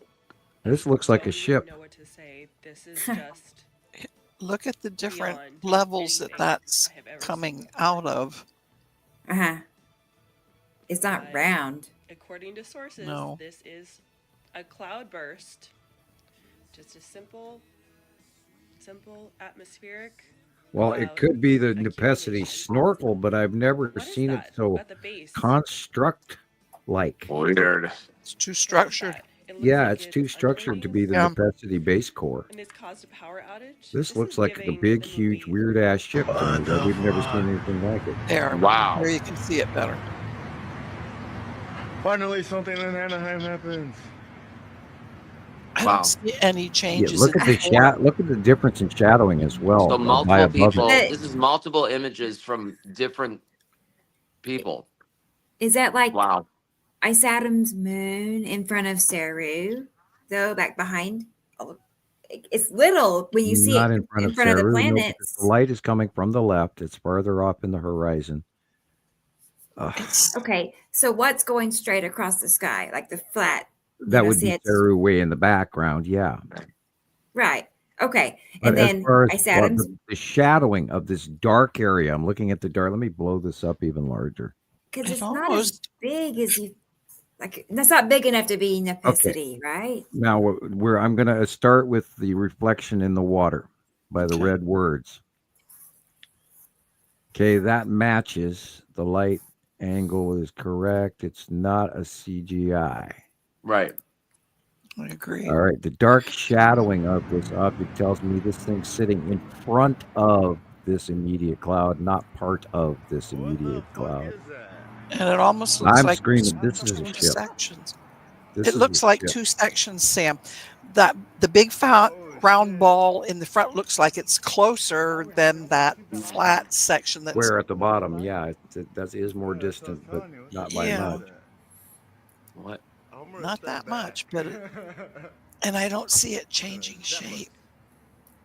And up at the top, if you let your eyes follow when it's in that misty cloud, it does look like ship. Boy, that came out of my lips. Yeah, to me, where's that the looks water like coming from? Like, you know. Or is that is that jets keeping it in place, or we don't know? I mean, yeah, is that like station releasing keeping flames or contents? water? Is it some sort of a rain machine? Yeah. Because this is not just a cloud. Because the shadow, look at that. The shadowing is completely wrong to be a cloud. Right. And if you look in the water, you see like two bright lights. Yeah, there's. Yep, and that's what made me think it's two sections. Like there's something in the front and then something further back. Or underlit on a round circle underneath Right. the bottom that we don't see from the upper angle. But it we looks can very see from the water. structured, doesn't it? Yeah, it looks to me like it says 1981. I don't know. Did it say that? Yeah, it says That's somebody's. 1981.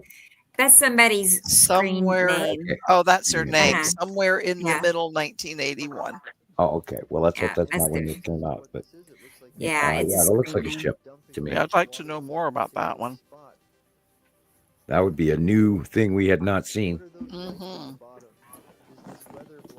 Well, remember, if we take into account that the size of even the Texas cube, for example, they could park 30 of those things on that Right. thing on the cube, and you know the cubes are massive. People, just like that cat. Yeah. Dun, dun, I dun, know. dun, Go sit dun, down. dun, If dun, that person posted from TikTok, Rebecca, is there any way that you can contact somewhere them in the maybe and middle of ask a few 1981. questions? I could try. I'm ready to contact Anaheim City. Yeah. You know, see what they say. Yeah. They said it was what? Outburst. That's a,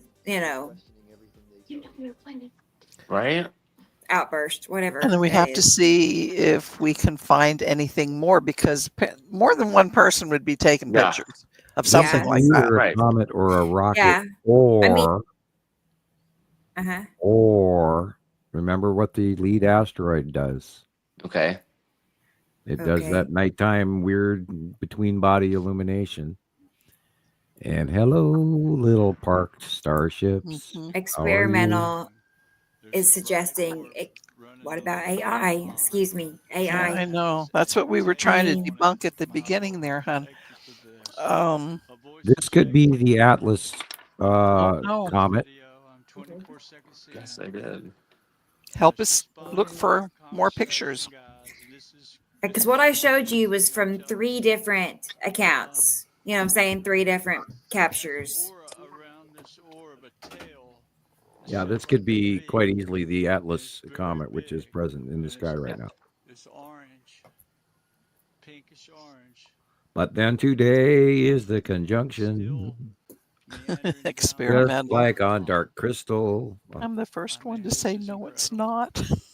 I know, right? And you I usually. am. You know me. I usually go. Yep. I just hold on here. Yep. And that one, I'm not sure. Interesting triangle pattern above it. Mm-hmm. This is amazing. I'm telling you, you're not going to believe this when I share it with you, David, both of you. And it's moving quite quickly, so therefore it is very possibly the comet. I can't explain what I'm looking at. Oh, these poor people that just don't know anything. Yeah. Oh, they don't listen to Montana Skywatcher. No, they don't. I mean, that's right. It's frustrating with the content creators that have this massive following, and they're just coming up with, it's basically their opinion on what is happening, and they're trying to pass, they're not saying this is my opinion. They're just coming up with random stuff and telling people. And yeah, well, we do that in the wild. groups too. Someone will just come in and say that's an epicity when it's plainly Yuri. They go, Right. But then if people read that and we have not come in and said, no, now look at it again, this is blah, blah, blah. Right. And that's why that's we've our been as job. strict as we have been over the years to have to remove stuff or correct people as much as possible. Right. And it's not that we're being rude or arrogant. Right. It's we base what we do on the truth and on facts, not Time-proven conjecture. information. That's right. So, preacher teaching to the pulpit here. Yeah. Boy, look at that tail. Beautiful. Now we know that the Atlas comet is about to approach the sun, and they are concerned that it's going to break up and then go around the sun and come back at us in debris. Wow. We will see what happens. Yep. Of course, then there's the Apophis returning in 2029 thing as well. So I mean, there's lots of danger, Will Robinson, and if they flash, those are aircraft. Most likely. And you're looking for red or green lights, port and starboard. Christopher Now, and if I they had lessons tumble- on that today or the other day. If it's a tumbling illumination, Mhm. It's an asteroid. Because asteroids tumble, planes and helicopters flash. Yeah, and sometimes several different places. Like And if there's an ion tail illumination at night behind it, you could have a majorly large asteroid putting that off, but you'll see that as well. I at least people are looking up. I have to chuckle. This is another plane. They go, oh, look, it's a plane. It's a plane. That's definitely a plane. A plane, helicopter, one or the other. Yeah, because it's got a flashing landing light, according to the rules of the FFA. And ETs don't The follow. lower one, you can see it. I'm sorry, Sam. ETs don't follow FAA rules, you know. No. Yeah, I'm around them for many years, since the 70s. So. Wow. When were you licensed? In 71? Yeah, 71. My husband became a pilot. So that's how long I'm around it. Wow. Filming through glass? What? Yeah. Yeah, definitely.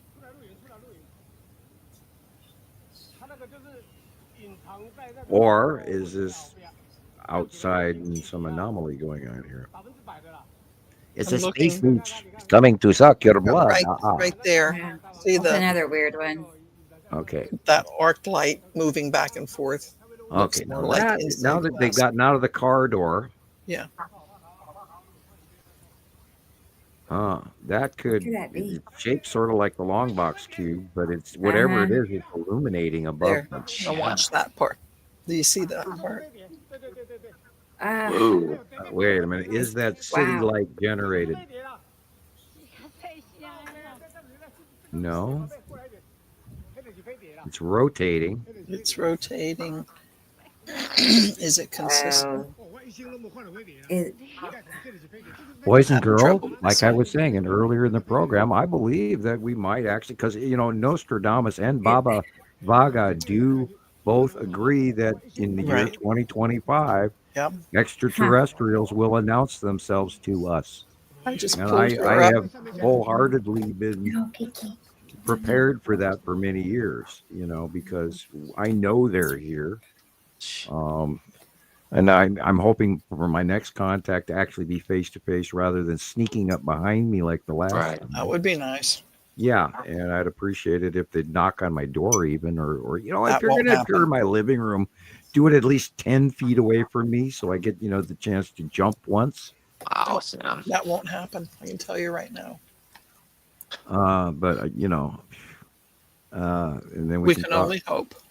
Yeah, well, you know, I mean, I didn't expect the last visit, so I mean, you know, I have to sort of kind of like expect the next one. Right. What did I tell you last week, Sam? It's soon. Yeah, well, I did. I told you it's soon. Yeah, I don't want any of that, but yet at the same time, we've got to move forward, and the only way to move forward is to try new things and not be afraid of the ramifications. And you're all the more wiser now, so. I wish. You are, dear. I'm telling you. Here, let me tell you the story about my dog Clem. Oh. He was a good dog. He was a good dog. He was a good dog. We went hunting together for many years, but then Clem, he got old. Yeah. He was a good dog. Yeah, crap.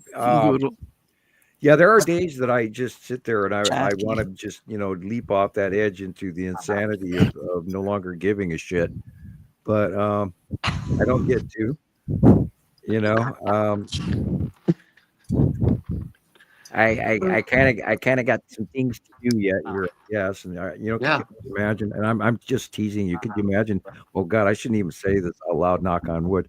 If I just suddenly up and quit, not for any reason bad or good. I mean, just generically speaking.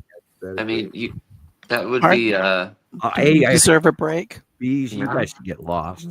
I mean, actually, I think you take over just fine. I think you guys are all knowledgeable enough, and you know, and necessity is the mother of invention.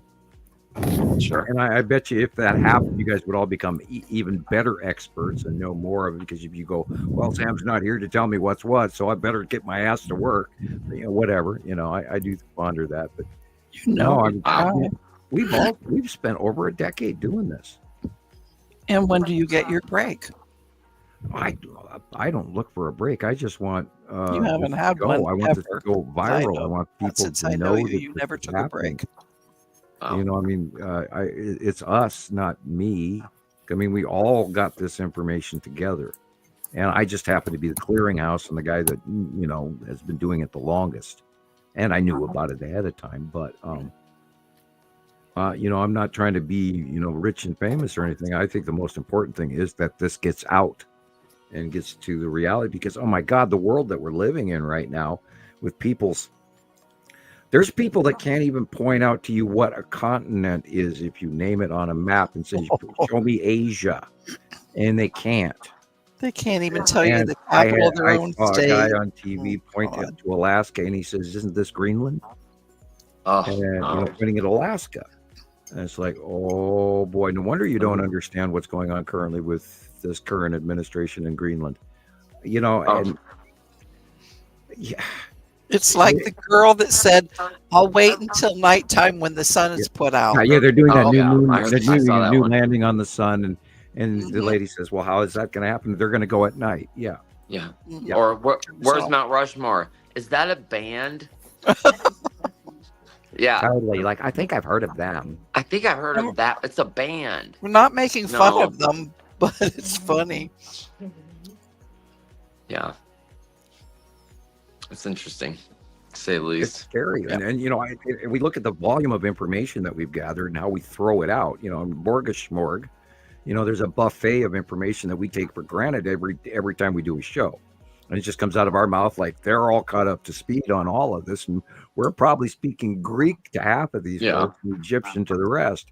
And I could imagine that it'd be hellaciously daunting for, me to sit down at your living room table and say, "Hi, let me tell you about Nibiru." I mean, wow. And yet we've been here coming up on our 15th year trying to scream this to everybody that this is real, and here it is happening. And just as real as the bubbles behind Rebecca's right shoulder. They're there. Yeah, they're right there. Mm-hmm. And they move, and we watched them here tonight, and several other people just walking out like Christoper and other people showing live absolute similarities in the United States.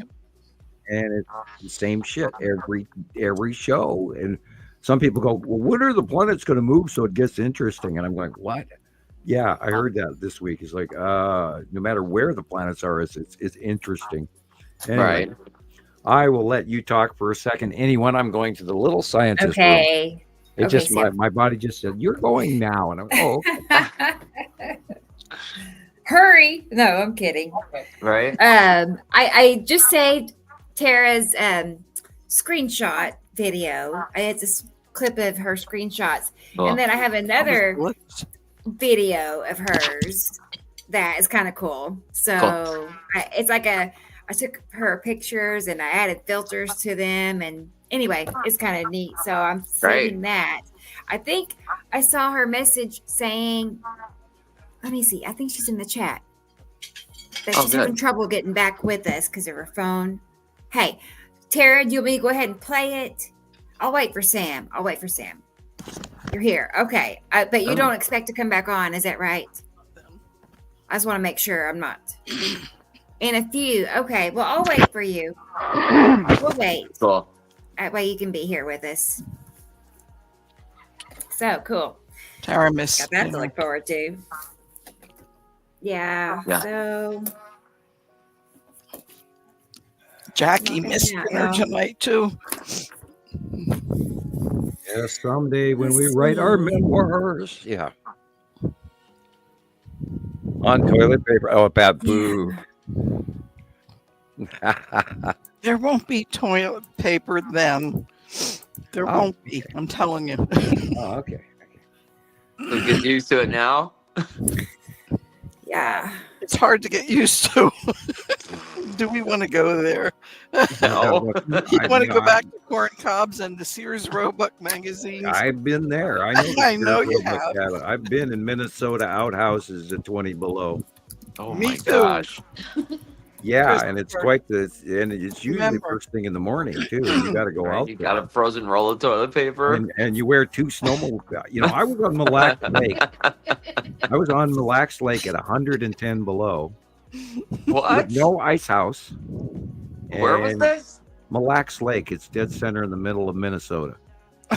110 degrees negative. Yeah, I had one of those great white hunter stepdads. Okay. Yeah. I shot everything, killed everything inside, and then made us clean it. That was my dad. You know, also the guy that ran the many deer.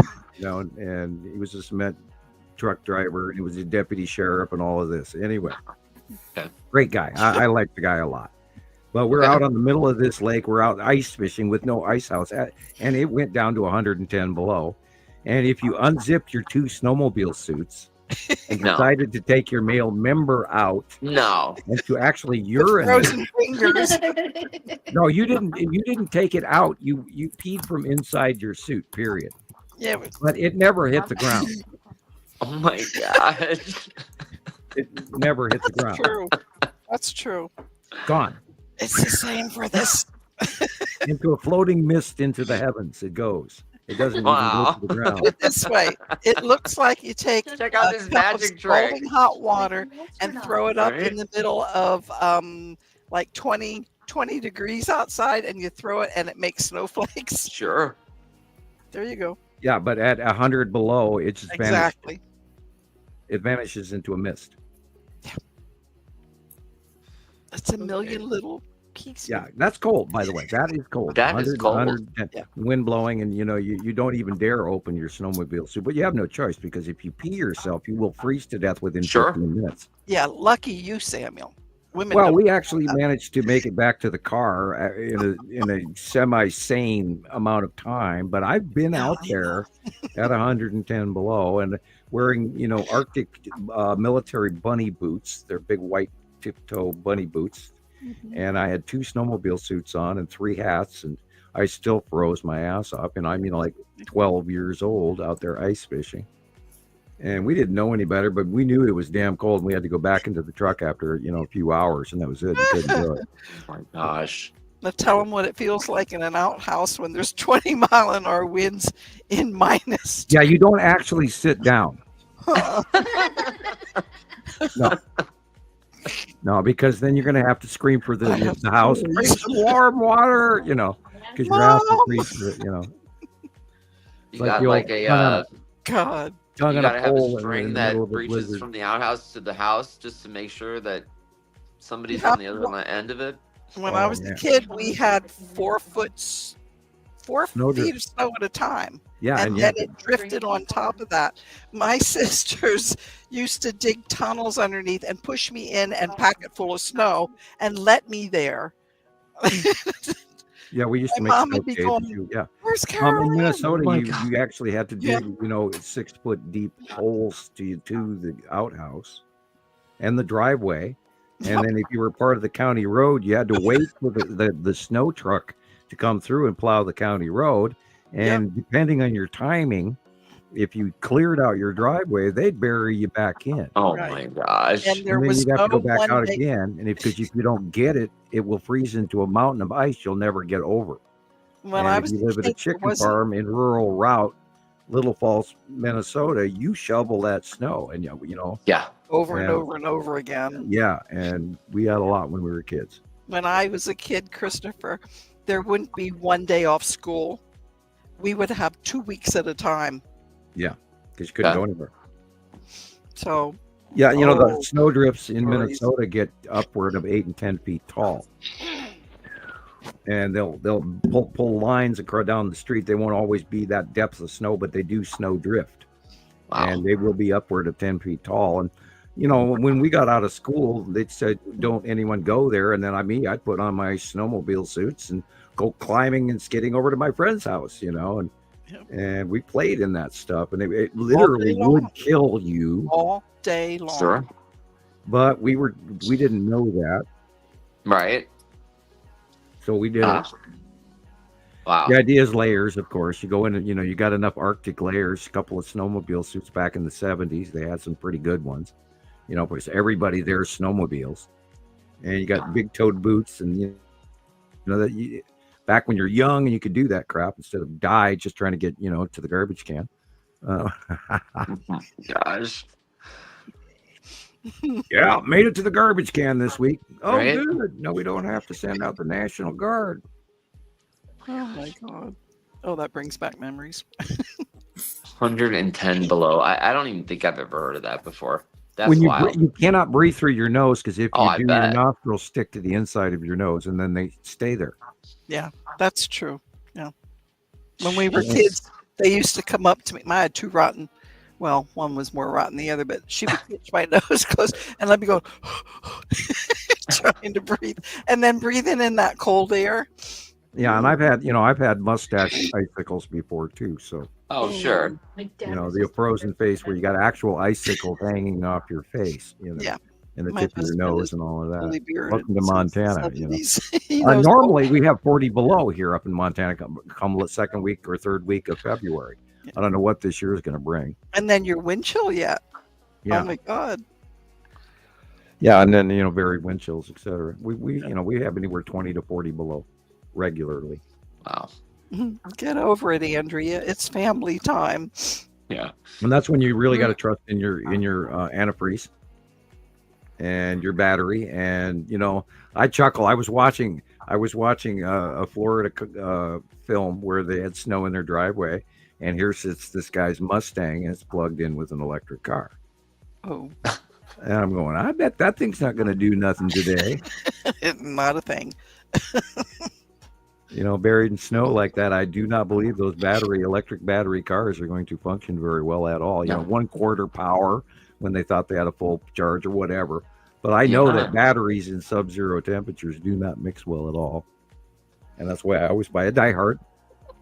And I remember last year I think it was Chicago, these people, 30 or 40 people had to leave their cars at the charging stations because none of these cars would turn on. $50,000-$60,000 Teslas, they just wouldn't. Cold batteries do not take a charge.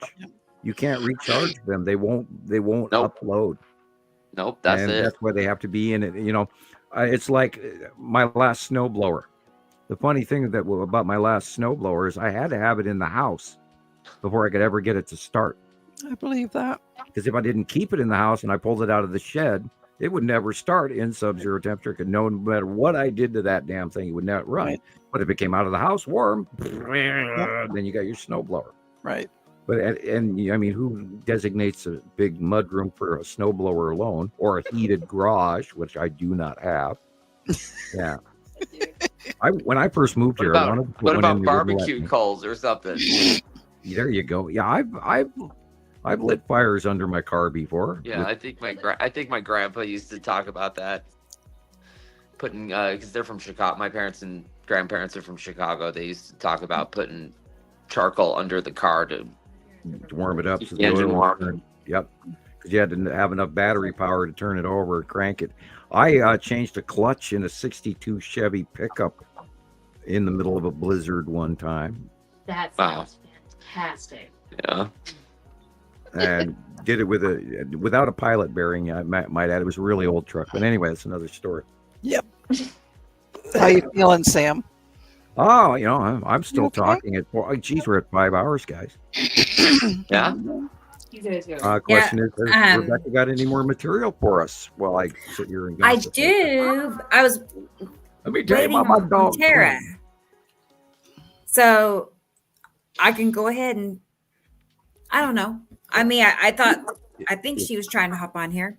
If you have stuff. If she can, though. I know she's wait, she just put a message on. Yeah, she just messaged us. She just put a message there. I need to come down. See. I don't know what that means. I don't see the comment section. She's talking to somebody. Hey, let us know, Tara, if you want to join us real quick. 2 to 4 minutes. Okay. I think. Okay. Unless in 2 to 4 minutes. What can we find to say in 4 minutes? I'm not sure. Oh. Okay, 2 to 4 minutes, she said. Okay. I'm okay with that. Yeah. You're good with that. We needed a break. We needed a break to give Rebecca I need to go refill my water, too. I might go do that real quick. You can go to the That's little a good idea. I need a fresh drink. That one sucked dry. I'll be right back. Okay. Okay. And Christoper. Remember, in the theaters that go, right? I can't do the soundtrack, but then they say, let's go to the lobby and get, drive-in theaters. Remember the last movie I saw? Up or honestly. whatever. Go get some, Boston baked beans or a Reese's candy bar, some popcorn. Like an actual movie theater. Oh, I don't Wonder even if we'll get any national sponsorship or, And remember, no hamsters were injured in the making of this video. No hamsters were injured. Where did we go to? I don't know. With my mom and friends. I don't know. Guardians of the Galaxy. Okay. Yeah. Crazy. Yeah, let's see who's talking in the chat here. Yeah. Andrea's hungry and yeah, that's all I see, really. Yep, everybody left us for the refrigerator, Christoper. That's okay. We'll be hearing crackers and chips munching away in the background. I know, right? There's Nicole, hi. Yeah, I gotta have some snacks with me. She said I had to step away. Yeah, you went to the refrigerator. Everybody's gone to the refrigerator.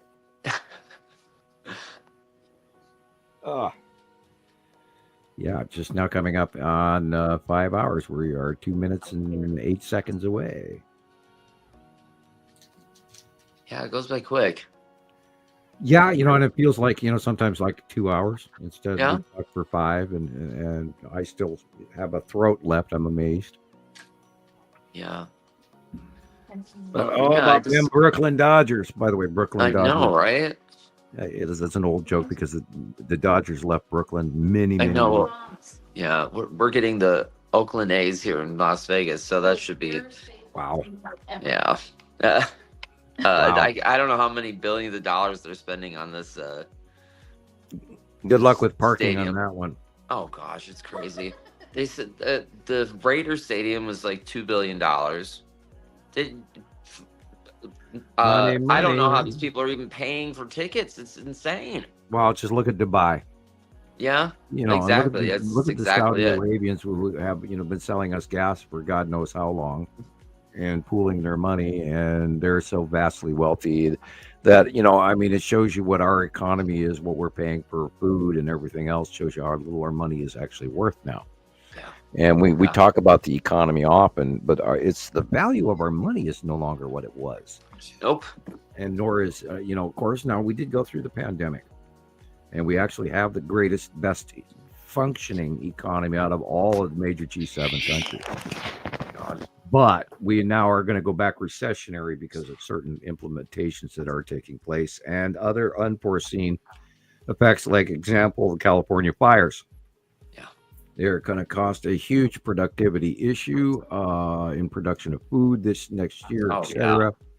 We are any small interruptions are creating bigger interruptions than they used to, because we're having them nonstop everywhere. I mean, look what happened this summer to Texas, or this summer to Oklahoma, or this April and May to Missouri and Kansas, and all of these tornadoes and all of that. Now, each time we chalk up, let's not forget the hurricanes this year to Florida twice, and all of that. And all of that is taking a bite out of productivity and GDP and production and the norm. How things, okay, I'm going to mail you this package from Amazon because it's shipped out of Georgia. Well, all of that's going to be affected.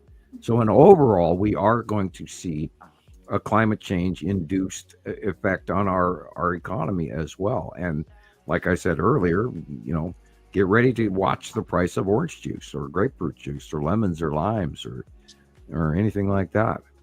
And then we also have to talk about the imports from Brazil and South America, and they're having a horrible year, and weather-wise, and droughts and flooding and you name it. And we, of course, don't hear about that. Right. So I encourage you to look that stuff up. Yeah. And now our new arguments about the Panama Canal. Oh my God. Like, worst possible timing ever. Yeah. Don't add to the price of shipping already. And et cetera. Don't even get me started on that. But anyway. Okay. I'm back. And she's back. Da-da-da-da-da. I'm back. I got water and coffee and cheese. Good. Wow, Sam called that. Oh, yeah. Right. All right. Make sure I haven't missed anybody. Okay, Coupe sweet. de fromage. For those of you Nicole who was speak, concerned, Rebecca, French. so I told her that you picked up lots of things from the drugstore and that, and you're doing your best. I know. I'm Thank hanging in you. there. It feels Yeah. kind of lousy. Yeah, I Ready encourage for- everybody to, get an N95 mask and don't go out in public and bury your head. I'm kidding. Get to the nearest bunker. Yeah, don't go to I'm the joking. doctor. I Oh, that's even worse. Yeah, It the is. doctor's I office do. is I always worse. know. That's the worst place to go. I just had to take care of a referral. I know. Yeah, and That's the all it- ER is even worse because that's where the really sick people Right, go. hospitals Yeah, are I if you don't can want to do go it, into if the you can ask hospital. your doctor for a telemedicine appointment, that's the best way to do it. I agree. I've Yeah, never because even I was doing it for done that. like 2 years from the pandemic, and then my doctor started I'm gonna tell saying him you need to that. come into the office now, and that Yeah, they was have like to 3 see. visits, and now he's back to telemedicine appointments. So I'm like, that's fine with me. I don't need to. I don't Here need in to come in there if I don't Pennsylvania, have to. it's can you meet 2 me or in the 3 parking appointments, lot? and then you you know? must do an in-office. Sorry. Yeah, Yeah. can you meet me in the parking lot? You can look at down my throat and you can take my blood pressure Right. in the I parking lot, wish. please. And, I wish. that way you don't go in that building. Dun dun dun. Definitely. She made it. Tara's here. Hey, Tara. Hey. All right. Okay. So I wanted first to show the clip of your screenshots. Okay. This is all the screenshots that I took, and I piled them up one after another. So let me turn that. Cool. Thank you. I'm sorry, y'all. I'm having one of those nights where You're good. Like if my head wasn't attached, I'd lose it. Yeah, we don't have ours either. We're just making it. Yeah, you should Yeah, have seen that's the about green right, room Tara. before we started today. Hang So are you on. sick, It's not. Sam? I had a dream I'm not going to tell you about. Bear with me. I think not. Yeah, All right. I'm still freaked out about that dream I had with the 2 stars. That was something else. Too surreal. But Yeah. you already know that there's 2 stars, so Right? Yeah. It's I even mean, it was weirder. weird. I've never had a dream like that before. It's wild. It's the calling. I guess so. Well, we started the main subconscious ascension speaks back. started in 2010. That's when the first storm gate opened up to let all of those star seeds out there know that it's time to open up like little lilies in the sunshine. And then we've all been learning at our own pace, and some of us faster than others because of the different jobs. But there are millions of people who are awakening for a reason. And I'm sure there's probably a reason why it's on a different pace, because if everybody woke up at once, it'd be pretty chaotic. It'd be crazy. Yeah, Chaos. you'd have sort of like a Truman Show, and it'd be a little weird. That's a good point. And then they've also got to have the workforce has got to continue, even though the point with it is the decree. Some people are allowed to evolve, and others are going to go about their normal. Right. Yeah. Yeah, look at that oval illumination right there. Incredible. That see, is Tara. the base core of Saru, open core of Saru illuminated. Wow. Perfect timing. Otherwise, it would be a perfectly round sunset like normal. Yeah, they've been like that For a couple weeks now, nights. yeah. Mm-hmm. And like 2 weeks ago, the top of Saru was cutting off the early part of the sunset where the sun vanished quicker than it should have. And that, of course, is transitioning now where we're actually seeing the core as it's moved closer to us. I saw a couple the other day that were just Saru was so close I couldn't believe it. So I have to go, uh-oh, get ready. Here it comes. Got to start drawing it in that way. It's Sam, do you know off the top of your head? You probably do. Like, thank you. Size-wise, like Matim's the smallest planet. What's the biggest of all of them? Nibiru. Nibiru is very large. It's like 10 times the size of Earth, and Saru is like 7 to 8. Now, this is, of course, only through the information that's come through. I too did the internet thing. Yeah. And I mean, there's no way for me to go out there with my measuring stick. Right. Generically, from what I've seen. Now, if we take the sightings into account, Nibiru and Saru are massive. and which is amazing because they're even bigger than these gas giants. You're bigger than Uri. Now, I don't know the size of Uri compared to other gas giants or the size of I know that Atu is also a gas giant because it's striped. It might be some sort of other than gas giant. I don't know for sure, but it's striped, so it's an automatic assumption. And they are basically attached to each other with the asteroid field connected around both of them, including Atu's moon and all that in one ring behind and around Atu, etc. Knowing all of that, we know that Nibiru was so much bigger than Uri was, and so was Saru. And so it's really hard. We don't have any premise of knowledge of the size of a water-type planet because we know that we, Earth, are a rock-type planet, which is much smaller. Okay. I hope that answers your question. Yeah, I was just curious. Like, I mean, No, I know that Saru most of and them are Nibiru way bigger than water us. planets, and they are very large. And that's why I believe the Nibiruans, the people on that planet, would be very, very large as well. So I just thought of another question that just came to me.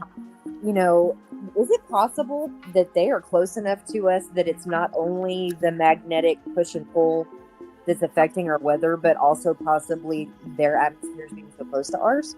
Not just the electrical discharge? Well, we have seen evidence of that when Nibiru did first pass, and there was weather events, but for the most part, proximity wise, we've been around the gas giants, and we were on the left hand side of Uri for many, many years, and then now we have worked around Uri and around Atu, which is why we're seeing the Skull asteroid, which is because it's in between those two, as above us, and so now we're facing Nibiru and Isatum closer, and they're going on our right hand side. So we've moved into the middle of them over the last few years. Wow. So it's going to be very interesting to see which direction. I'm pretty sure I already know the direction they're leaving. I'm not going to assume that they changed direction. I'm going to figure they're going to continue on their path because their path is normal. And it is us who is smaller and more spread out that is sort of crossing through them, if that helps. Are any of our other planets that you know of as majorly affected as we are, or are they just closer the to second star got here or arose visibly to us is about the same time that all the axes of all the planets of the normal solar system, ours, tipped axes. And even NASA announced that. Wow. And then the temperature on all these planets is also going up. So what eats up a solar system? 2 stars. Another star. There's no other way. I mean, you can't. You bring in another heating agent. Here you go. All the planets tip their axis because it's a larger, bigger, more magnetic star. So all our planets went tip. And if you look at any NASA footage of any planet right now, you'll notice that the photography angle has changed since the last time you saw it. Wow. Yeah, I was noticing that the crest was really pretty last night here, and it looks normal again. It's not upside down. Yeah, and when you see the moon, watch the moon. The moon doesn't move; it's Earth that actually rolls. Mm-hmm. The moon is tidal locked, and it's always in the same place. We always see the same view, unless we don't, and which means it's the Earth moving, not the moon. Wow. So some of those I sent you, Rebecca. There's actually, I think I sent you the ones that were edited with like 3 different objects. Those trip me out. Stop it. I might have them on here. I don't remember. If not, we can cover it. Okay. If not, yeah. Let me know. I think I captured the lead object, Matim. Yeah. And possibly the green asteroid. Look at the refraction in this. Oh, yeah. That is Matim. You can see the 4 little lights on the top is where Matim is. And the straight line going down at the angle shows you it's being cut off and into, and the direction of from the object that is cutting it off. I see it. That is Uri, Matim, and Isatum on top in the upper part of that picture. Wow. And you can see it cutting in again on the upper left corner where Matim is cutting into the sun. Stop it. Bad kitty. No. I'm like, what am I doing? The cat on my Sorry. lap. That hurts. Oh boy.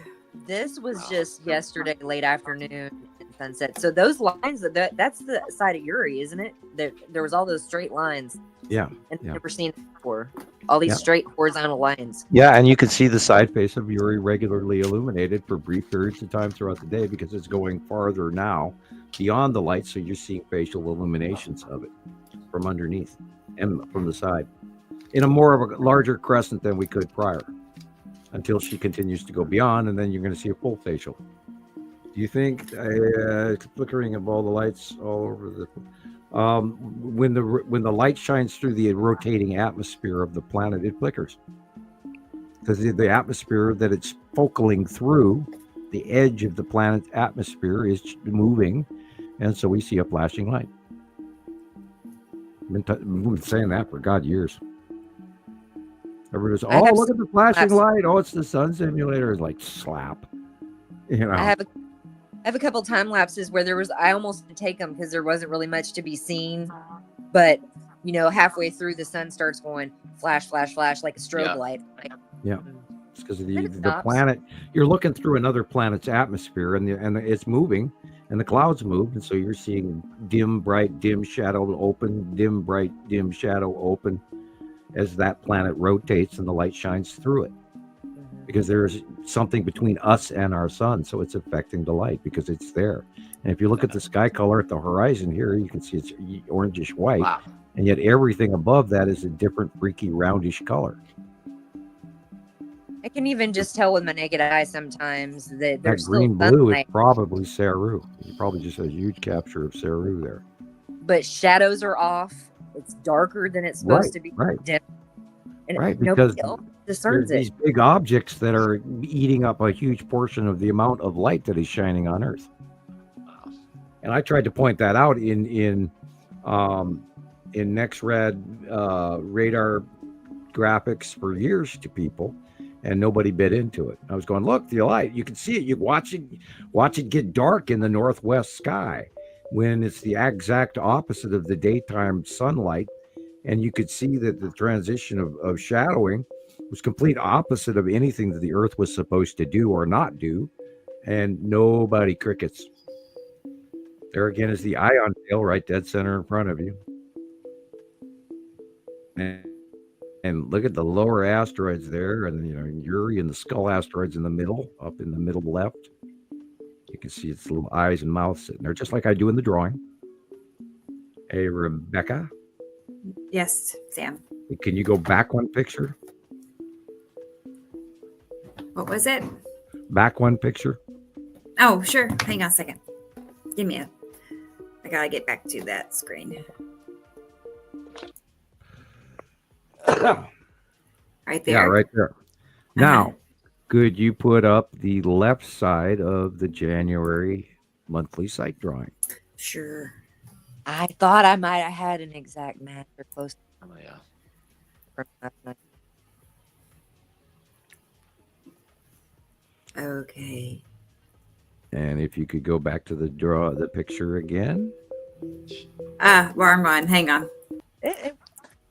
Here, go back. There, this one. Including the skull placement, which is dead center, just slightly up toward the top there. But you can barely see it, but it's basically the same drawing. Oh wow. Oh wow, look at that. Yeah, I need to make that into a comparison then. Yes. That'd be great. Including there, the y'all. 3 asteroids on the bottom and all of that Nice. is all matching, the spiral or the 10 asteroids in the middle left. You can see a white little snaky trail coming off it, and it's slightly darker than the rest of it, but it's not illuminated. Whereas the bottom 3 asteroids are illuminated, and then you see the side face of the side of Uri. Pretty close. It's not exact. Yes, it is. It's really close. It's close enough, man. I mean, Good night, Audrey. I see she's leaving. Yeah, and everybody Night, Audrey. uses it as a different angle where they live. Night, girl. She's We'll tired. see you during the week. See you next Saturday. Good night, Audrey. You know, throughout all of these shows, I just hope everybody sees what we're trying to describe to them, rather than thinking that we are, talking about a bunch of clouds. And there's those same three asteroids again on the bottom. Yeah, it is clouds. It's clouds from other planets. And the tan asteroid is in the upper middle with that white snaky cloud in front of it. And that, of course, is Saturn's yellow moon.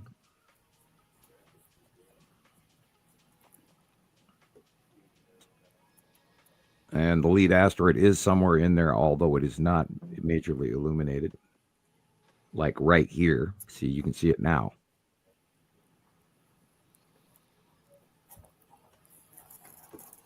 And there again is the 3, and the skull's up in there. We know it's there. We're just seeing its nose and its jaw.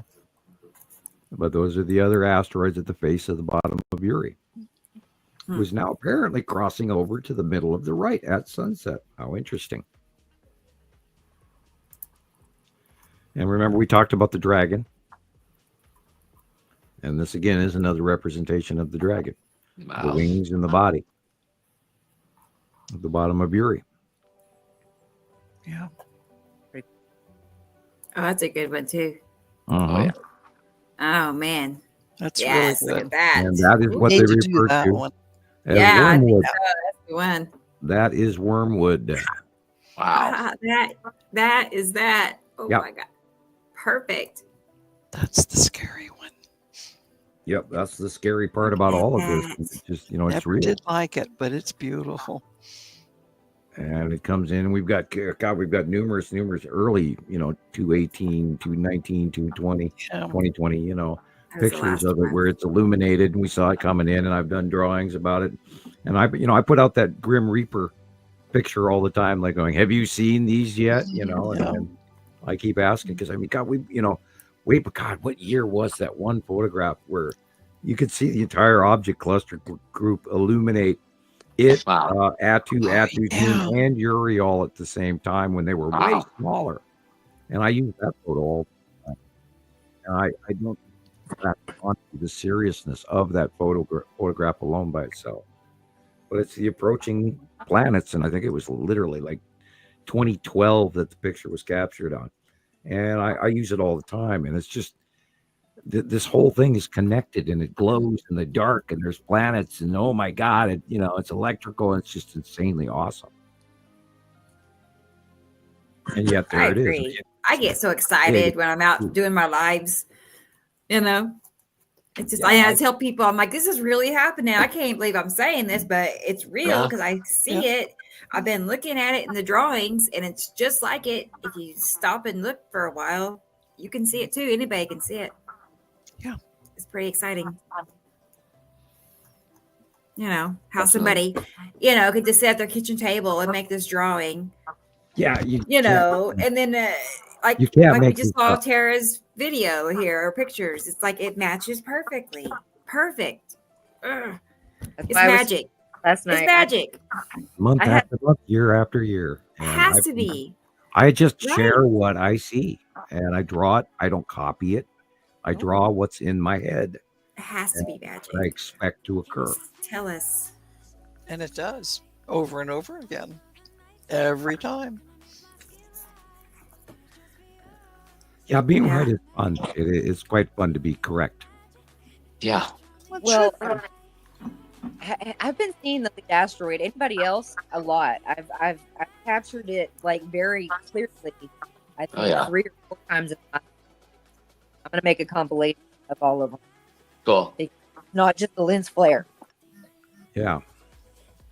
And all of this, it is documented. I mean, even the existence of the Skull asteroid, for an example. I mean, we've been talking about it for 8-10 years. A long time. And NASA finally, a couple of 3-4 years later announced it after we had already seen it and went, well, it's real, and I'd seen it by eye during that duration. And so we know what's up there. We have been able to formulate this information because people send us the pictures from around the world. And so we see this reoccurring behavior in many different variant colors and many different horizon lines, and Illinois, Germany, Switzerland, Australia, wherever. Yeah. And because we do it the way we do it, we actually know what's up there. And again, I got this sense that tells me what I'm looking at, and we documented the cubes and all of that. And I didn't even want to go to talking about the cubes at all. I avoided that like the bubonic plague, and I finally just said, we got to, we have to talk about it. You had to, yeah. You didn't have a choice there, really. Last night, I got a ton of Star Destroyers, and I got early guys if they were. You're breaking up. Mm-hmm. Oh, I'm saying that after that was yesterday sunset. That most of those pictures, and early this morning before sunrise, I caught a bunch of stars, so they were still over me. Yeah, and they get illuminated at a different angle where you see the bottoms of them. We know they're parked there. We have hundreds of sightings of them over the last since 2019, and they're not really moving around a lot. Although we do see close past sightings of them, and we don't, I don't gather a lot of that information because I'm not trying to, fill Montana Skywatcher 1 with nothing but UFO sightings because I could. Yeah. Sure. And so I don't post a lot of those sightings in MSW 1. And 2 I visit now, but I don't have control over 2 anymore. So it, of course, has evolved into something other. So I try not to focus on that, but we know they're there. I mean, it just blows me. Everybody is always going, oh, I want to know if aliens are real. I'd love to meet ET. It's like, and here we're sharing this information for years not now. Really? Yeah, you don't. Believe me, you don't. No. Well, I think I'd sooner take That a trip sounds to too scary. lion-held Africa. Thank you. I would don't or plasmoid, like 1 or 2, maybe 3 off and on air last summer. And I'm sure they've been around for longer, and people just weren't noticing them. Oh yeah, I think there's a lot of stuff that goes on that we don't know about. A vast amount of goes on that we don't know about. Oh, sure. You feel scared or afraid. They actually make. Well, people are still afraid to even talk about ET because you're going to get chalked up in the loony bin.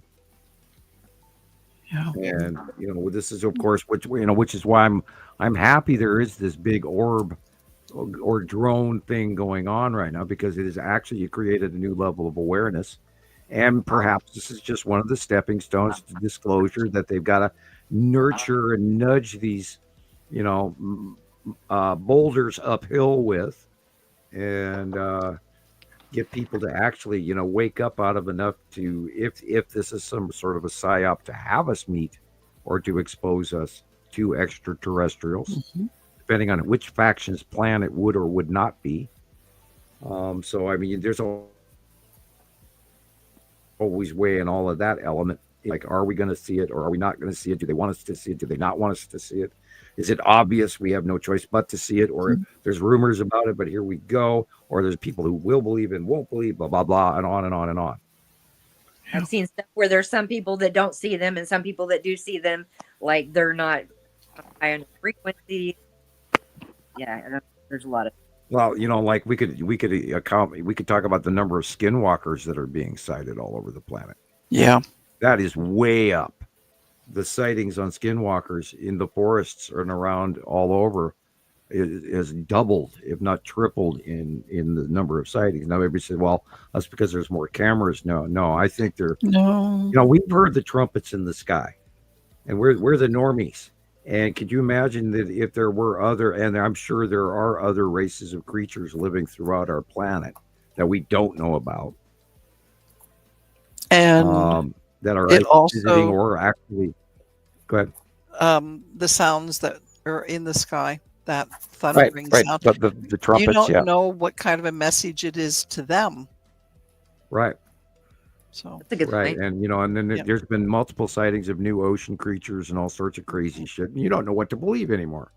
Right. And then it's all this CGI or is that AI? Oh God, somebody. That's the the other hard day, part.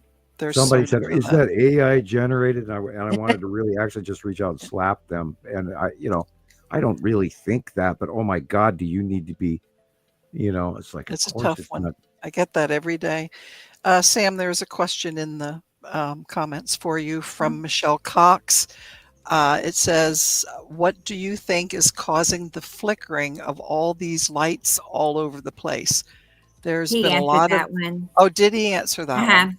Yeah, Okay, he because did. it was way down in my Right. feed Well, just now that depends on recently. which lights you're talking about. The flickering sun is because of a rotating planet that's cutting off Right. the light. Oh, Okay, It was the last thing in my feed. there That is the electrical I thought it connection wasn't issue answered. between when a close past planet occurs. There's ion bleed off between the bodies, and that can affect electrical transmissions. It'll create those ion light towers that we see going up into the sky because it's an electron superhighway, and light is accelerated electrons. And it rises up to the other planet because it becomes super enhanced because it's already a charged particle. So the planets are causing interference. Yeah, both push and pull. Discharge and attraction, bleed off and repulsion. Makes A sense. larger planet will take a static charge from a smaller planet and actually just use it as a natural transfer of energy. Whereas when a larger planet comes in and it doesn't want to crash into us, it'll discharge and push us away, or both of us away. Okay. And now there's another question from Michelle. And that's The the rumbling purple and light. vibrations people feel under the ground. Well, of Did course, you- with these other now, I encourage you to go listen to the sounds of the planets. That one, Go to yeah. YouTube and type in sounds of the planets, sounds of Jupiter, sounds of Mars or Mercury, or go to a compilation because there are plenty of those out there. There's these harmonic sounds. Now, in physics, sound equals light equals matter. The harmonic of that planet, which is a larger size, has a different electrical charge compared to the harmonic of our planet. And I believe that when these two atmospheres get too close to each other, it's like the crystal finger on a wet finger on a crystal glass. They rub and they create this harmonic or because there's some sort of interaction harmonically going on. And of course, if you go to Revelations, it's the trumpeting of the skies. Okay. There's an electrical. We live in an electrical. They're not crashing into us. They're electrical, and our electric and their electric don't mix, and we bump into each other and shove each other out of the way. But basically, we are a stable compound. We're not paradoxical. We don't break up because this happened in known history 83 times in the last 300,000. I think 300,000 years was the calculation I made, but it's like 83 times in 300,000 years. And yet this happens over and over and over again. And each time Earth goes through issues, including climate change and et cetera. And I believe volcanic activity and tectonic plate activity and transitions, et cetera, and rebooting of the commodities that the overall other larger solar system requires for their economy and then existence, and why we are the factory planet, and why they came down and placed us here 350 to 400,000 years ago, and why God, and I hate to say this, God did not make us, demigod did. And this is where all of our cultures and why they don't want you to know this, because this will upset the balance of things. And then the last, and this. Whoops. Go ahead, please, by all means. I'm so sorry. No, you're not interrupting me at all. There's a pause, and the last part of her thing is she said she's asking about the flickering lights that are happening in the parking lots and buildings and along the highways. She said, are you saying that the planets are causing them?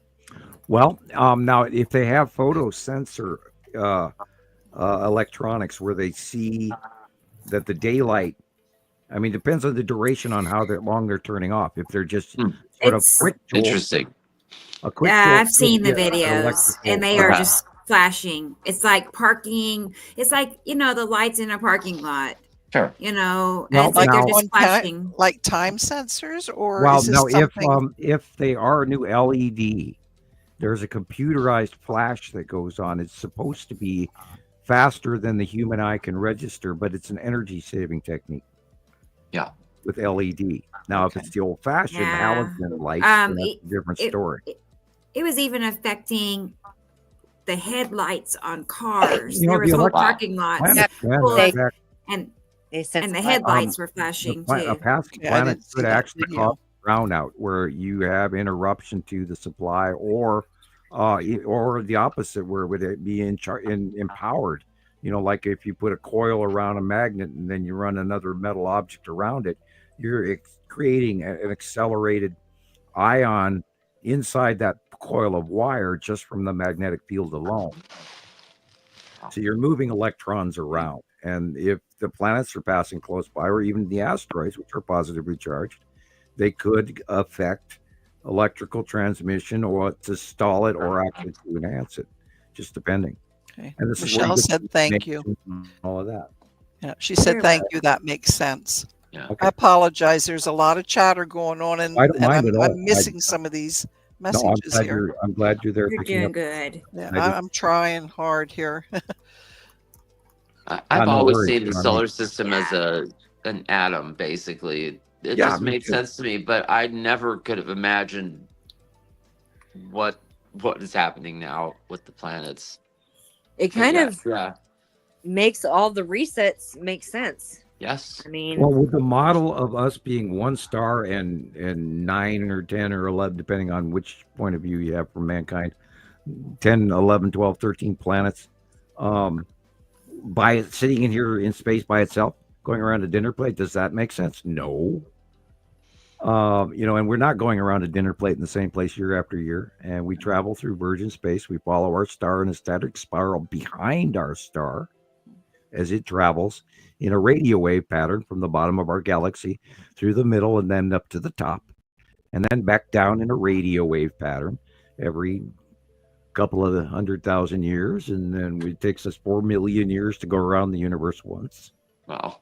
So there's a lot more going on than people realize, and we have a binary solar system, 2 stars, and we cross paths every 3,654 years, and you can see it recorded in the Bronze Age interruption. You can see it in climate changes. You can see it in ice records. It's just unfortunately people don't want to go back that far, because then they're entering territory where they could lose their job. Right. It's unfortunate.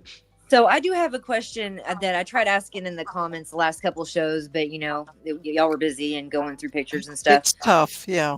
Yeah, it's hard to keep up with everybody. Yeah. But one of the only people that you know speaks on this type of stuff that has come anywhere close to having even part of the information you do, Sam, is Alex Collier, which I'm sure you're familiar with him. Yeah. And I saw an old video of his where he's lecturing, and he stated that we actually used to have 3 stars, but we now only have 2. Do you know anything about that? Any truth to that you know of? I've heard the 3-star theory repetitively. I don't know where his information is coming from. I'd have to actually see where he bases that out of, and how far back, and how many millions, or rather, billions of years. Mm-hmm. There's people out there that say that our solar system is 8.4 billion. Then there's people that say that it's only 6.2 billion or whatever. And then you know, a group of people that says our solar system is 9,000 years old. And nobody's ever going to agree. No, they will never. So you know, it's point of view, and then people talk about Tiamat and the the Kuiper Belt and the asteroid field, and a little bit on and on and on and on. And you know, your hypotheticals, it just depends on where you're getting your information. Yeah. And I don't recommend that you go to Neil deGrasse Tyson. He's a very no, he's kind of a. I think he's sort of kind of. Did you ever see Captain Kangaroo? Mm-hmm. He's sort of Mr. Moose of Captain Kangaroo. He's that not might be before your time, Christopher. Yeah, he's not Captain Captain Kangaroo. I think I've seen an episode I love too. Moose, it's been ages. I was little, but oh I yeah. remember. Yeah. You could say Fozzie Bear of Sesame Street would probably be more recognizable. Yeah, Fozzie Bear. There you go. Waka Waka. You know.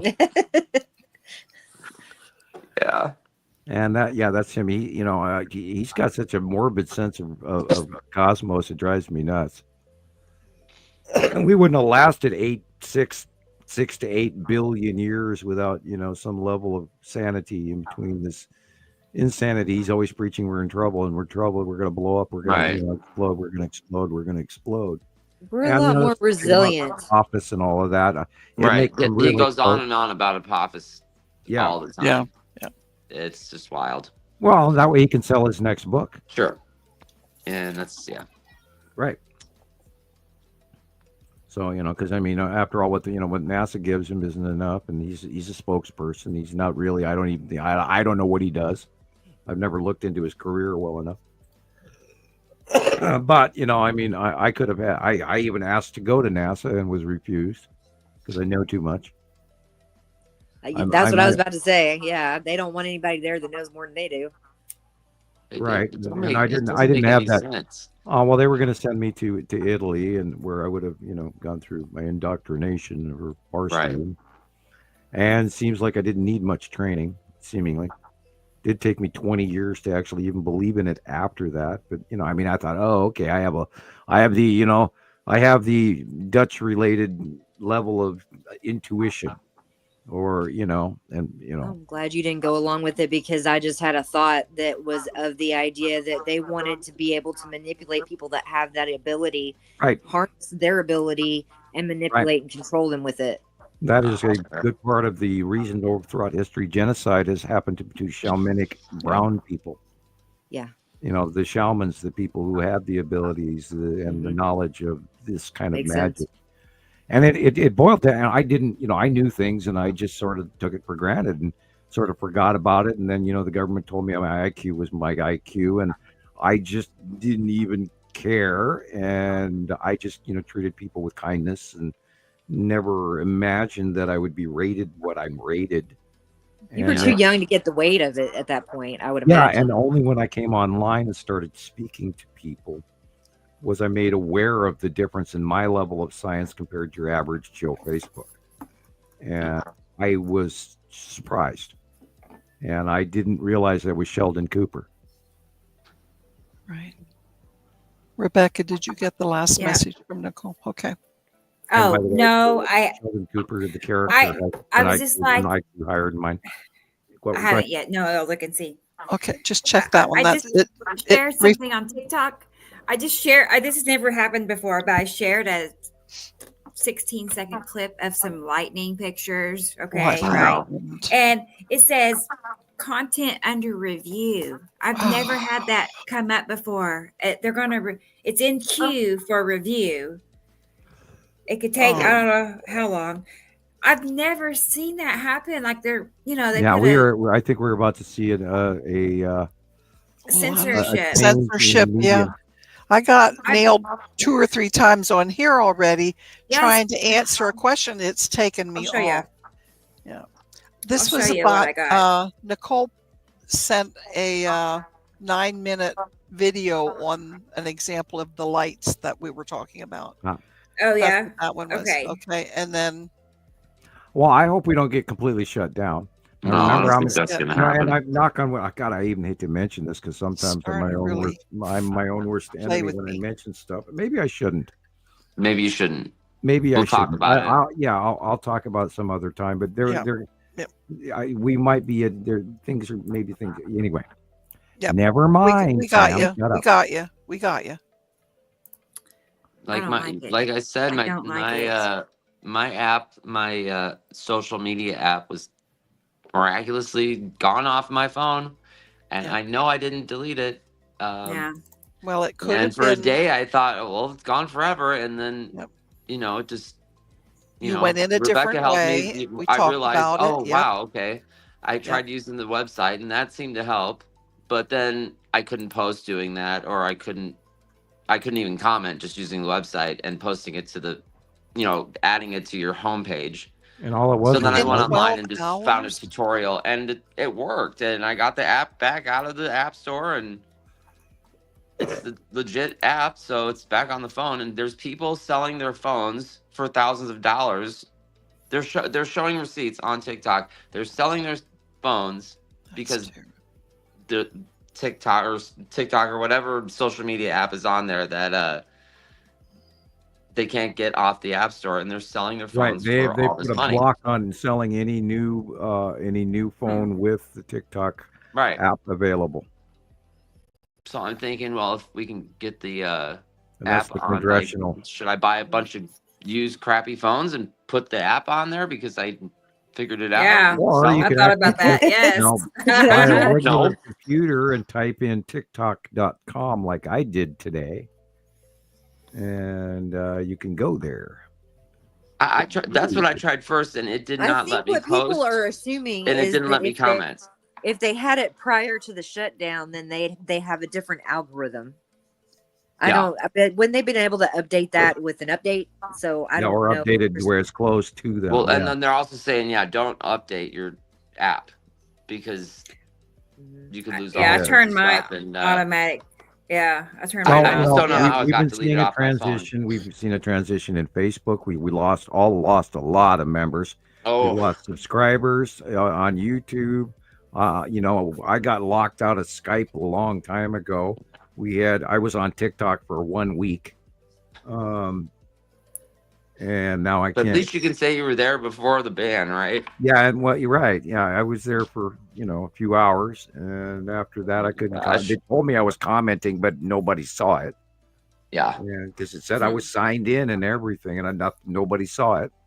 I'm screaming, trying to tell everybody stuff, and nobody. Good. Sorry. They approved it, so it's visible now. Oh yay! I didn't take 12 hours, so whatever. That's so. Yeah. Are you saying weird. Those extra things that we're supposed to say somewhere in the TikTok? Remember those things we're supposed to say to keep it active? And, this is for entertainment purposes only. And there were a couple phrases. Yeah. Maybe a little more of that. But I am pretty detailed. There are times when I do get videos removed because I'm overly detailed in the explanation. Maybe I've had to learn that at the start of the show the moment you come on. Hi guys, this is me again. I'm back. This is for entertainment purposes and educational purposes. Purposes. I can do that. Have you ever thought of doing like an affiliate thing where you can promote a product, Rebecca, and get paid for it that way instead of the Creator Insight program that you were on and got rid of? Right. I just suggested that to somebody. I mean, I know it's like not part of the information that we're trying to put out there, but I don't know about everybody else, but I would a million times over do a $9.99 a month membership to have maybe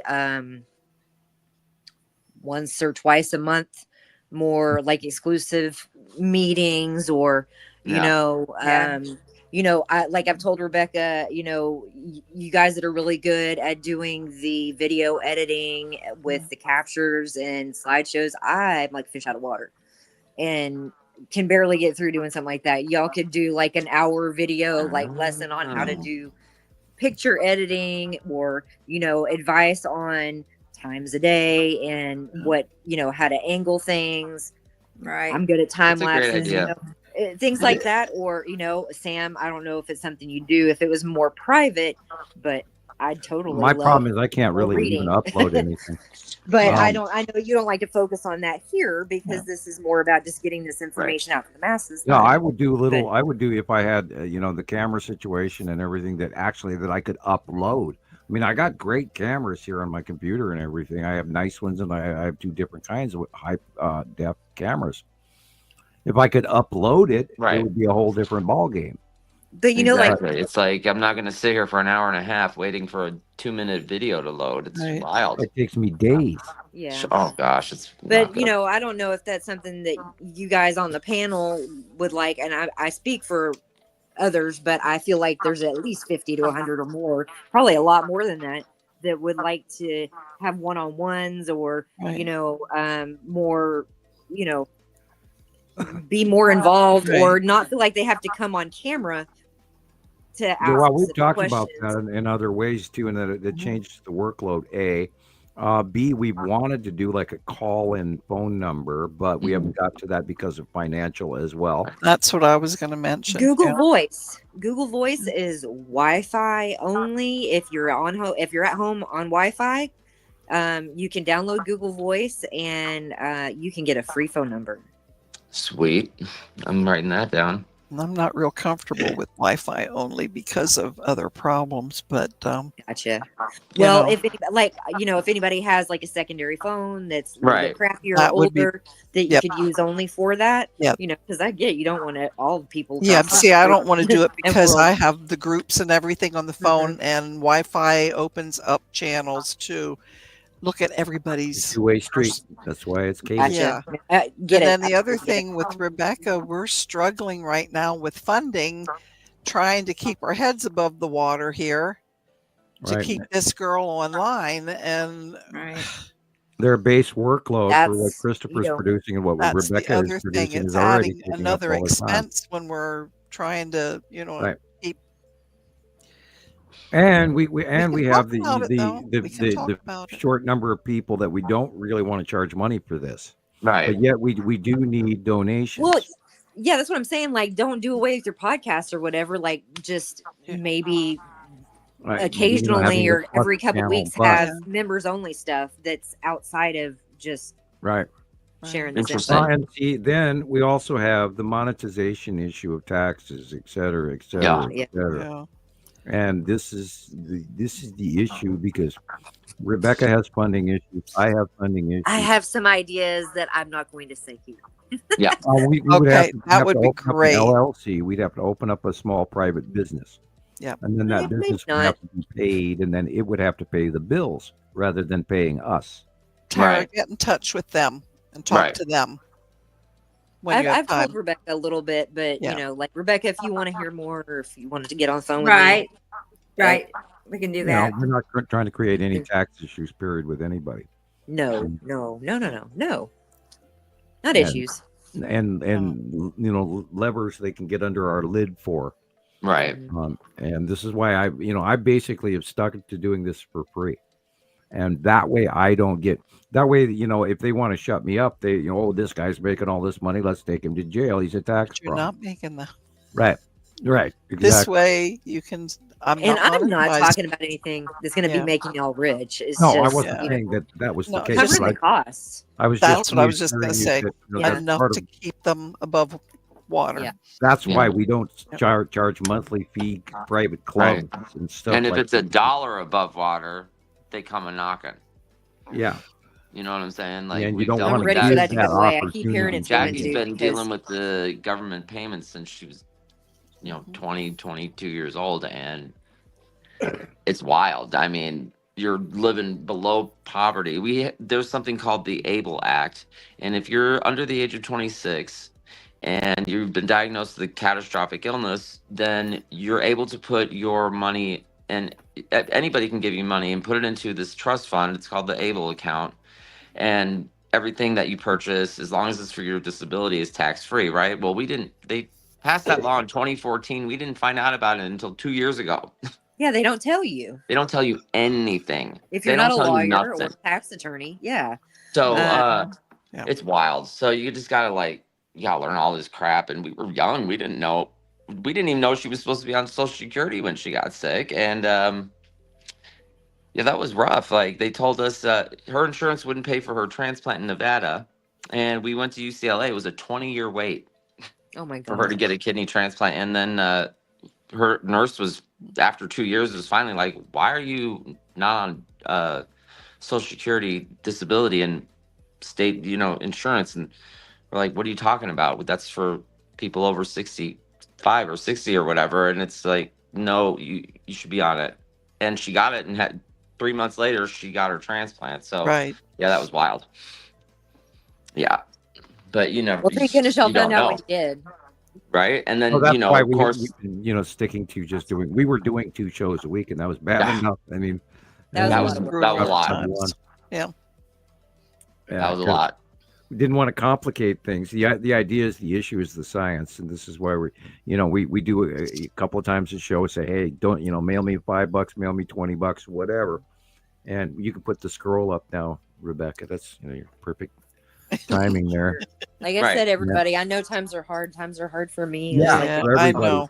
It is for everyone. Sometimes Tara. I can't, but usually I can do $2 or $3 or $4. But if and we if have- everybody if could we do have- even just $2 or $3, that would make a lot of difference. 500 viewers out Can there you for next imagine? week's show, and everybody sent Yeah. Rebecca $2. She'd be covered for 2 months worth of bills. Right. I know And even me, like I'm on a limited income too, Yeah. retired and stuff like that. But you donate all the time.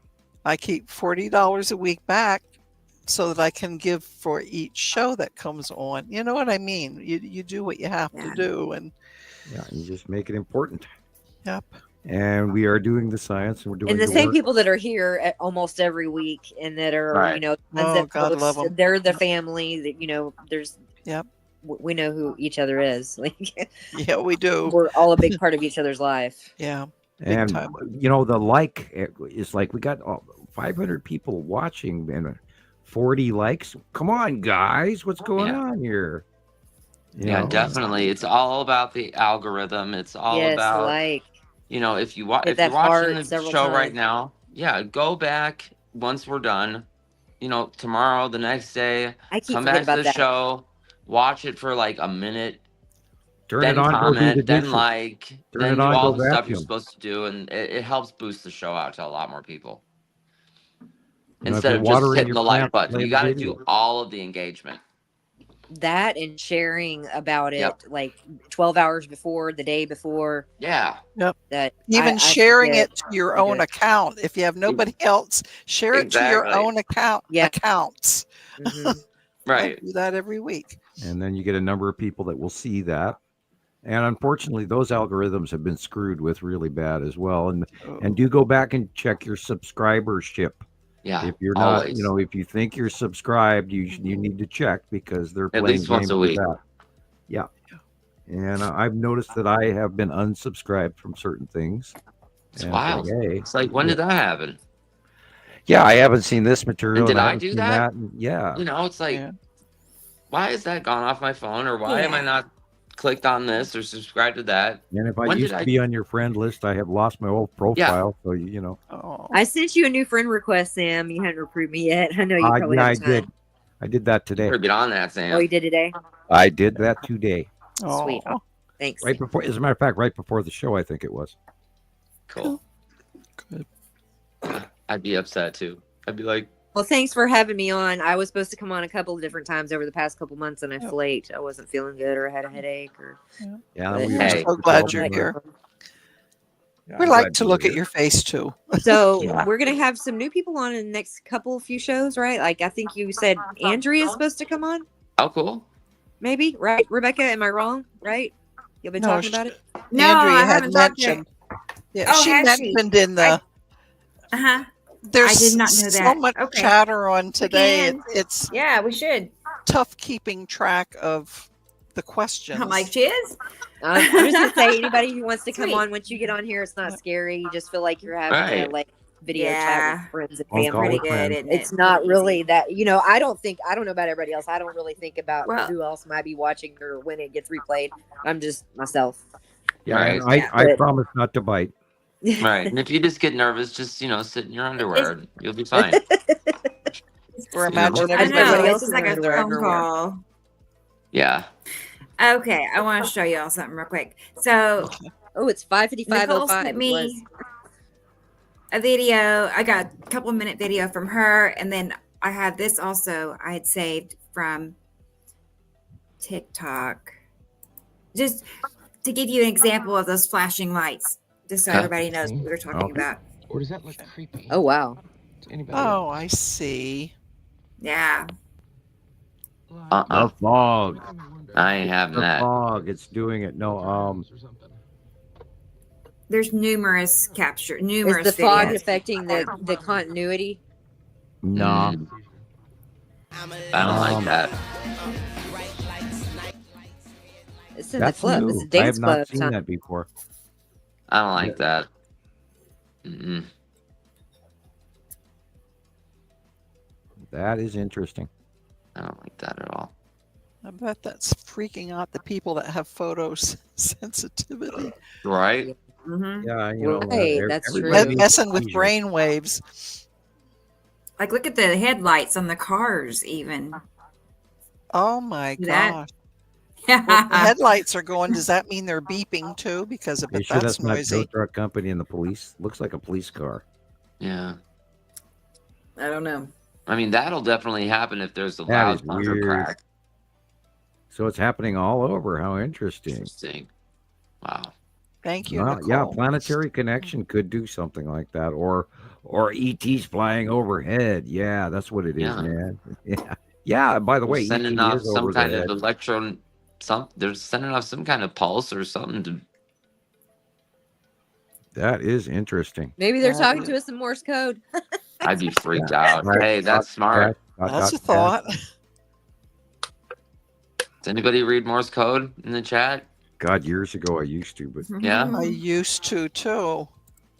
Yeah. But I can't Michelle. read piano music anymore either. So it's just out of practice, out I of can mind. still read it, whether I could play it or not. Right. I have this problem with this finger that I smashed. That one, yeah. Yeah, well, I smashed it. That's a trip. Yeah. I haven't seen it here. I haven't seen it I myself. would be. My foot would be on the gas pedal. I'd be out of there. I don't know. It That's doesn't scary. look I like think flight, it's it just. looks only like I think small it's energy areas. disruption. I think it just makes sense Wow. due to the electromagnetic connection And activity. Video They're was close. 7 minutes. The car long. lights are blinking. That wouldn't the horns be beeping at the same Right. time? They That's shouldn't. so. That's a whole parking lot there full of cars beeping. That's kind of causing a lot of Yeah. confusion. That are just on and not flashing or flickering. But for some reason, Sounds like BBB. That's 323. BBB Yeah. talking. Yeah. This is part of the video that Nicole sent me. I took a couple of minute video out of it. You know, guys, there are some things we don't know. Yeah. Yeah. Yeah. What? Well, we can try. That's the part of the ride we're just along It for. doesn't mean we won't try We to have roll with find the flow. out. We have to roll You know, with I'm it. tempted to say airport lights with a car that just drove by. But it's I also can see blurry and hard problems to with say if you don't that. know the area at night. What it would normally look like, it's hard to make a judgment. But yeah, I can say the flashing parking lot lights is very interesting. I had not seen that before. There's store That's a signs. store light, a signage Yeah. light. Those are run by a ballast, and those can happen when the ballast starts to go out. Right. The others aren't flat flickering like the other Yeah, store lights there are. was one or two at the same time. It was real fast. Yeah, that's Well, odd. okay, here's now if maybe they are photoelectric. They have light sensors. And perhaps they're getting ultraviolet blasts from space that our human eyes do not register. Sure. And would they feed off of each other too? Like if something Like a that chain bright is reaction. flashing, would other ones also? I Like a don't know. chain reaction type Yeah, thing. sort of like that maybe. That is weird. The world may never know. How many licks does it take to get to the center of a Tootsie Roll Tootsie Pop? I sure I never don't knew. know, but if you get a bag of Tootsie Pops in the mail, don't ask where they came from. Oh. Unbelievable. I see black. I mean dead people. Oh. That's what I used to have on my Oh, phone, that's Sam. No. Oh, God, yeah, I see already too many dead people. Thank you. Yeah, I know what you mean. I'm telling you, my living room has been active. Oh man. Ooh. And I'm trying Really? not to look, but then I mean, I can't even sleep because I'm was gonna say, I'm haunted in my dreams. See, I don't know how I would handle that. Like I get having freaked out sometimes. visitors whenever, all the time. Yeah. You know, it's I'll really be downstairs freaky and I start when you're freaking. I you're start sitting on feeling the it and I couch. freak out. I need a light on or something. I don't like it. What I I don't like often- is when you're sitting on the couch and you actually watch them walk up and sit down next to you. Oh. That is where the point, if they fly by overhead and they go from one room to the next, okay, I saw you. But it's when they walk up and they sit down next They're to like, you. I'm gonna sit here and hang out. Yeah, and I don't care for. I don't like walking Alright, through man. them. It's not fun because they're electrical, they tingle, they can hurt. Mhm. You I walk don't like through the them. cold air. I don't You like can tell you're not alone. Yeah. Oh yeah. I don't like the Stranger as a movement visitor. of air when it hits you. It's like, oh God, no, why? Please go play someplace else. You take the rest of the world. This is my living room. Thank you. You know, that kind of thing. And I try You not have to a pay room any in the attention. house that y'all don't use as much that you could try to attract them to. Be like, hang out in there. I do have a body of luminescence, I would imagine, because I mean, I do have a proven purple blue aura. So, and I'm on the spectrum. So I don't know what I attract, but I've seen them all in my life, and some better than others, and some far more than I ever wanted to, and others not hardly. And I mean, we were just talking about me and the kids the other day about the ghosts on the highway. Oh, I hate those. When you drive through them, and then you can see them go through your car. I've had that happen a couple of times where you actually see them pass between you and the person sitting next to you. How many times do you slam the brakes on? Oh, I've done that probably 5-6 times where I actually stomped on the brakes. Wow. I'm not as touchy about it as I used to be. I sort of automatically go, oh, okay, it's a ghost. Are you sure it's ghosts? You think any of them are in another like dimension? No, well, that would be a completely different view. I mean, you would actually see an illuminated, actual, stable person. But with ghosts, they're translucent. Okay. You see through them. And so in some cases they're an orb, in some cases they're a skeleton, in some cases they're meaty, in other cases they're dressed in their full body or a partial apparition, or all you have to do is take into account a combination. Do you know the term will o' the wisp? Mm-hmm. If you ever want to see a ghost, go out on a foggy day.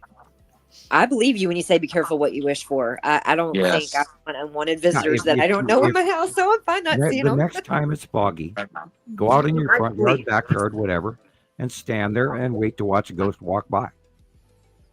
Because they will. I did that as a kid. There was I'm sure most of us interact with them all the time, but they're around us all the time. All the time. We it. just don't notice them. We're so busy we don't pay attention to them. And when you see something fly overhead at the ceiling while you're eating popcorn watching football, it was real. Yeah. You saw him as a kid like that, CarolAnne? Yeah, when some of my earliest memories is with my piano teacher. I was like 5. She brought me to my piano teacher's house to interview to see if she wanted to teach me. Right. And I saw this gruesome, rotten zombie corpse sit down next to the little old lady in their house. And I asked Mom, who's that rotten dead man sitting on the couch? And my mom went, we don't talk about that. Okay. And I hope that wasn't your teacher. My mother stifled a handful of my abilities over the years until I was about 9 or 10, and then I started going, no, I'm really seeing this. So, and I would get up at age 9, and I had been abducted a few times by then. But we were living in Minnesota, and I hear the whisperers, and you could hear them talking, and you hear many people talking, and for years, ooh, goosebumps. I have heard the whisperers. Not always. But boy, there are days that you wish to God they would shut up. Oh man! And when they're over the top of you, and you're sitting there and you're experiencing it, and there's no way to get them out of your head, and other than pull the covers over your ear and throw the pillow on top, and then worry about what's going to get you the moment you stop looking, and you don't put your foot out of the covers, and you don't want your ear to be exposed, but when you hear them, and I used to get up in the middle of the night and I walk around from room to room to room in the house looking for them because I could hear them, and I kept checking out under the bed, looking in the closet. And I'd go down the hall. And, are they louder here? No, they're louder over here. And it was horrible. And yet you hear them. Yeah, I saw somebody posted something. I think it was a Facebook reel, and it was a mother who said, parents, when your children say there's something under their bed, there's a monster under their bed, remember that they perceive more. Right. And there might really be something there. You don't just look under there and say there's nothing. Try to help them. Try to use their mind. They haven't been beaten down by mundane rules that tell you that this isn't real. And I know when I walk through them, and it's absolute. Without a doubt, when you walk through a spirit, because I can feel it, and it's in some cases it burns really bad, or you can feel the temperature change when you walk through them. And we had a ghost cat here a few months ago playing in the living room where myself and my two daughters, we were watching the cat play with the ghost blob. And it was wow, animals are very sensitive about that. They walk through this house, they follow them. Yeah, and we had always after spiders. It was the size of another cat, and it was a black shadow, and they were playing for like 20 minutes. Yeah, and we all sat in the living room and very watched. sensitive. And so we know, and I see stuff fly by all the time, and when the hair on the back of your neck raises, there's a reason for it electrically.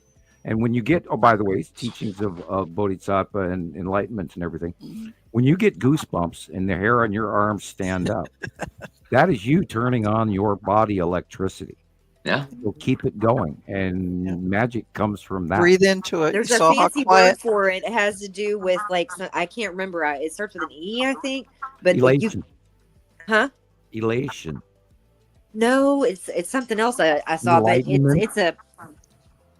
it's a physical process that we are not supposed to be able to make happen. Like, we can't mentally make it happen. It only happens when we're in the presence of. All I have to do is reach for a source and then do grounding, and I immediately, every hair on my body stands up, including the top of my head. Yep. Wow. And it's a high level. I mean, you work that way. I knew once I opened up too, and went through that process, and I knew I had it. And the more you touch source, the easier it becomes. All you have to do is think of it, and it happens. Definitely. When you're in tune with your intuition, or when you say something or think something that's important regarding the grand scheme of things. We used to see static in the show. I would say something very important, and the show would glitch out. Or I've had friends here where I do I'll reach for source and do readings for them and stuff. And it's funny, you sit there and watch, and they start itching, and everybody in the room starts scratching and itching because the that's not a coincidence. Yeah. My electric magnetosphere envelops them, and they become itchy. I can't wait to meet you in person, Sam. Yeah. There's just going to be electric fun all over. All over. I'd be like, "Oh, Sam came to visit me." Okay. Yeah. And I plan to do that to Earth, and I plan to do that above space, and we are talking to the guys up on the cubes and in their little starships, and the 7 ET green guys in the little craft that's flying by now over there by Michigan. But anyway, Did you ever see? I don't know if any. I hope you didn't actually. A while back, it's been a couple of years or so. I saw several videos about these like solid black, like ink blob looking entity type things that would peek around corners and walls. Yeah, there are. Those are elementals. Oh, they're in your house a lot. They stick sort of towards the ceiling. They live in the forest. They live in the city. They live everywhere. There's elementals. There are other. This is where we talk about Egyptian magic and stuff like that. There are other semi-dimensional things around. I always avoid all of that. Don't even have any dealings with them.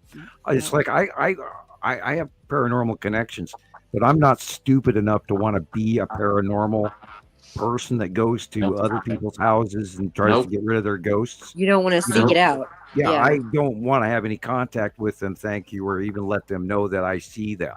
I tried that. I got out of it quick. They pay attention to you, and I don't. And you get all kinds of things attached to you, right? Like, I'm just going to come home with you and stay there. Yeah. Even readings, Tara, like for me to read your pet, right now it scares me to death. I don't even want to. Well, so you connect with them on a level that you can't. I do control. And I would rather it's going to take for it to go work away. With sick animals instead of. Sometimes you'll get a reading off a person, and it'll take 3 days to go away. Yeah. Wow. And I hate that. There are times I have met people at gas stations where I was within proximity of them and could not get them out of me, and they were really not nice people. Like the negative, bad energy. Yeah, like total bad vibe, energy. and then it haunts you for days.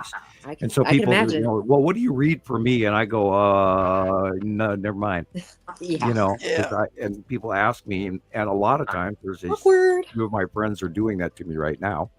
Yeah. And they're asking me for personal information, and they're not ready for the answer yet, because I can. Yeah, that's a tough spot. Yeah, you know what it's going to take to fix them, but they're not ready to. But they have to get there on their own to a certain extent. Yeah, they're not ready to do it yet. We're supposed to do truth, and it's very difficult when you see I more. I've tried in many ways with a lot of different friends. I have learned over time to just sort of hint at things, and let them come to their own conclusions. Right, yeah, but not also nudge them down the right path a little bit. That's drop what I was just going to say. You advise to gentle nudging, to Right. look into this first. Yeah, here's a Learn, topic I'd like you to watch, or here's this song. There you go. Like and that. I use a lot of music as metaphors, and I'm handing music to people all the time. I bomb people with music. It's great. Source hands it to me at the perfect time all the time, so I just Yeah, keep your throwing it music out. is so eclectic, Sam. It's great. Yeah, it's cool. I'm glad I you like dig it. That's totally like me. There's not much I don't like. There's a handful of things, but most of it. I do. Well, it's literally it's freaky how Source will hand me the perfect song at the perfect time after time after time, That and I sit speaks here to and you. go, yeah, it's like I don't even have to pick another song because you just gave it to me, and then it's usually a lot of times what we're talking about. If I'm talking to 4 or 5 friends at the same time, it's usually perfect, and it's like, oh, here, have this song. This is what I'm listening to now, and it's gone on for so long that I've become to accept it as part of Source, because that's how Source information works. You just you know things, and it's easy, and it happens right in front of I your have face. learned with Samuel that when he posts a music video, I go pick up the lyrics immediately, and I read the lyrics, and then sometimes they're just good, I do music-wise. try. I try to hint more than I say, hey, damn it, you need to listen to me. But my track record is scary accurate. Yeah, you're tricky. It's funny though. Like, I mean, I don't know that everybody is, but I know a lot of other group members are also cat people. I mean, I'm sure there's dog people. There's dog people too, but it seems like almost everybody's cat people. And I've learned that cats protect your energy, which is awesome. They also heal. A cat that lays on your chest at night and won't leave your chest. A cat that rolls up on your back or your legs, each part of your body means something else. They're energy guardians and protectors, which is amazing. And that's why the Egyptians revered them so much. And it's one of those things they don't tell you about. It's very interesting. Didn't you see just a while ago? How many Rebecca's paranormal videos cat do you see where there's a laying cat in right the middle of front the of her. bed? Oh yes. Yep. Next to what's none. him? Next to none. And then now if you have a dog in the bed, you see paranormal videos where the ghost comes into the bedroom and knocks shit over and stuff. By the way, if you want to see that kind of thing, go watch Slapped Ham. He comes out with Slapped videos Ham? all the time. Slapped Ham. Okay. He has a lot of paranormal stuff. And then don't forget Omar Gosh. This guy named Omar. They do paranormal. I stopped watching him a long time ago, but I know who Omar is. And then there's a bunch of paranormal stuff out there on YouTube, of course. But I'm not so into, like when I come across the videos of people that are going through haunted buildings and stuff. I don't know about everybody else, but I don't really want to see all that. Like, yeah, a lot I'm of afraid it of what's going to is come through. I'm very tired of the. I'm not trying to sound ethnic here, but the Asian folks put out some pretty dramatic videos, and a good portion of them are staged. And there's people out there trying to get views and become popular. Now that's why I mentioned Slapped Ham, because he actually puts stuff on that we talk about. Okay. I used to be a consult for the Pennsylvania Paranormal Society. That they would call me and give me all their information, and then I'd give them what I pulled in, and that would go in a sealed envelope, and then they would do their investigation part. Wow. And then we would pair up. that was exciting. I did that for like a year and a half, and then I had enough. Yeah, I would never want to do that. Fascination. Yeah, it would drive I had me. to try it, you know. I've already seen too much, and With your ability, I can see why. I've already. Well, God, I've connected with people Yeah. that are not from Earth. Incredible. Yeah, I've already I also seen can enough. realize it's not the gift people think it is. I mean, No, it isn't. my intuition's gone way through the roof the last few years, and I can just sense enough that something you don't there's want. a lot more out there than we know. And, You and know I when you've had enough. Yeah, you know. Yeah, well, I don't get to choose. That's the thing. I know there's more coming, and it's like I'm hesitant. You can't and turn it off. There's no off switch, right? Yeah, there is no. You don't. There's no going home. We don't get to choose these jobs. We just do them. Yeah. And I hope I'm doing a good job. And like I told CarolAnne the other day, I do try. That's A lot of what I times do. you don't have to try it. Right. It's just there and that's it. But on some things, you even question yourself. Well, You know, yeah, every week. You know, every that's week. normal. That's normal. Well, that way I maintain a level of trying to make sure I do a good job. Mm-hmm. I got a second guess. I have to. I can't roll on assumption or past laureates or anything like that. I have to keep. Well, that's why we have each other, because we're checking on each other all the time. And when you guys want to correct me, you do, and I let you, and I hope I let you. Oh, he does. He really, he does it well. I make mistakes. I do.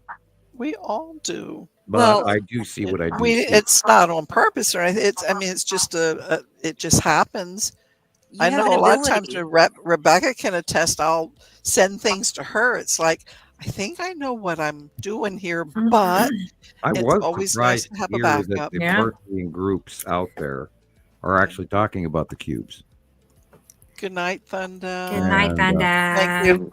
Thank Good you night. for being here. And it's pleasing to know that what I'm seeing is on track from what they're seeing as well. Good. And I don't agree with their society, although I don't know enough about it to be disagreeable. But it's good to know that we have brought a level of information that no one else even has anywhere come close to. Right. And I'm in awe of that. Yeah. And even if we quit tomorrow, we still have already gained way more than anyone has even touched yet.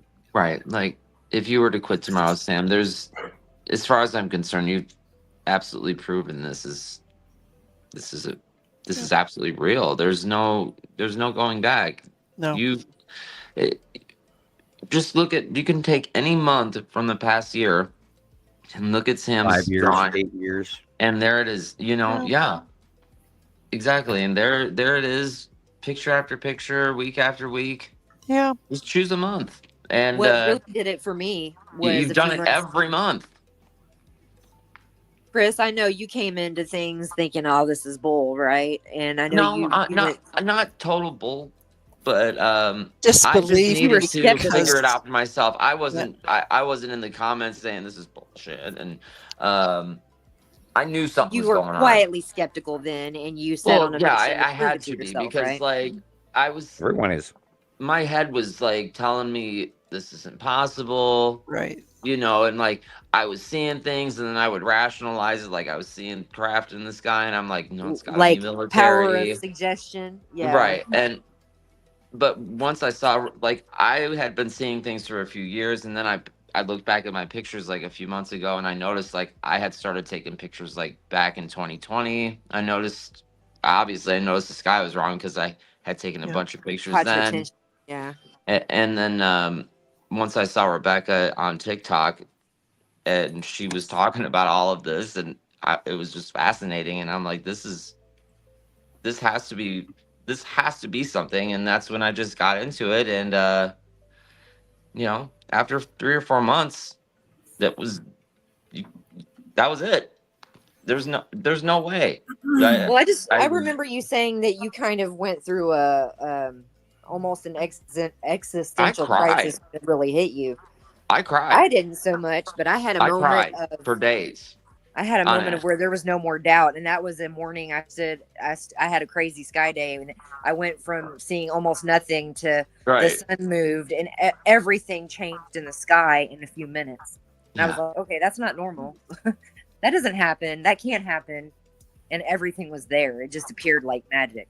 Mm-hmm. That kind of erased any doubt I had. All about the angle of light and learning to look at the dark areas first, and not be sunblind. Well, when you're standing under a sky that's almost totally clear, maybe a couple of clouds here and there, but almost nothing, sunny, clear, mostly clear, and 10, 15 minutes later, there's asteroid trails, and there's the patterns of Ice-Adams yellow moon, and there's the lines of Nipicity, and there's asteroid trails, and there's all of it, just like all of it across the sky. 360 showed up at once because the sun ended up in the right place, and I knew that at that point. I was like, okay, yeah, this is that's or you're that, seeing the that. capture that you saw on group look exactly like what the sky is showing you. You know, people don't get it when we're saying let's what sky like this the other day, and there it is in my sky. It's just wild. I confuse other people's pictures for mine all the time. People on West Coast, East right? Coast. It's like, oh, that was mine. Oh, wait, no, she's it wasn't. posting my pictures. No, that's not mine. How does that happen? That's weird. Katie Joe, Katie Joe, because she's in New Jersey and I'm up in mid Pennsylvania. She posted her pictures today. They look like mine. Yeah. I mean, y'all make a little bit more sense because you're close to each other, but like me and Rebecca aren't that far from each other. A few hours. Yeah, but it's like 3 or 4 hours difference. It's still far enough. Sometimes it'll be similar and sometimes totally different. Yeah. But all these new people coming in now, they're in for a ride. And it's just like hearing us saying, well, back then, this is what we had to go through. It does take time, but that's what we do. We help you get there. You have to study. Have to at least spend, a few days a week into it. You have to put something into it. Yeah. Right. That's why I feel so unfortunate for people that come on and they just dismiss it completely right away. And we've got the tools for them to view the system. It's that they don't want to use it, and they don't want to. They don't even want to try to see what we're trying to tell them, and I feel bad. I feel like I didn't do my part, and these people are going to go off, and they're just going to doubt it. What is it going to take for them to see it? That's the part I'm waiting for. Is it going to take two suns in the sky there every day? Is that what's going to end up coming to pass? That's I think wild. It's people like us, Chris. Mm-hmm. It's going to take us to keep that message fresh and out there. Yeah. It didn't catch my attention, when they were all coming in and there was blatant captures of like Atu, purple round planet there in the distance, and amazing shots of Nibiru where it looks like a huge version of Earth. I mean, when I saw those captures, I was like, where in the hell was I? What planet was I on? Because but I was never outside. I feel like during that time I was exposed to a lot of the disinformation about Nibiru, and because I know I like early 2000s, mid 2008, 2009, I saw a lot of videos about Planet X and whatever else it's about, and that never jived with me at all. It didn't make any sense. It's this planet that passes all, it's got a cycle, but it crashes into us every time. And then there was all sorts of different stories, and it just didn't add up for me. So I buried it, and I never thought about it again. And then it came up a few more times, and I'm just like, no. And then Rebecca, I started watching Rebecca, and I was like, wait a minute, this is something different. This is a whole take I've never heard of, and it's starting, like, everything that I've seen, she's describing, and no stars in the sky. It was very believable. Very. Yes. It just, all the puzzle pieces it made fit together sense. too perfectly. Yes. Right. And that's when I had to makes investigate sense. it for myself. Yeah. I think the hardest part for most people, especially somebody that's, educated, and, it's hard to believe that we've been lied to on that scale. I still personally don't even understand. I think that the knowledge has to be kept from everybody except the high up, because how do governments across the world keep it secret? That's kind of one of the things I know people have a hard time wrapping their mind around. Quite a few governments actually did expose it. Russia spoke to their people about it. The Netherlands spoke to their people about it. The Swedish spoke to their people about it. Really? But they mentioned it in passing just once.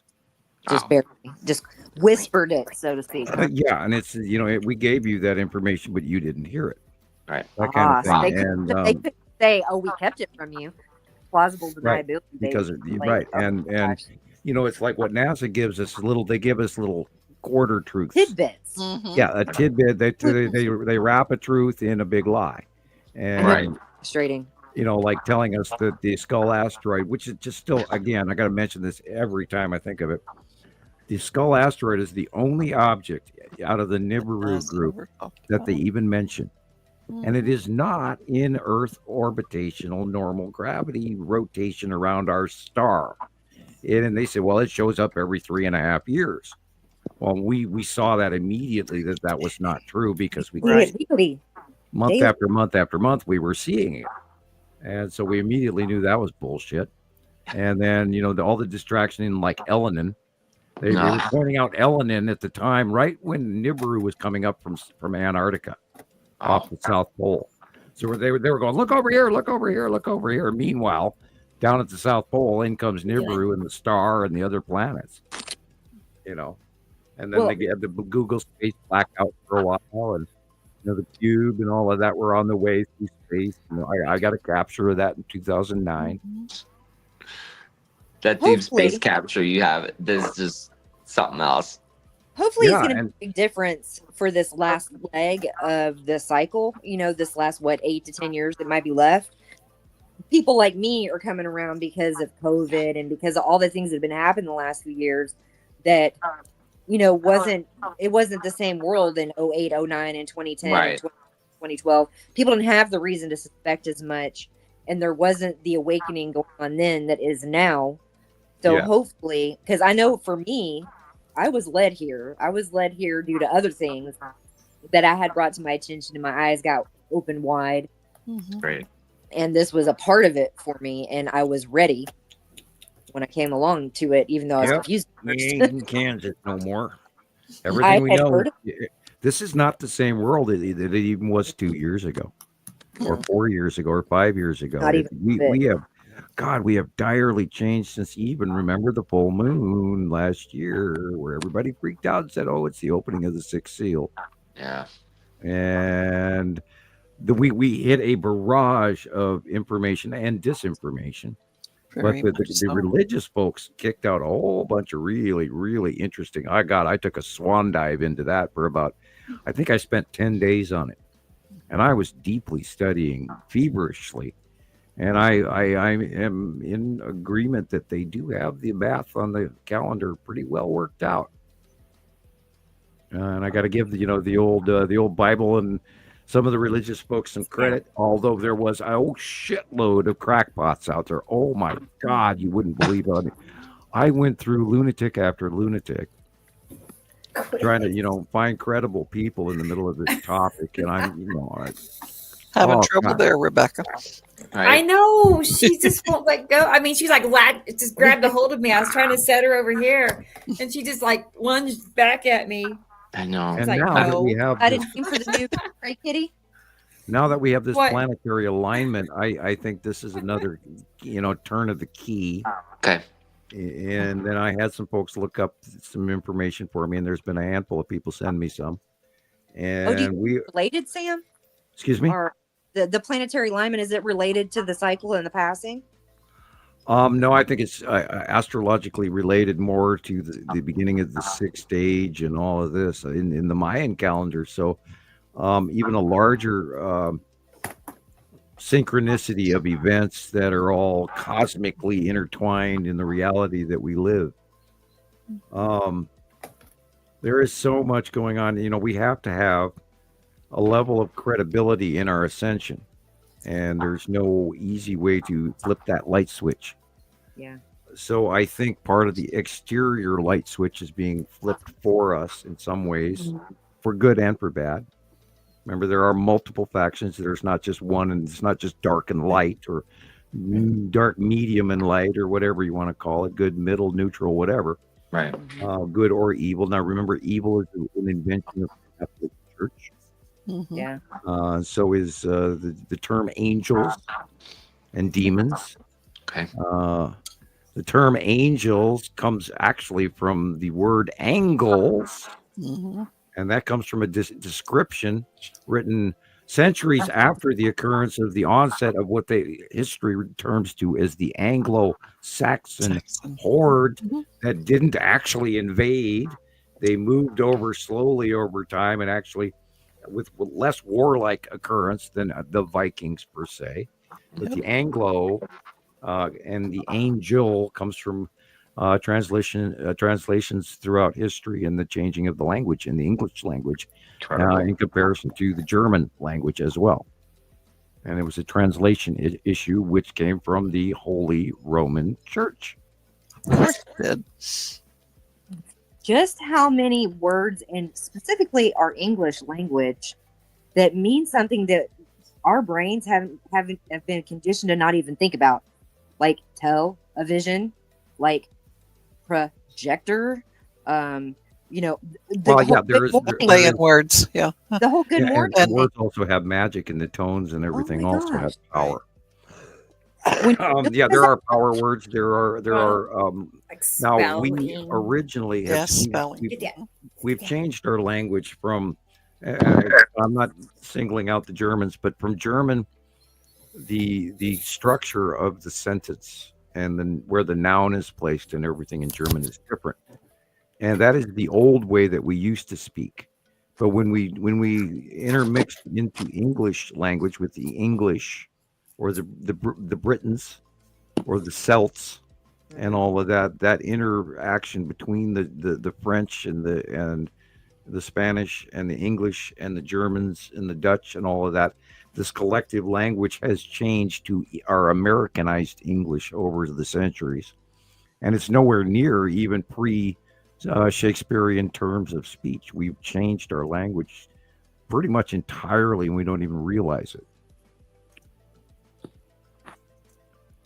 I mean, there's like thousands of different dialects in our history, and it's spooky when there's not that many people, or not that many generations of different segregated. From there that can tell us the freaking truth. Just like there's nobody from 300, 400, 1,000 years ago to tell us what actually happened, because history is wrong. We have the stones, and we have astrology and astronomy, and we have the great ages of enlightenment, like 500 BC and 1000 BC and 500 AD. Da Vinci and the great minds do reoccur regularly.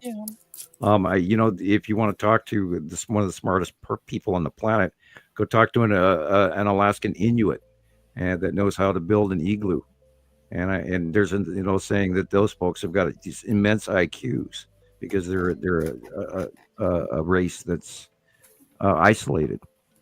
And and they've kept their knowledge, and they kept their logic and their wisdom, and they're not graded with mundane living of paying rent and taxes and following traffic laws and where to put your basket at the grocery store. So we've changed an awful lot, and we have evolved, and people have unfortunately gotten the idea that Neanderthals or Denisovans were less intelligent and drugged their knuckles on the cave floor, drugged a club behind them, because that's not true. And we have been intellectually, we've been smart and brilliant, and we just chose a different path in the last couple of. I'm sure there were high-tech previous ages here, and so we don't owe all of our intelligence and evolution to the hybridization and a plant. Well, they found bolts and things and shovels and hammers in coal mines embedded in million-year-old coal. Yeah. And there's a lot of room between 65 million years ago when the dinosaurs disappeared and today. How many different high-tech races could have even lived here, evolved, and even left for the stars? in that time period. And not died. Are we Yeah. the alpha race here, or are we a secondary race or a third? And we know that we were not originally from here, because we're a petri dish creation. I saw something not, very interesting about Russia. Not from Earth. We are, but we aren't. We were created. We were manipulated to do this, and that's a fact. That's an off-world fact. Do you have any kind of, I don't know, foresight into how or why? I know that we weren't supposed to end up, quote, sentient or with souls. That was an accident or something that wasn't planned on. Right, because we were mixed. We were mixed from 12. The story I'm told, we were mixed from 12 different races, and they were surprised that their life spark, energy, soul level, if you will, actually transmuted into the human ape. They were surprised. Yeah. Wow. We were supposed to just be like robot organisms, right? Like, no, they gained greater control of us in different versions, and now we are the short-lived version. So therefore, we are better maintained as a herd. Right, because we don't live 800, 900,000 years like biblical time, or 2,000 or 4,000 like they do. That way, we don't have long enough around here to cause too much trouble. Right. You know, I don't know about anybody else. I was raised traditionally a Christian, but kind of always had my different beliefs, like the whole end of the world and thought that didn't sound right.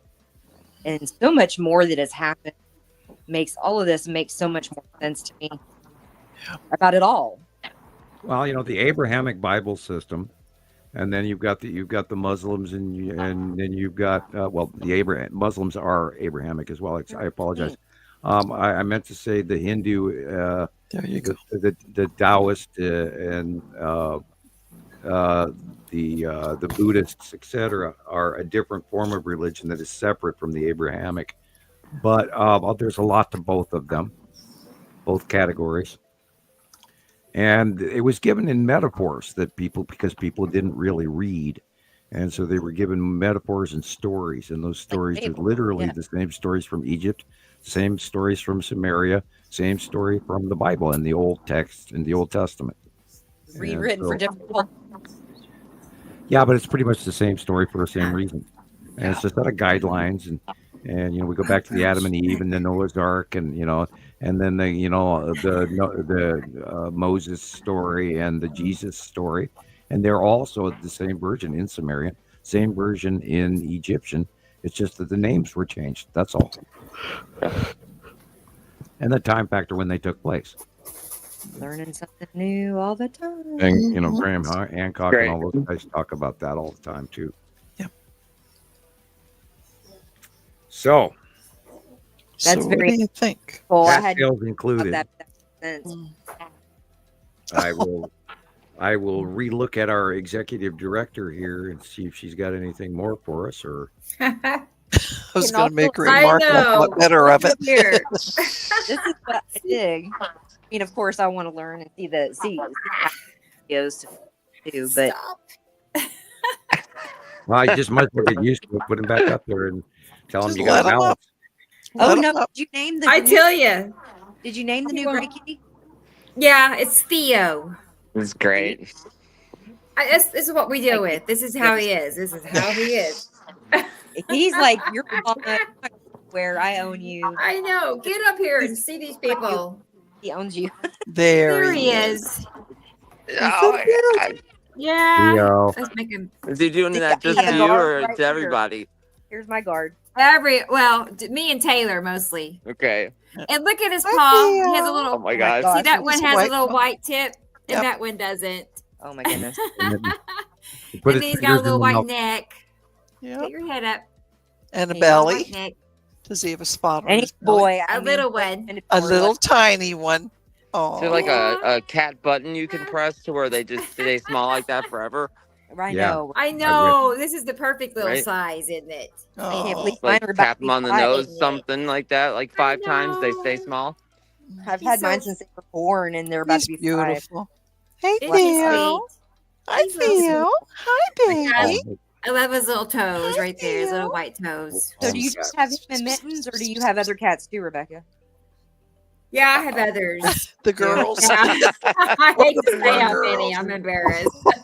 No. Your cat lady You gotta said there's stop that. 7 prideful about, not ashamed of. Rebecca. Yeah. I know, it's crazy. I started getting this a handle on all this information, and then I learned Rebecca's got all these cats, and I thought, oh shit. You're following. Yeah, she's a crazy cat lady. I know, it's real. And now I have a cat, so we're proud of it. Well, there's a few outside I feed also. I used to. I'll show you. 12 straight apartments. I don't have 10 the straight now here because I could not feed them.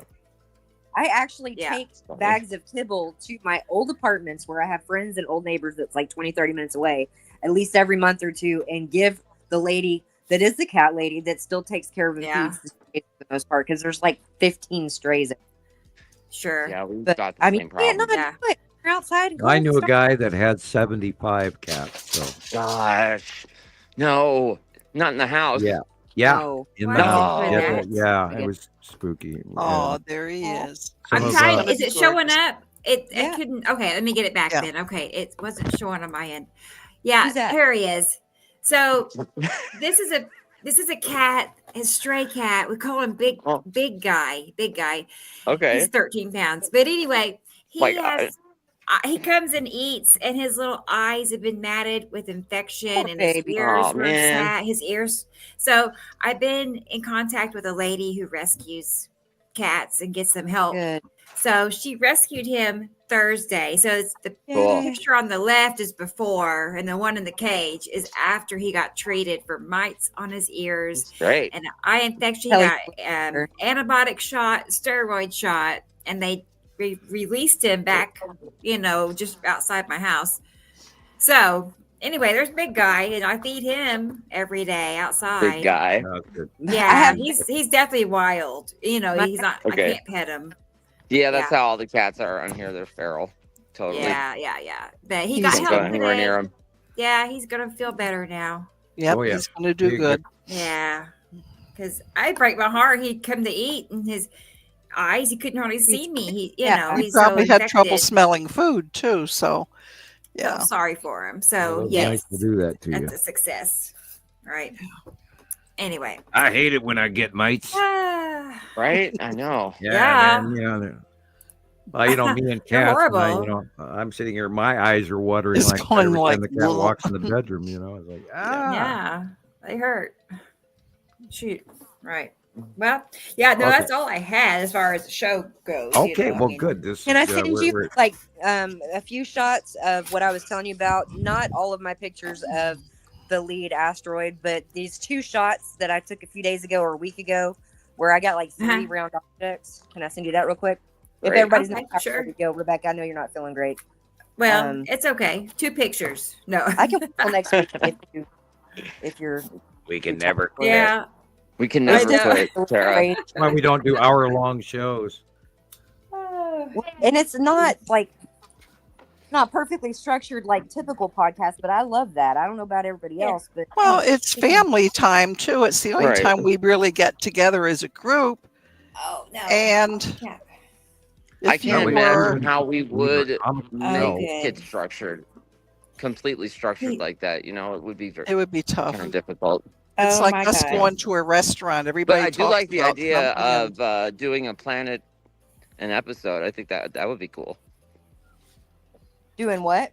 You know how Sam mentioned earlier, just an idea that we could do like one planet per podcast. We can type thing or focus. something like that. Have a special They- focus time. Right, we're Yeah. coming up You know. on 100 episodes. Something We new, are. something different. Yeah, well, we could start with Nibiru and gather all the old shots that we It's have. your and turn. everybody, ahead of time, we could gather up No. the Atu shots, or That'd be we can great. gather up the Pesity shots, or we can gather up the Saturn shots, and Thanks, do Michelle. an entire show on one planet, and that way people would get to know it better. That'd be cool. And we'd have the opportunity to talk about the base cloud of that particular Yeah. planet. And it might be a memorization thing where Yeah. even the new people might actually, Excellent. because of the repetitive discussion about it in a single show, they might actually memorize the base cloud of these planets. Yeah. Right? He loves cheese. Oh my God. This little kitty cat loves to eat. Here. Eat that. Do you know what He just loves it. Cats, you know. It's 2 shots. It's 3 of each. It's the original. It's a darkened. Or Now it's 6. No. Yeah, it was fun. And then one where I circled the objects, just like y'all can see them anyway. But I'm just curious. Have you sent it? Yeah, I sent them. Have you did it? Oh, Okay. no, I didn't. They were on there before, but I didn't hit send. Sorry. Thought I did. Okay. I just did. Yeah. Christopher's out braving the rapids. They're in the darkness, man. Yeah, I love it out here. How many ghosts do you see walking in your Yeah, neighborhood? see, I think that's. I see him over by the church a lot. I imagine they would be there. You know, I think they're over there, and I don't know. I don't know if I see him much anymore. I mean, yeah, I don't do churches after like dark. About 2 years ago, I was getting in the back seat of my wife's brother's car, and he kind of like, it's an SUV, and I was getting in. He kind of hit the gas before I could get buckled in, and I kind of fell out of the car and hit my head. Oh. And yeah, I was seeing all sorts of stuff for about a year after that. Good. What are you doing up there? Well, Yeah. sometimes it can be, a head injury can be a gift, but yeah. What? Yeah, I mean, like, you pay attention to different things. yeah, I mean, you can feel it. It's like, oh, because some nights I can go downstairs, I'm fine. And some nights I can't get upstairs fast enough. It's weird. Well, what creeps me out is like when I'm driving in my car and then my car is telling me that somebody's in the back seat. Yeah. Oh, no. Yeah, and then there's the story of the reoccurring Burger King toy, where from my old Toyota that when I wrecked it hitting a deer, we had a Burger King toy from when the girls were very little, and it was a little vampire that for Halloween from Scooby Doo collection. And you'd open the coffin door and it would go ha ha ha ha ha ha ha ha ha. Oh no! So we never took that Burger King toy out of the Toyota other than to throw all the junk out of the Toyota when I totaled it on that deer. But anyway, we then found it again in the minivan. And that car had nothing to do with Burger King toys that from that age. And then we threw it away. No. In the house, in the kitchen garbage. And then about a year ago, we're driving down the road in the car, and we hear, ha, ha, ha, ha, ha, ha, no, no, no. And dude, that damn Burger King toy was back again. Oh my! No, I'm out of there. And we were in Missoula when it happened. We pulled by this craft store, and they had a garbage can outside in the craft store. Shiloh got out. She ran to the garbage can, threw the damn thing in the garbage can. We slammed the door and drove away and never looked back. Yeah. But we are sure over a car ago, over many, many years, that this toy, for one, how the hell did that battery on that toy last that long? Right. For two, how does it show up 3 times? It's impossible. And it switched from one car that I never took it out of the old Toyota way back when the kids were little. So I would never have put it in the minivan. And then it shows up in the minivan, and then we throw it away. And then it shows up in the minivan again.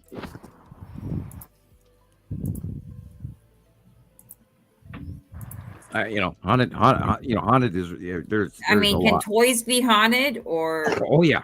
You need that's right. Definitely.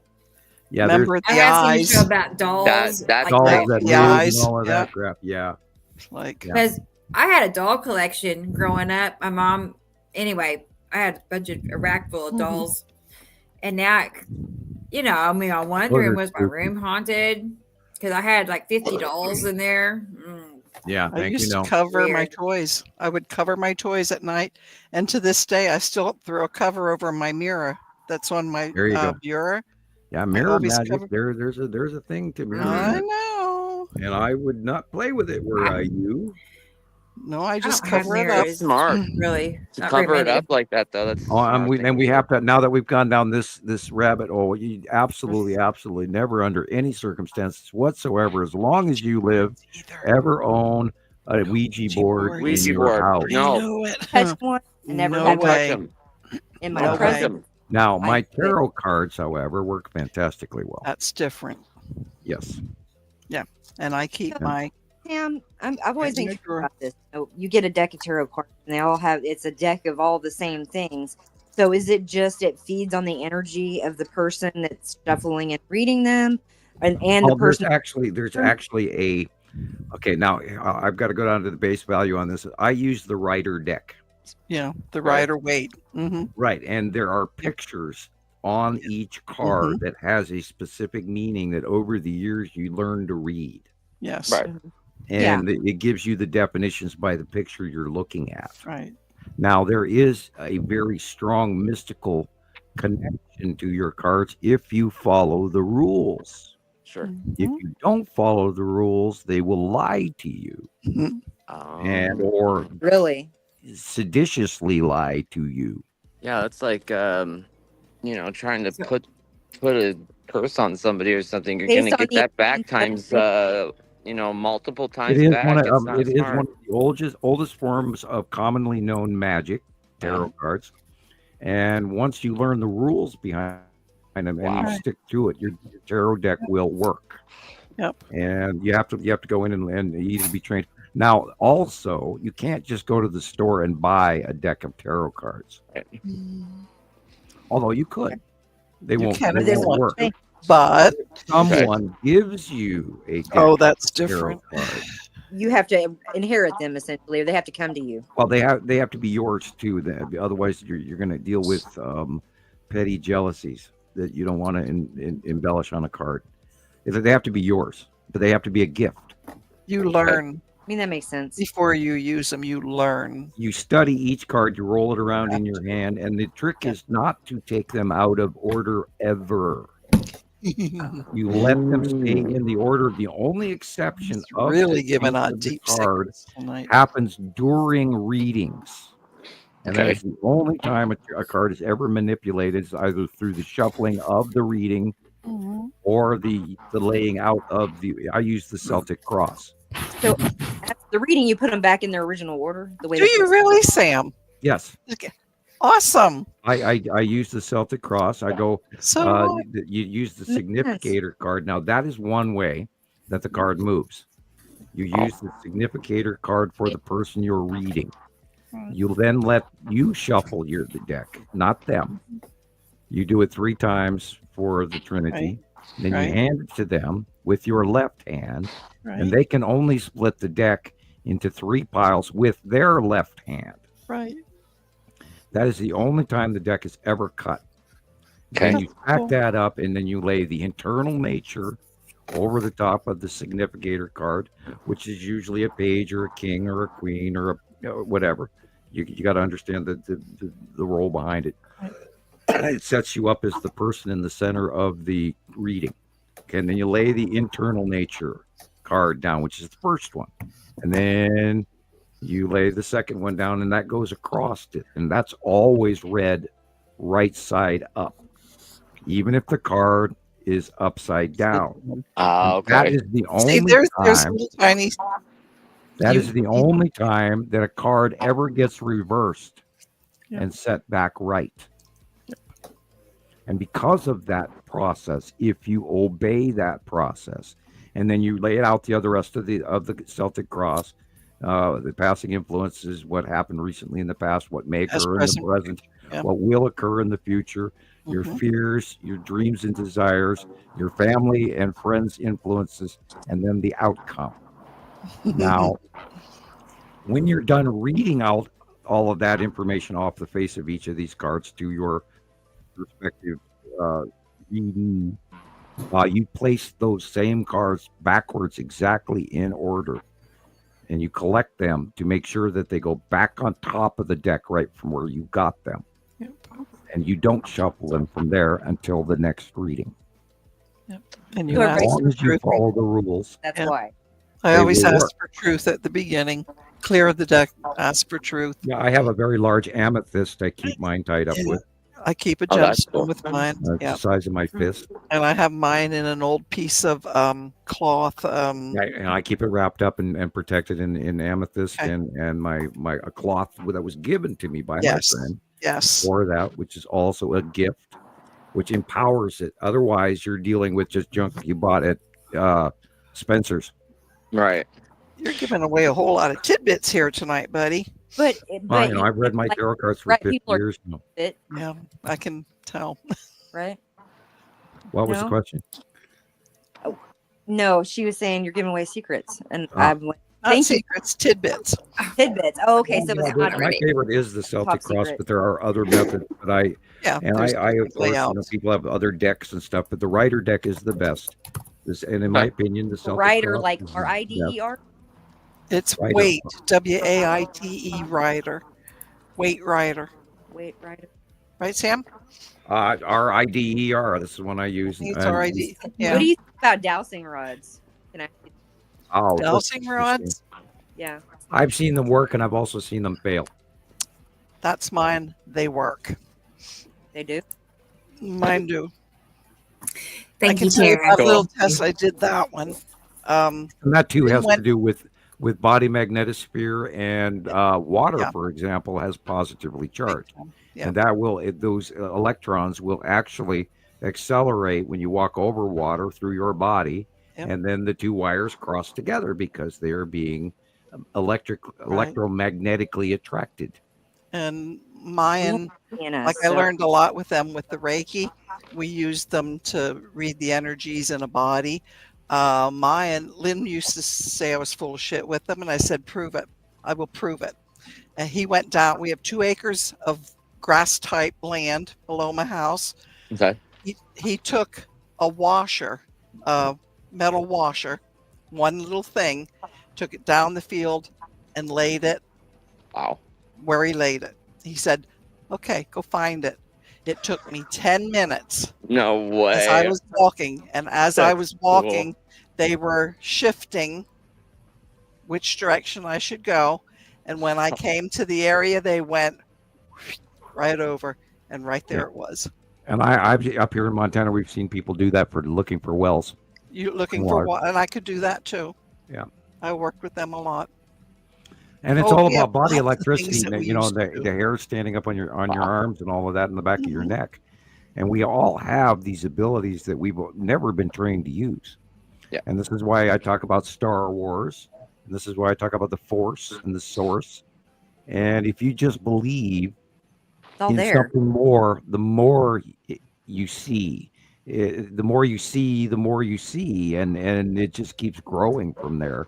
And then you start, you'll follow this path of Source, and Source will teach you. Yes. And it follows your directions as well as shows you the way. Everything starts lighting up. Right. You turn on the unused portions of the brain when you do grounding, and then things become easier. You see them and understand them in ways you never could before. And that's part of the 2010 ascension. Yep. We have the opportunity to grow now. Just grab it and do it. We don't use. Do it. Do it, Gumby. Do it. Well, you mentioned you go. So is this with anybody who does a tarot reading about 3? And you said for like you or the Holy Trinity, but 3 is my favorite number. Always has been before I really. Well, that has to do with that's just part of the rules of reading tarot card, and it's the international gypsy rules that has been around for 5,000 years, and it comes from the other cycle, and there is so much to it. It's amazing. Plus, you see, I kind of cheat because when I'm reading people's tarot cards, I also use my farseeing. And cheating. It's not cheating. It's using. We used to have a game. We had parties, and people go, "God, give Sam your car keys," and I can do that too. And I can do psychometry, and I get hundreds of pictures in my mind, and then I have to weed through them. And that's what the government recruited me for, was because I have, farseeing skills. and high science scores and high IQ, et cetera, et cetera. I wonder what became of the majority of the people that did join that program or follow suit. Oh, they were usually scientists, people with high science skills, high psychic skills, and high science. Anyway, but yeah, there was like 3 criteria that you had to have, and I scored very high in all of them. And of course, they looked at my schoolwork, and they didn't want to tell me anything. Information only goes up, not down. So, okay. And I got information from them, even though they didn't necessarily plan it that way. So did it just not sit well with your gut? What they were? Yeah, I read people very, very well. I can look into people and know things about them that it's within 20 seconds. It's like reading a bumper sticker, and if you get a vibe about somebody that you're uncomfortable with, you better pay attention to it. Listen to your gut. Yeah. And I knew I was being lied to, and I didn't want to live for the rest of my life on an Air Force base. Thank you. Yeah, I wouldn't. Because once you go so deep, into classified servitude, yeah. Right, they don't let you out, and then you have to have somebody. And I was going to have a guard wherever I went in Virginia. Jeez. And I wanted to go, to the bar and hang out with the ladies and all of that, and have a life. And so I tried a couple of minor programs for a very short period of time with them, and I had to get out of there. And they were kind enough to send me home in Montana in handcuffs and brand me as a dissident for the rest of my life. Oh, has anybody else seen anything about this new Mandela effect?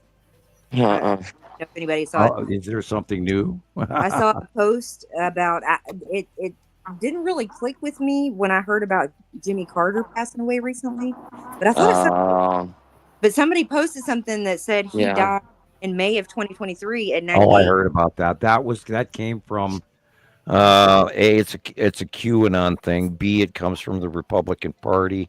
And that was because of the staff, because of Trump wanting it on his inauguration to be full staff and all of that. No, Jimmy Carter did not die. Mrs. Carter died several months prior. Yeah. Jimmy Carter died later, within 6 months of his wife, or whatever. No, that did not occur. So it's not a By the way, Mandela effect. If the timeline changed, we wouldn't know it. Right. Yeah. We wouldn't stand there and wonder what we were staring at, because that isn't the way I used to remember it, because we wouldn't remember. No. Because the timeline changed, and only if we went back in time could we see the difference of what we experienced versus what if there was a timeline change. And, I don't know about anybody else, but there's a lot of stuff that I've never believed in the Mandela effect. Yeah, Sorry, it's almost like my head around it. What was that? Right.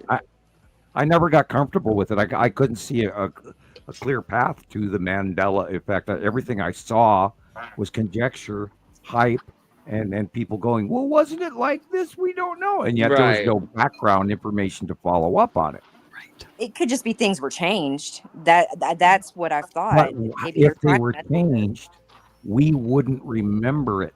Exactly. And it's usually like a very large franchise or company or something like that changing their logo or something like that. Would be a change in the timeline, and then we would have no knowledge of it. No knowledge. It would be just normal.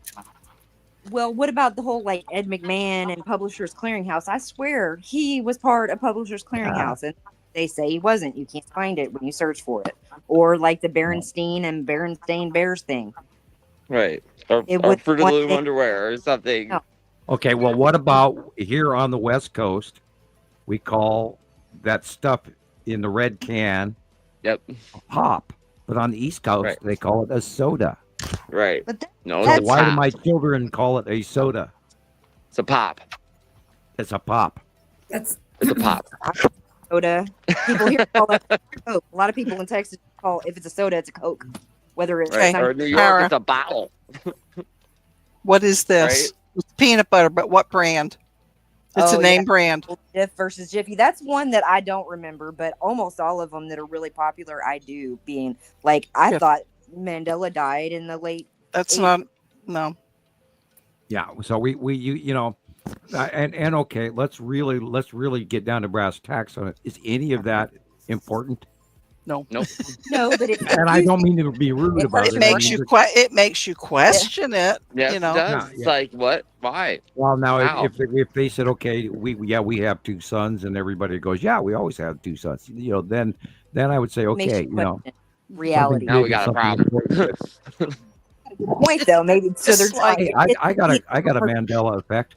Remember when a man used to go to work and have enough money to raise his family and send his kids to college, and then actually take and a the wife would vacation stay home and and take buy her a kids house and buy a car? Right. Remember? and own a house Yeah. and still have money left over. Right. And savings. Yeah, I remember And that. could go on vacation Right. Yeah. and retire at 55. Yeah. I've heard of that. What is that thing called? Retirement. Oh my gosh. What is that? They're trying to push it to Pain 7. in the ass. Oh, I wish they would. That way I don't feel like I have to. I mean, come on. Like, they want us to work until we're ready to go bye-bye. I mean, it's not fair. Well, we are healthier in a lot of ways. Let's hope. Now, today I am guilty of this. I'm walking in the store, and there's this little old man walking in front of me and into the store, and he turns to the left to get a cart where I turn to the right to get a basket. And then I look at this little old man, and I look at his face, and I realize that we're about the same age. Okay. Thank you. And that one grabbed me, and I'm like, oh boy, ha ha ha, wow, ouch, you know. And yet, on one hand, I'm younger and healthier, and on the other hand, I'm not. But it's a weird world out there. Yeah, it is. And I don't plan on getting old. And as a matter of fact, I'm going to spend a little time rehealing, and get a little. I'm going to do young again. Maybe grow my hairline back again. Maybe we're the first wave through the ascension. Maybe we're the first wave that's going to life, and we're all going to live to 150, 200. Right. I was saying that. I plan to be 250 years old, and I'm not quitting. People teach us how to heal. Right. Wow, that's easy. I don't even want to believe in all the time. your age by years anymore. It's like what you do. You get monatomic gold. We're all little kids, actually. You go to the health food store. You buy a box of monatomic gold. You pour it in a glass of orange juice. You go sit out on your front porch, and you put your bare feet on the ground. Let the sun shine on you. You stand there and you do throat chakra Om chant. Mm-hmm. And then you take and you circle the energy from the earth up through your feet to the top of your head and out your body, and then back around down to the ground in a big circle like you're a magnetic bubble. And you learn to do dual throat chakra Om chant. Look that up. Yeah.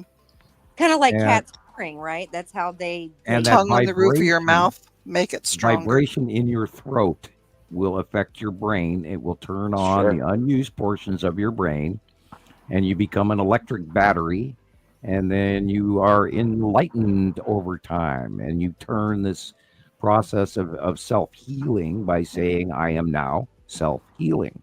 Right. Yes. I am healed. When you manifest your health like you manifest anything else. Well, that electrical charge and the gold, the monatomic gold that you just took in, will actually go in and heal cells. Yep. I just started taking the powder. I got the powder instead of the oil. Right. Yeah. Okay. Yeah. Anybody that takes it, I didn't think or know to try. I wish I could afford it. I would love to have it every week. So send some to Sam. Oh yeah, I hear you. Well, like colloidal silver is really, really good for you because that too is a metal. Mm-hmm. Yeah. And what you're doing is you're adding a positively charged metal to the inside of your body. Putting healing conductors in our body, right? Correct. You're right. Yep. Yeah, right. And the only other I do take that every day. The only other positively charged thing in the universe pretty much is soft metals and water. Right. And you know how we need our water. And if you're dehydrated, then I'm doing hydrogen water too. I don't know if that's a big deal or not. But You need food grade. Make sure it's like, food grade, more than like, I don't know. I have to look it up. It's more than 2% or something like that. It's a high percent. I was doing that. I have a hydrogen water bottle that like. Oh yeah, hydrolyzed, ionized water. In ancient Rome, they would put drinking water in a copper pot for the day. Yeah. And then you drink out of that, and it has antibacterial properties.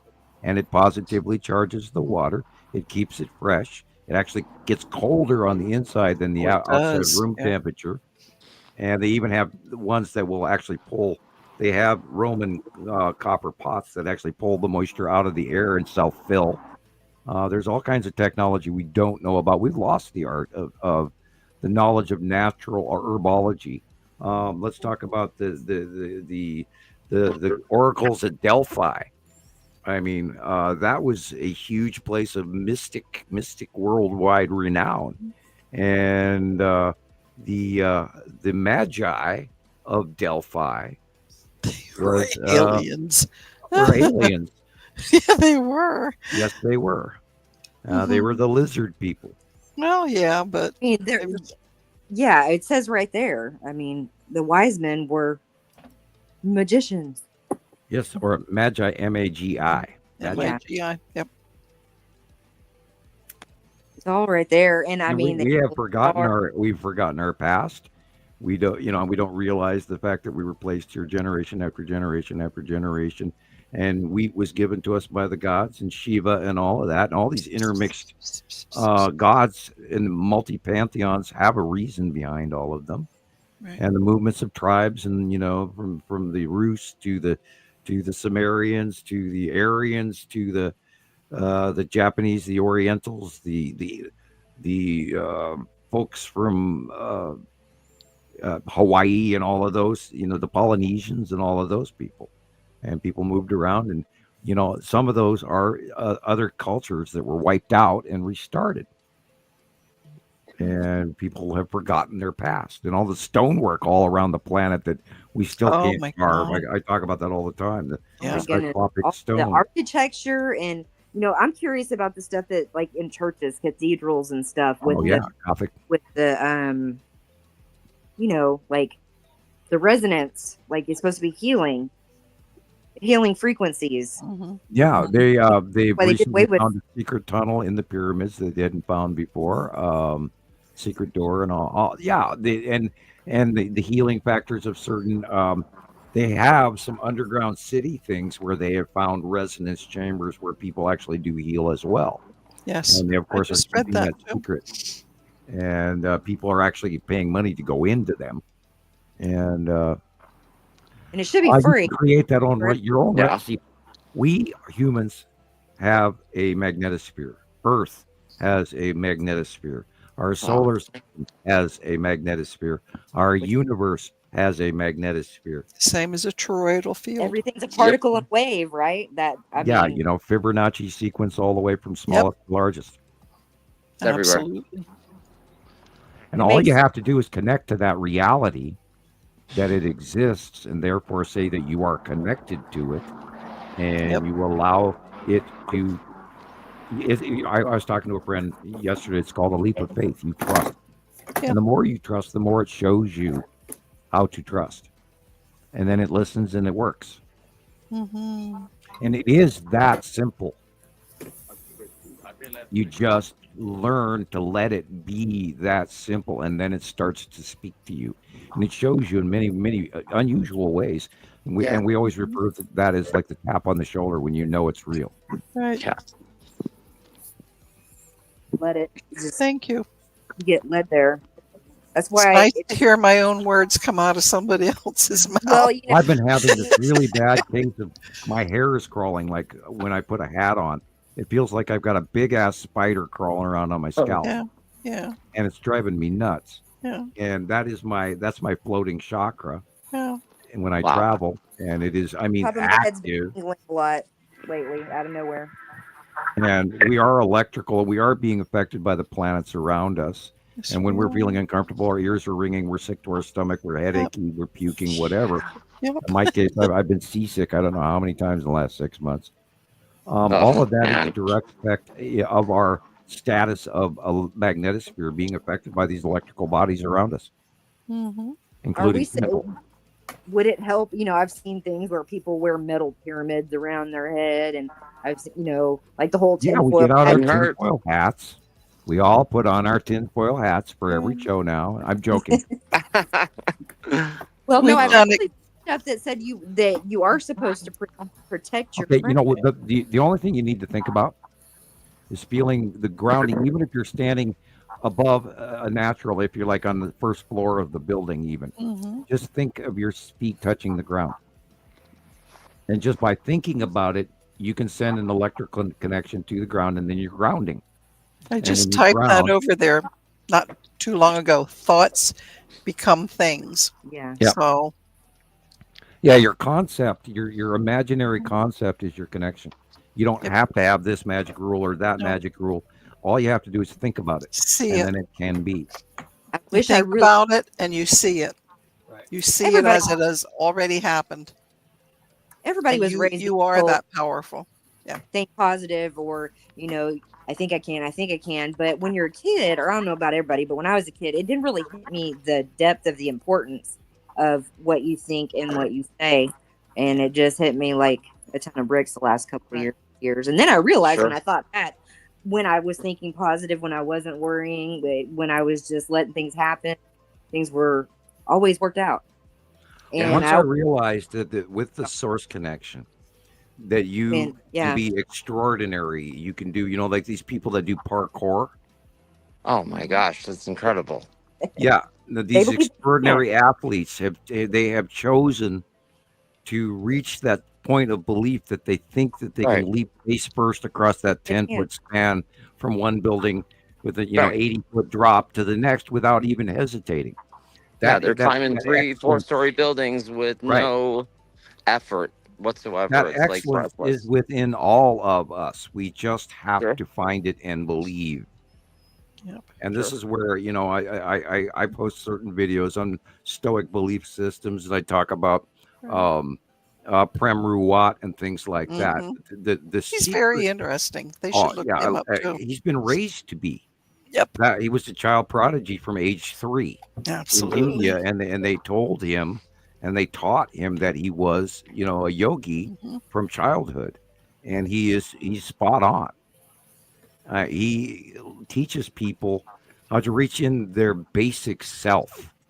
And only when you find your basic self and are honest with your basic self and realize that this journey is what it is for these basic reasons. And I encourage you to watch Prem Ruwat. You are the source. That magic that is in you is from every person throughout history, thinking the best of things and the positives to get you to where you are today. A parent wants to feed his children so they can have a better life. And you are the product of every one of those before you. And that's powerful. Just like how powerful it is when you have friends and family supporting you in a goal or something you're trying to achieve, versus when you don't really have. You don't need anybody else. They push you forward, and the energy all feeds you. Yeah. But you also can excel. You can be exceptional. And I have found that on days where I say to myself, today, I'm going to be exceptional. I do things better. I am more coordinated. I get more accomplished. I'm in a better mood. I don't get irritated with anything. My friends all say, God, Sam, you are a very patient person.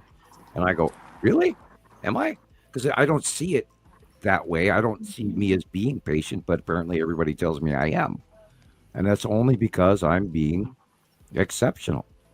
And that is what source is. To reach inside yourself and know that you can be exceptional. And you have to follow up with it. You have to follow the rules. Yeah. You have to do the right thing. You can't slough off. You can't be lazy. You can't skip this. You can't skip that. You have to do the steps. And you have to be honest. And you have to believe. It's that simple. It makes a ton of sense, though, they keep it from us, because we can all achieve and be and do anything, and really hard to control a bunch of people like that. Well, when I was growing up, I wanted to go to India and become a Buddhist monk and wear the orange and everything else. And then I realized, after having eaten my mother's cooking, that I have a sensitive stomach. And if I went to India, there is kind of a rule amongst the Buddhist monks. You would fail. You have to eat everything you're given. Oh. Yes. And it would not work for me. I could not do that. And because I would have probably died 5 times over. And then the government, of course, or wish you would have. Well, the government, I wasn't allowed to leave the country. Right. For many, many years. And that was part of the conditional release. I was not to tell anybody, but no one would believe me anyway. I was not to tell anyone about the binary solar system, and couldn't go, or actually I should have let them deport me. Yeah. And my family, we'd probably have been better off. But anyway, that's another story. And there's times I think about it, like, could I go to work for them today? No. I have this thing called humanity, Not now. You would have had no ability to you wouldn't have the same life at all. I can't look at fake people. I can't be around fake people because I see right through them. Anybody who's can't. It's really hard to lie to me. It's really why hard. we are the way we are, Samuel. Yeah, my bullshit meter goes off right away. It's like do. Sorry. Your bullshit meter and my muscle testing. I'm always doing. Before I enter a building, I'm at it already. Yeah, it's amazing. And the funny thing about humans, and I apologize for stating it that way, but I'm going to. The funny thing about humans is you can read them like a bumper sticker in about 4 seconds. And all you have to do is look at their inner child right behind their eyes. And it's there in everybody. But everybody spends a lifetime trying to hide that. Run away from it, or to pretend it And doesn't. the best part of those people around the planet, who are the best souls on the planet, are the ones who are children at heart. Yeah. The innocence. They maintain. Yeah, you can be good to people. Truth comes I mean, out. I walk out of the gas station, even if I'm 3 feet away from someone, I'll say, excuse me. Yeah. If they're within my realm of me walking by them, I will openly say, excuse me. Just because, yes, it's very 18th century or, 19th century, but... to be polite? Right. Well, that doesn't hardly exist anymore. No, it doesn't. I mean, look at YouTube. Ooh, bad boys, what you gonna do? Oh God, I watch some of those cop shows and it just blows me away. It's like, okay, you're running for a tag violation, and so you're chalking up a felony. How wise are you? Anyway. Yeah. We live in a very scary world, and I'm very highly concerned for the next generations, and I do apologize for that remark, but oh my God, I'd like to see more. The whole idea that idiocracy is so coming true. I mean, I don't know about anybody else. When I first watched that movie when it came out, early 2000s, I was like, this is dumb, stupid. Well, a lot of Europeans are asking how come Americans are so stupid. And I am kind of inclined to agree with them, and I don't want to think that. I want to believe everybody is wonderful and awesome and well-educated and happy and warm and have enough to eat, and they're not sleeping on Kensington Avenue in Philadelphia. It's not most people's fault. I mean, no, and then let's to work. I think I haven't heard anything about Syria, and thank God that California's going to get some rain. And we have to worry about this weather shit because, guys, this is not the same normal. Look at Ireland and Scotland this weekend. We're going to see more of this, and it's dangerous. It's volatile. It's going to change our economy. It's going to change our crops. It's going to change our housing. It's going to change our people. It's going to change, and it's not going to change better. We're our food production in the last 5 years is down a very large percentage. And we just burned up a whole bunch of grapevines. We just burned up a whole bunch of cropland and flooded out the rest. Now China, oh God, China's been flooding for 4 years straight.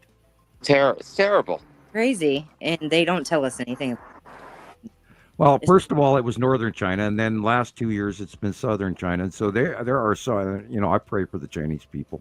The hell with the government, but I pray for the Chinese people, and I feel so horrible for them. And we just did go through the year of the dragon, and guess what? The year of the dragon originated from a great flood 2 cycles ago. That's where the legend of the dragon came from, which is what we talk about wormwood, which is it's all happening again right before our very eyes.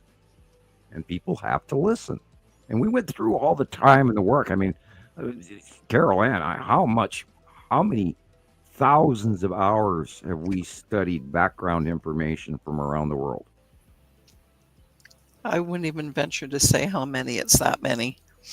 Because it's all the time. In our clearinghouse, our friends are all sending this material back and forth to everybody for years, for a decade now. And we've all been piecing all the, from the King David pictures to the Nibiru satellite, trying to think of what they used to call that, the Anno Domini star pattern, all the way back when Nibiru was just a little bright blip in the corner of the left-hand part of the sky, or when it was this dot underneath Antarctica that the SETI Alpha project knew about, and Harrington Group, and they used my paperwork, and et cetera, et cetera. We've studied all of this, and we've done the extensive background information to find out what's real and what's not real. Yep. And what fits and what does not fit. And I think we got a really good basis of it, on the BS meter, what's right, what's wrong. I imagine, I was thinking about that too again. It's like, what if we're wrong as to, the number of moons that are the count around Uri, or is Atu this, is it that, or is the Tan asteroid a moon? And I keep thinking, well, there might be something we're wrong about. But generically, I think we're very, very on top of what's really up there. Yeah, I think we've got it. And the only thing that could, well, not the only thing that could change, but in addition to what we've already got, more information coming in, like when they called Pluto a planet for all these years, and just because it's not completely round, now it's not a planet, and they don't put it on anything anymore. They can just decide to change something, and they can change it. That's just well, they came up with all these new cloud names in the last 10 years too. Right. Oh yeah, they just miraculously away because we get lulled into a false sense of reality, thinking, oh, it's normal. It's just another bomb cyclone. Don't worry about it. Right. So we got it all, but the only thing that'll change for us is more. Maybe one of those planets has been hiding something that we have not seen ourselves yet. You might have seen it, but we didn't see it yet. That'll change once. The mountain ranges of Matim, and does Matim actually have snow on the mountain peaks, and do they have any water or lake or anything? We've never really gotten a good close-up of Matim, nor have we ever had any real close-ups of his Saturn, although earlier in the show tonight we showed some side portions of his Saturn's yellow moon. So that's, I'm going to keep watching that and anything that's going to come in the next few weeks and months. And this is a great time to, be right at the ground floor of all of this, because boy, are they close. And then when they leave, it's going to be just awesome, because then we're going to be seeing facial illuminations of them. And we might even see the color patterns as they go away.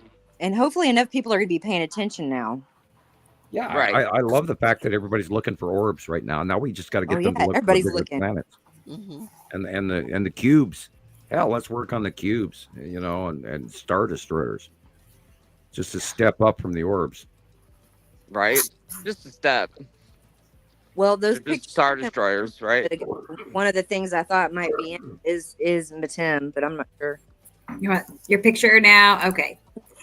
Now that here we go. Okay, I see 3 lens flares. Yes. They're not. There's 2 different pictures.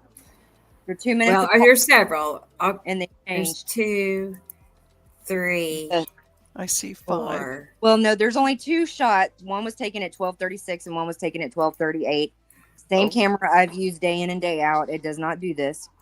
Okay. The one to the direct right of the sun and up a little bit, I'm pretty sure that's the LO.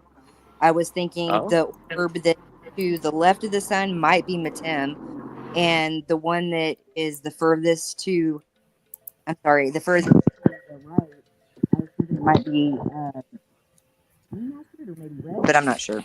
The sizes are wrong. The sizes are wrong for everything? Yeah. I'm thinking you have a rosation flare here. I see up at the top that reddish. Yeah. Yeah. And then right beside that, there's, oh my God, I can actually see that.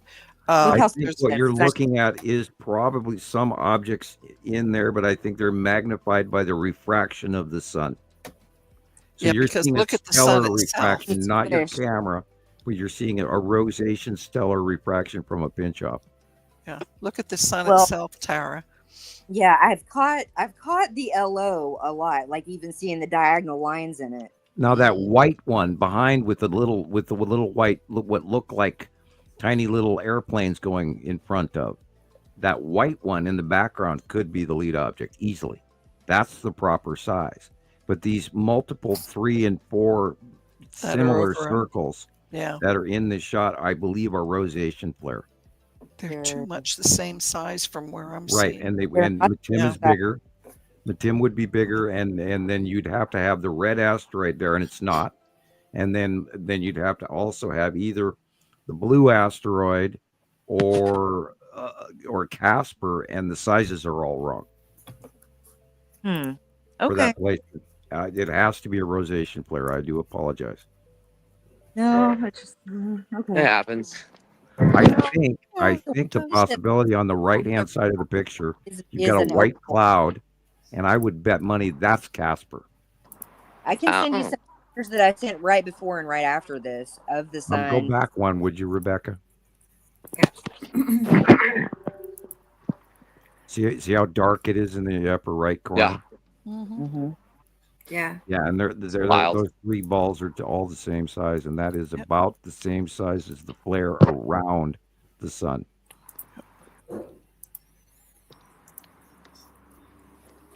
Yeah. Okay. No if you look at it closely, it actually has a surface, like dark and light. Like the objects aren't solid, except for the one more to the far right is kind of more oval and fuzzy and blurry.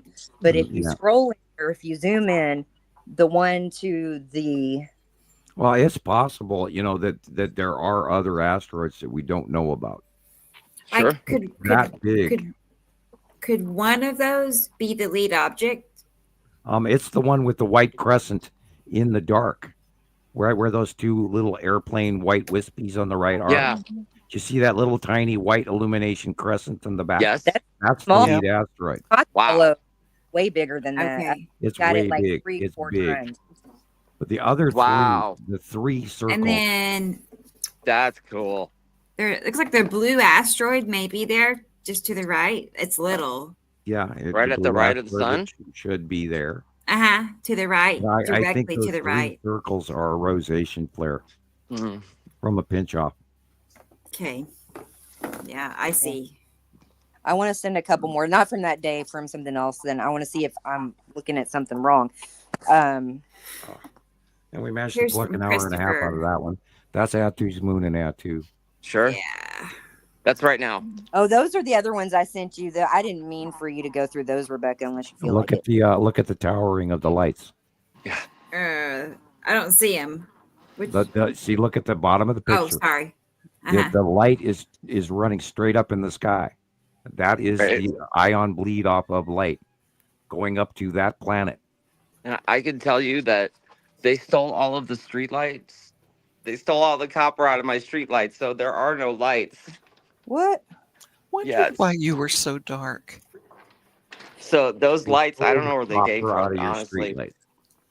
So there's no street lights or. You cut out, Chris. But yeah, they stole all the copper out of the street lights, so it's kind of nice. There's no light at night. Well, I'm sure the guys at the recycling center know that one's coming. I don't know if I'd want to be in Las Vegas with no flashlight. Yeah. I did notice it was kind of dark. Yeah, he was really dark. God, I can't even imagine people doing that to your local. Yeah, I was walking to the gas station. I saw the guy doing it. He had about 30 feet worth of he had about 30 feet worth of the street pole insides in his hand. And he had taken the housing off of the street pole that's at the bottom of the street light. He took that off and he's pulling the crap out of the street light, and I saw laughed me when and I he saw them kept on doing that what in he was doing. But I bet the cops didn't talk to him and think he was doing something weird. I laughed when I saw they did that. They did that in Africa. I thought, oh my God. And now they're doing it here. Yeah, it's wild. And it's like, okay, where are you taking all this copper to? To the because who's ever recycling buying centers. it knows where they're getting it from. It's not like They burn melting it and they down? I pound it doubt and they mash it into another form and then they take it and sell it. I was going to say, our local convenience store has free air for your tires, and they are always taking the nozzle because it's copper. They're taking the nozzle off of the air pumps. God. You pull up and there's nothing to pump your car with, so you have to go find Wow. another store. So that's common. I guess Jackie wrote an article saying that in a 2-mile radius of where I live, they stole $2.3 million worth of copper in the last year and a half. And so it's been like that for about 5 months now. They haven't fixed the streetlights. And this is Atu's moon, of course. Cool. Now that one light might be coming from the church. Yeah, but it's going up. Yeah. It's shafting. And we've seen evidence of this more and more over the last few years. Wow. And all you have to do is see Atu's moon a few times and you automatically know that that's not our normal sky. Right. Yeah, That's way too dark. You could just see it. You could just see it coming down. You know, it's like flat sky and then it's just rounding downwards. It's intense. Anyhow, that's amazing. They're stealing copper wire out of the streetlights. Yeah, I mean, I wouldn't want to kill myself getting in there with that He electric. scared the hell out of me because I just wasn't expecting that. And there's this dude and pulling stuff out of the. I didn't know all that stuff was in streetlights. Honestly, the cops are going to want to talk to you. Yeah. They didn't say. I don't know the what happened. perpetrator. Honestly. Oh my God, and we've discussed it openly on the live show. Oh no! I hope. Well, if they hear us, can you please send somebody out and fix the streetlights, please? Thank you. Yeah, and catch Billy the copper thief. Yeah. Wow, that's They were stealing. They were. It was big news. One group of people, they were stealing out the freeway lights, like the big major floodlights on in the middle of the freeway. They were doing it for about 3 weeks. That's evading the cops. Like they would hit one and then they'd do another and lead the cops in another direction. They finally got caught though. That was about 2 years ago. It's kind of desperate position to been put into. Sad. Well, there are people that steal cars for a living. There's people that smash and dash. They break out the back window and of cars left and right all over the cities and steal your possessions out of the back. Right, regardless of the cost. Yeah, it lowers the value of the neighborhood, and it's not a bad neighborhood. It's porch pirates, weird. etc. Well, we live in a society where the rules are kind of not in a great placement in our knowledge. I'm trying to be kind and polite about that, but we've gone. I know. It's pretty sad where we have to steal for a living in order to survive. And then let's talk about again the homeless people. And that's horrible. How many homeless people there are now? Yeah, I was gonna see if anybody heard anything about Tennessee and South Carolina because of that story that just still giving me nightmares about people that died that froze. No, I didn't hear about that. From the storm? What?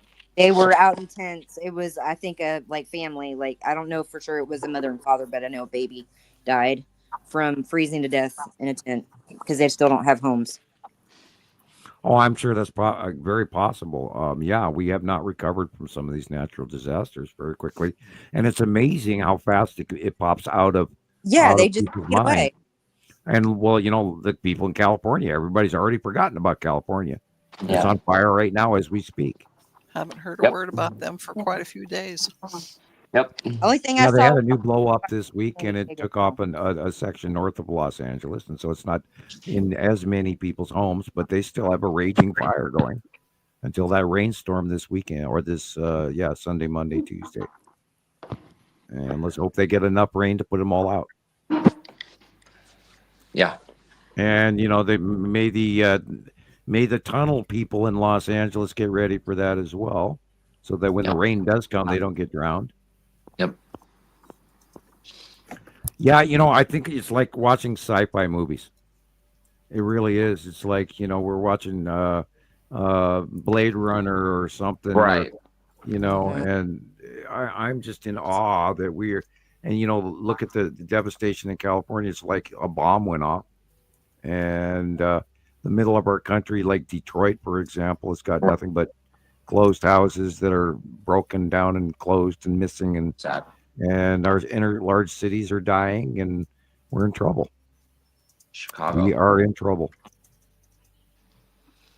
And people don't want to think about that. And all you have to, go to YouTube and just type in Skid Row. You'll see many cities around the world right now that are really in deep trouble. And we need to wake up to that. We can't ignore it and be thankful. We should actually be thankful that we have a meal in front of us and we're warm. Yes. Yeah. Because there are so many people that don't right now, and it's spooky. And they're trying to cut healthcare and et cetera, and senior citizens and all that now around the world. Yeah, and not just the United States. There's a new movement going on in Germany that's very concerning. Elon Musk is behaving quite poorly. Yeah. Don't come after me, Elon. That's my opinion. Anyway, I think we had 7 hours 42 minutes. Wow. Rebecca, can you some more that have round objects in it, but we can look at it next time. Yeah, no, I'm sure y'all are okay. Right. Well, I know I'm going to the little scientist room again. I'll be right back. Good. Okay, Sam. Yeah. I really enjoyed the last couple of hour talk. It's been a while since we waxed so philosophical. Yeah. Yeah. Everybody always likes our off-topic sessions. Yeah.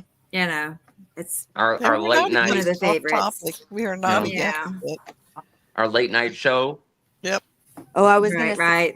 It is almost 11. You never know. One of these nights we might show up at 2 a.m. late with Sam. late night. Some of us have already done that. Yeah. We have, haven't we? Back when we started, we had Monday nights. And then we changed to Tuesdays. But early on, it was just me, Sam, and Jesus on Monday nights. And that was fun. It was fun. But I think Theo's falling asleep on your shoulder. I know. Rebecca, baby. out of curiosity, is that the side that your arm hurts? This one.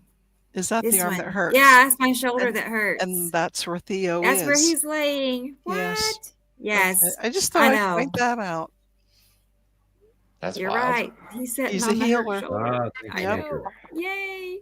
He's a healer. That Thank one. you, That Theo. one. Thank you. Yes. Yeah. Look at him. Is he really God on? love him. Yeah. Yeah. Yeah.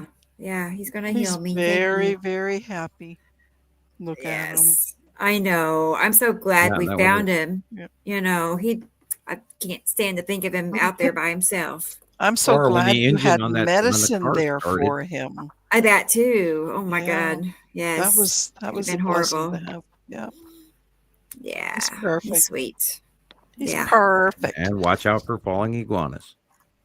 Okay. Yeah. Thanks for the Right. warning. Well, we're gonna have another Arctic blast come He early is, February. Michelle. That's right. And it's like And not you can next see it. week, but like right somewhere around next weekend. And when we do our 100th show, everybody's out there going to be going, "Brr, I'm so cold," And we're going to be entering into February. Yeah. And, February 1st. that's going to be a Yeah. nasty thing for us. And I'm hoping we don't get too bad. Yeah, I'm hoping to. Keep those power bills down rather than going, I can't get warm. Right. Burn some candles. and we'll see what happens. It's real. I'm almost afraid to even speculate sometimes because what's the transition?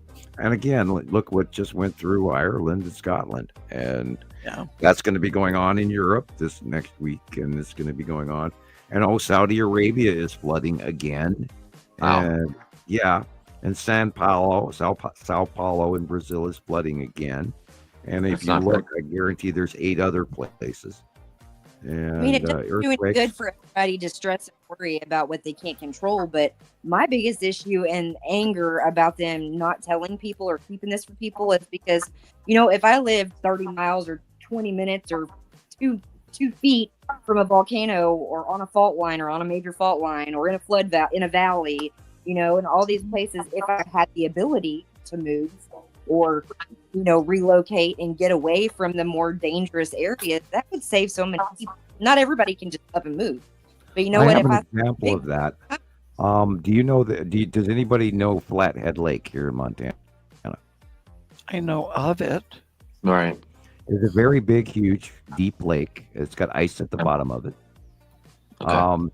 It's got an island that's a core, and it is very much like Yellowstone. And they slapped an Indian reservation on top of it. Okay. And if they were to tell people that they're sitting on top of a volcanic area, just like Yellowstone, the property value of all those lake houses and most of the reservation would plummet. And they everybody lives on some sort of a fault line. Anyone in Texas is just living on a big sand pile that used to be the ocean. And that area between Oklahoma City and Amarillo has got a big, huge drop sink zone forming, and that's part of the underground water system in the middle of the United States, the aquifer, and all of that's been emptying and draining. And then we could talk about the New Madrid fault line that's supposed to go boom. And the volcanoes in Oregon and Washington that are all very active. And I mean, they are. There's new announcements. Fox News is having a field day on Mount St. Helens right now. Mm-hmm. And they're trying to freak people out. But Rainier and Adams and all of that, they're quite active. And they are quaking out in minor quakes. Of course, then there's the one offshore of Oregon. There's one offshore in California. That's not good. There's offshore by Vancouver. There's offshore south in the Alaskan Gulf. So there's a lot of active volcanoes underwater going on. Tonga. That was bad. New Zealand, Australia. I mean, I could keep going on and on. There's new volcanic activity in Japan again, et cetera, et cetera. So, and with this planetary alignment, I think we should, be ready for more, including earthquakes and who knows. So this next couple of weeks are going to be really interesting, Skippy. I mean, wow. Well, if another one happens like Tonga, then that's not good. Boy, that sucker rocked. Actually, they said that it changed the timing of the rotation of Earth. Wow. Whoa. Yeah. That one underwater went boom, boom. And it's active too. I watched a report on like a week ago where there's nearby activity underwater again, and it's oozing, and it's creating a big mountain under the sea. Wow. And that's going on off Oregon. It's going off Vancouver. It's going off the shore of Alaska. It's off California. There's an underwater volcano going off. Yeah. And all of that stuff is moving. And of course, only if you go and check the meters do you hear about it. Sam, are you able to you're not able to see like future stuff, right? Just think I get glimpses of things. I get hints that point me in directions of study. And when I know certain things when they come to me. And I it's not like I can go look for them. Yes, it's more of you get a gut feeling that's very overwhelming, and then it has you end up getting an interest of study where you all of a sudden you want to know more and you want to know more. Pops up. You're being driven to find out information. And it kind of guides you. You get a focal point. Yeah, it guides you. Yeah. It's like I'm talking about the volcanoes now. I've expected a volcano to go off in the Pacific Northwest for quite a few years now, and I'm just waiting any time now. How far are you from Yellowstone? I am a couple hundred miles. I have 65 minutes at any interruption. If it was to blow, I would have 65 minutes to get away. Right. Okay. Is that I have one of my best friend is from Browning. That's if debris traveled at 325 miles an hour. I don't know how Browning is, but one of these days it might come. Browning is way far north on the other side of the Rockies. Oh, so it's pretty far from you? Yeah, Browning's all the way up at the Canadian border on the eastern side of Montana. I'm on the western side of the Rockies. Okay. In the real Montana, we refer to eastern Montana as western North Dakota. Okay. Or anybody over here on the liberal side. Western Montana is liberal and eastern Montana is conservative. It's odd how that, the farmers live over on the other side. And then we've got the lake and the vacationers and, some small, great little lumber towns and this, on this side of the state. More tourism on your side? Yellowstone is quite a ways away, although we are also upwind. So, it's the people downwind that have to worry. Right. Sam is northwest direction. Yeah, I'm northwest of Yellowstone. Yeah, and you're roughly I don't see it going off in catastrophic levels because it's highly vented. I mean, there's numerous geysers going off all the time, and they're not. If it was sealed in underneath, 18 feet of ice like in Iceland, then I'd worry. But it's not. And Iceland is, by the way, still going off. And they've got new stuff going on underneath and the undersea as well. It's just crazy how we don't hear about any of this. Right. And, God, we could talk about, alien craft and gold and all of this crap that's been going on. And people have been, there's so much going on. I don't want to throw it out on the table all the time because then, then I'm going to start sounding like I'm, in nut job land. But there's so much going on. It's amazing. Yeah. You only know about it if you go looking for it. That's about it. Yeah. Right. Before we started talking about the tarot cards a while back, you told me about something to look at. Gum something. I can't remember the name. It was a video, and I meant to write it down, and I did. Or somebody online. Premier Watt. Talked about Premier Watt, yeah. We talked Wasn't the Dragon? No, we talked about Dragon Chronicles. It was Dragonlance Chronicles. It's a really excellent fantasy novel series. I didn't write that one down. Dragon what Chronicles? Dragonlance Chronicles. It's excellent. I mean, God, there's just so many books you wouldn't believe.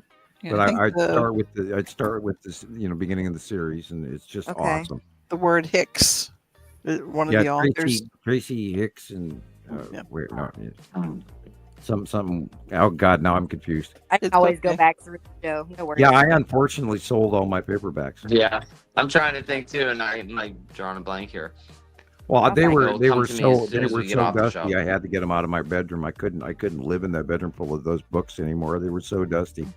I had to get rid of them. And we were being evicted, so I packed them up first. And Amazon has them yet. The Dragonlance Chronicles. Yeah, and there's 3 main series to it, so it's like 9 books to start with, and then there's way more beyond that. Margaret Weiss and Tracy Hickman. Yep. Excellent book series. I'm one of my favorites of all time, and I think I had those. I've read them, and then there's so many offshoot characters that you can, written by other authors that it's just unbelievable. It's a phenomenal series. I thought they looked familiar. Are you a fan of the Sitchin books? The who? Sitchin. Zachariah Sitchin? Yeah. Yeah, I've read his material from the 70s and the 80s. Do you have them, Tara? If you don't, I have them all in PDF. I'd be happy to send them to you. Oh, wow. Yeah, and the no, Dragonlance Chronicles, I thought they looked familiar. I had those in the library in school. cool. They are, Way yeah. It's back an then. excellent journey in Yeah. Dungeons and Dragons, basically. It's actually, I always call it, brain candy, because you could just dive into them and you get to go to another You get realm lost in your in mind. them. Yeah. You get Yeah, lost in the story, yeah. And, And and your favorite character's in trouble, and you're like, Oh, I and, know. one of those. It's like, I can't go to bed, Mom. I got to finish this. Yep. And there was many years ago that I read it because I read it like 3 different times, and Lord of the Rings, etc., and Moby Dick, and you name it, and another one's the Iliad and the Odyssey. That's a really interesting. That's a long read, by the way. It's a long read. And the one I absolutely do not recommend is Stutz Terkel Working. I had to read that in high school. Oh, God forbid that I ever put that into my brain. I never wanted to wring anybody's neck so bad in my entire life. Anyway. I'm sorry. Well, you go ahead and look up Stutz Terkel. I mean, my God. He actually sold books on the New York bestseller list. God forbid. Library science teachers have a habit of doing that to children. But then I'm an idiot that I bought, I don't know how many Seth books. Oh, God, the money I wasted on that. I know. Seeking they're in my Nirvana library, and Ultimate Redemption, and this guy went on for 12 different books, and none of them made sense. But it doesn't hurt to read through them. Well, it helps you make better decisions, put it that way. Yeah, and increases your reading vocabulary and that sort of thing. But anybody interested in these books, let me know, because I have like 20,000 books in my PDF library, which will eventually get onto the website, because I had already talked to Rebecca about it. It's like, if something happens to me, all that work of collecting all these books on PDF file or transferring them, a lot of them I hand typed out to make PDF files back then. Yeah, well, I'm nuts, but in that respect, and I want to let them for other people. So we already talked about it. We have a game plan. Cool.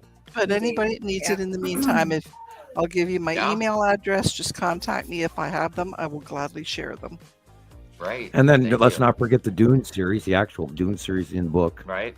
That is completely different than the movie series. Oh yeah, way different. They're kind of like the Spice Planet, and we do provide the commodity that our whole entire culture is based around. And sometimes I just rattle it off, and I wonder what people really must think, realizing that we are a factory planet. Very a lot of sweet similarities. Thank you for offering it in that help. Yeah, but fantasy novels are awesome to dive into if you want to break away from the planets. And then that's why I mentioned stuff like that, like watching Beard, or the Try Channel. Have you watched the Irish folk who try all these different foods and the one chip challenge and all of that? And we talk, Christoper smiling, and the Sir Strumming fish videos. I sit there feverishly laughing at all the people that are gagging. Probably is. If you want to watch a bunch of people stop gag and throw up into garbage cans. It's just so funny seeing these guys trying to do it. He's turning just thinking about it. I paid $80 for this can of fish, and I'm gonna have no problem eating it. And then they don't even get the can halfway open, and they're just they can't even open the can. I know, it's horrible. Sir Strumming. It smells pretty bad. I'm not going that way. Well, it's a combination between body odor and gas and rotten fish and stinky feet. Stinky feet have to be in there. Yeah, right. And it has a chemical makeup that actually does stick on the inside of your nostrils, and you keep gagging because you've gotten a good strong whiff of it. It's actually worse. It's hilarious. I must have watched 50 of those. And the funny part is waiting to see who gags first, because the one who gags first is gagging all the way through the video. You're on, Chris. It's hilarious. I and dare and you. they do it in Germany, No. and they do it in No, I Italy, and can't. they do Look it at in him, Greece. he's I got can't eat sick salmon. about it. Okay. Oh, I eat salmon. I can't all eat the tuna time. fish. I I'll can be eat tuna freaking fish. out. I'm gonna win. I guarantee Yeah. you, I'll make it longer than you. Oh yeah. Yeah, I we mean, gotta I promote just music. barely Happy started eating. friendversary, Christopher.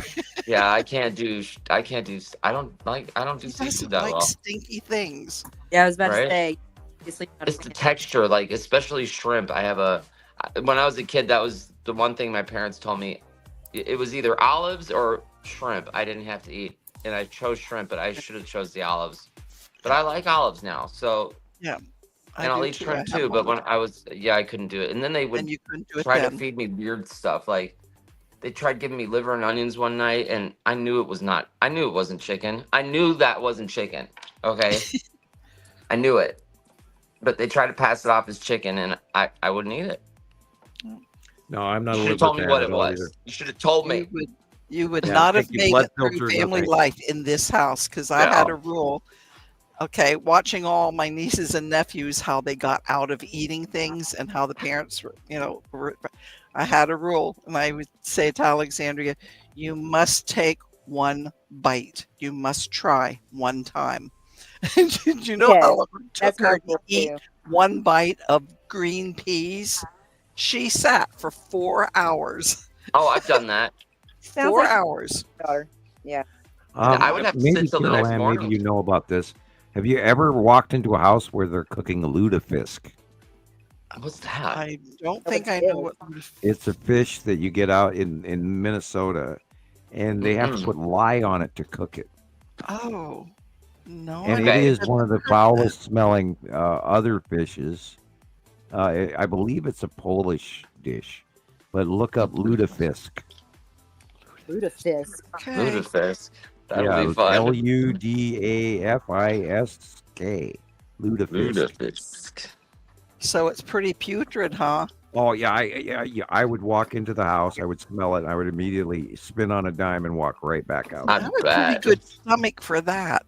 I can't have I wheat could products, never eat it. but I I have a could good never stomach. eat it. It stunk so bad I could never. And it's not a dead fish; it's death. Oh. So you weren't telling your friends in high school, hey, we're having lutefisk. Yeah, come on What over, is Jimmy. that We're having cheese that lutefisk. stinks? What is the cheese that stinks so bad? It's Cabbage. no, it's a cheese. Oh, Limburger. Limburger. They Oh, always told me that as a kid. And Yeah, the surströmming is far worse because it is literally a gaseous fermentation inside the can that actually puts off like a sewer gas. Oh God! From I'm still betting Chris I'll win. I bet you will. I won't. Be yeah, you all got to go high just full watch the time. video. Okay. You'll never even open one in your own. I mean, you Right, wouldn't I'll open it look in your at the can and backyard. it'll be over with. You'll probably be barfing. Somebody call 911. We'll be Have putting you in 911 the on speed dial. hospital. Oh my God, guys, I gotta go. So yeah. Okay. Well, yeah. Let's wind her. Hey, we just went past 8 hours. Oh, Did we really? Hey, we did it. Oh, we did Yay. it! Yay. Cool. Next show, 100 episodes. That's Yes, great. it is. It was We look forward to hold on, I'm it. gonna tell Andrea. It was Dragon Lance, I think that you said. Dragon Lance Runner. Lance, Oh, cool. Lance. Dragon, Okay. Lance. Yeah. I was asking about the name of the show. Yeah. It's even a good book for teenagers. Oh my God, yes, they would Cool. enjoy it. My daughter's super into dragons. Yeah. I just wonder why. Oh, you'll love it. Then and then the additional series beyond that when they go before the Dragonlance, and then after the Dragonlance, and all the other writers. I mean, there was many series of books written after it, and the Drizzt Do'Urden series, the Dark Elf series. Dark Elf series is good. I very much like the Dark Elf series. And these the Dwarf series, and God, I had tons of them. I had tons of those books. Yep, I have them all And in my life. they're excellent read. They truly are. Good job, Samuel. Anyway, then I'll wish I don't read as much. a happy friendversary today. We are Right. friends on Facebook for 1 year, although we were Cool. friends before that. Happy friend Enjoy the alignment, planetary alignment tonight when you sleep. Yes. And remember, careful out there. We got loaded dreams. Yeah. And wow. And we should talk about them or mention the subject and find out there's more of us that are having a common dream. That'd be weird. Yeah. Okay. Yeah. Yeah. So I'll wish everybody well. do Thank that. you, Rebecca. Yep. Thank you, Okay. Samuel. Get better, Yeah, thank you Rebecca. all For too. being Same with bad us. Hope you're feeling time, better same too, bad Thank Sam. It was you. great seeing you, Bye. Sarah. It was awesome. Yep, we'll Rebecca, talk during the Thank you, week. Christopher. You too, Love and Sam. blessings to All all right, our good night, members. everybody. Good night, With guys. us. Bye, Stuck everybody. with us. Bye-bye. Everybody stuck with us. Nighty night. Yeah, I know. It's a full house tonight. Yeah, They we'll be back stuck next right. Saturday. Yes. I know they're out. They're out. Yep. They stuck Bye, with us. Michelle and Egg. Oh. And yeah, Michelle and Egg. They're still here. So Yep. anyway, Hey, no yeah, problem. next Saturday, show 100. So Yeah, if you're doing something special can't that I wait. can assist in, let me know. oh, for sure. And, You know it. Hey, Robin. Good night. Oh, Robin's here. And Maria. Yay. Maria's Maria. here too. Yay. Good. All right. Love And you Indica guys. Land. Yep. Stuck through to the end. Yay. I know. Yep. They were here the entire show. Yep. Mhm. Yes, they were. So Love you guys. Thank you so much for your Yeah, love support. y'all too. Always. Yep. And I'm gonna let myself out right now. And yeah. I will Okay. talk to you It's a soon. race. Go get a nice long hot bath and hit I the am sun. so ready. Yes, I'm Yeah. ready. Okay. I love you. Good night, CarolAnne. Good night. Take care. Yep, Bye. you too. Okay. Bye, everybody. Hey, hi, Bye. Tara. Good night, And Andrea, I'm out. Bye, Egg. Bye. See y'all later. Bye bye.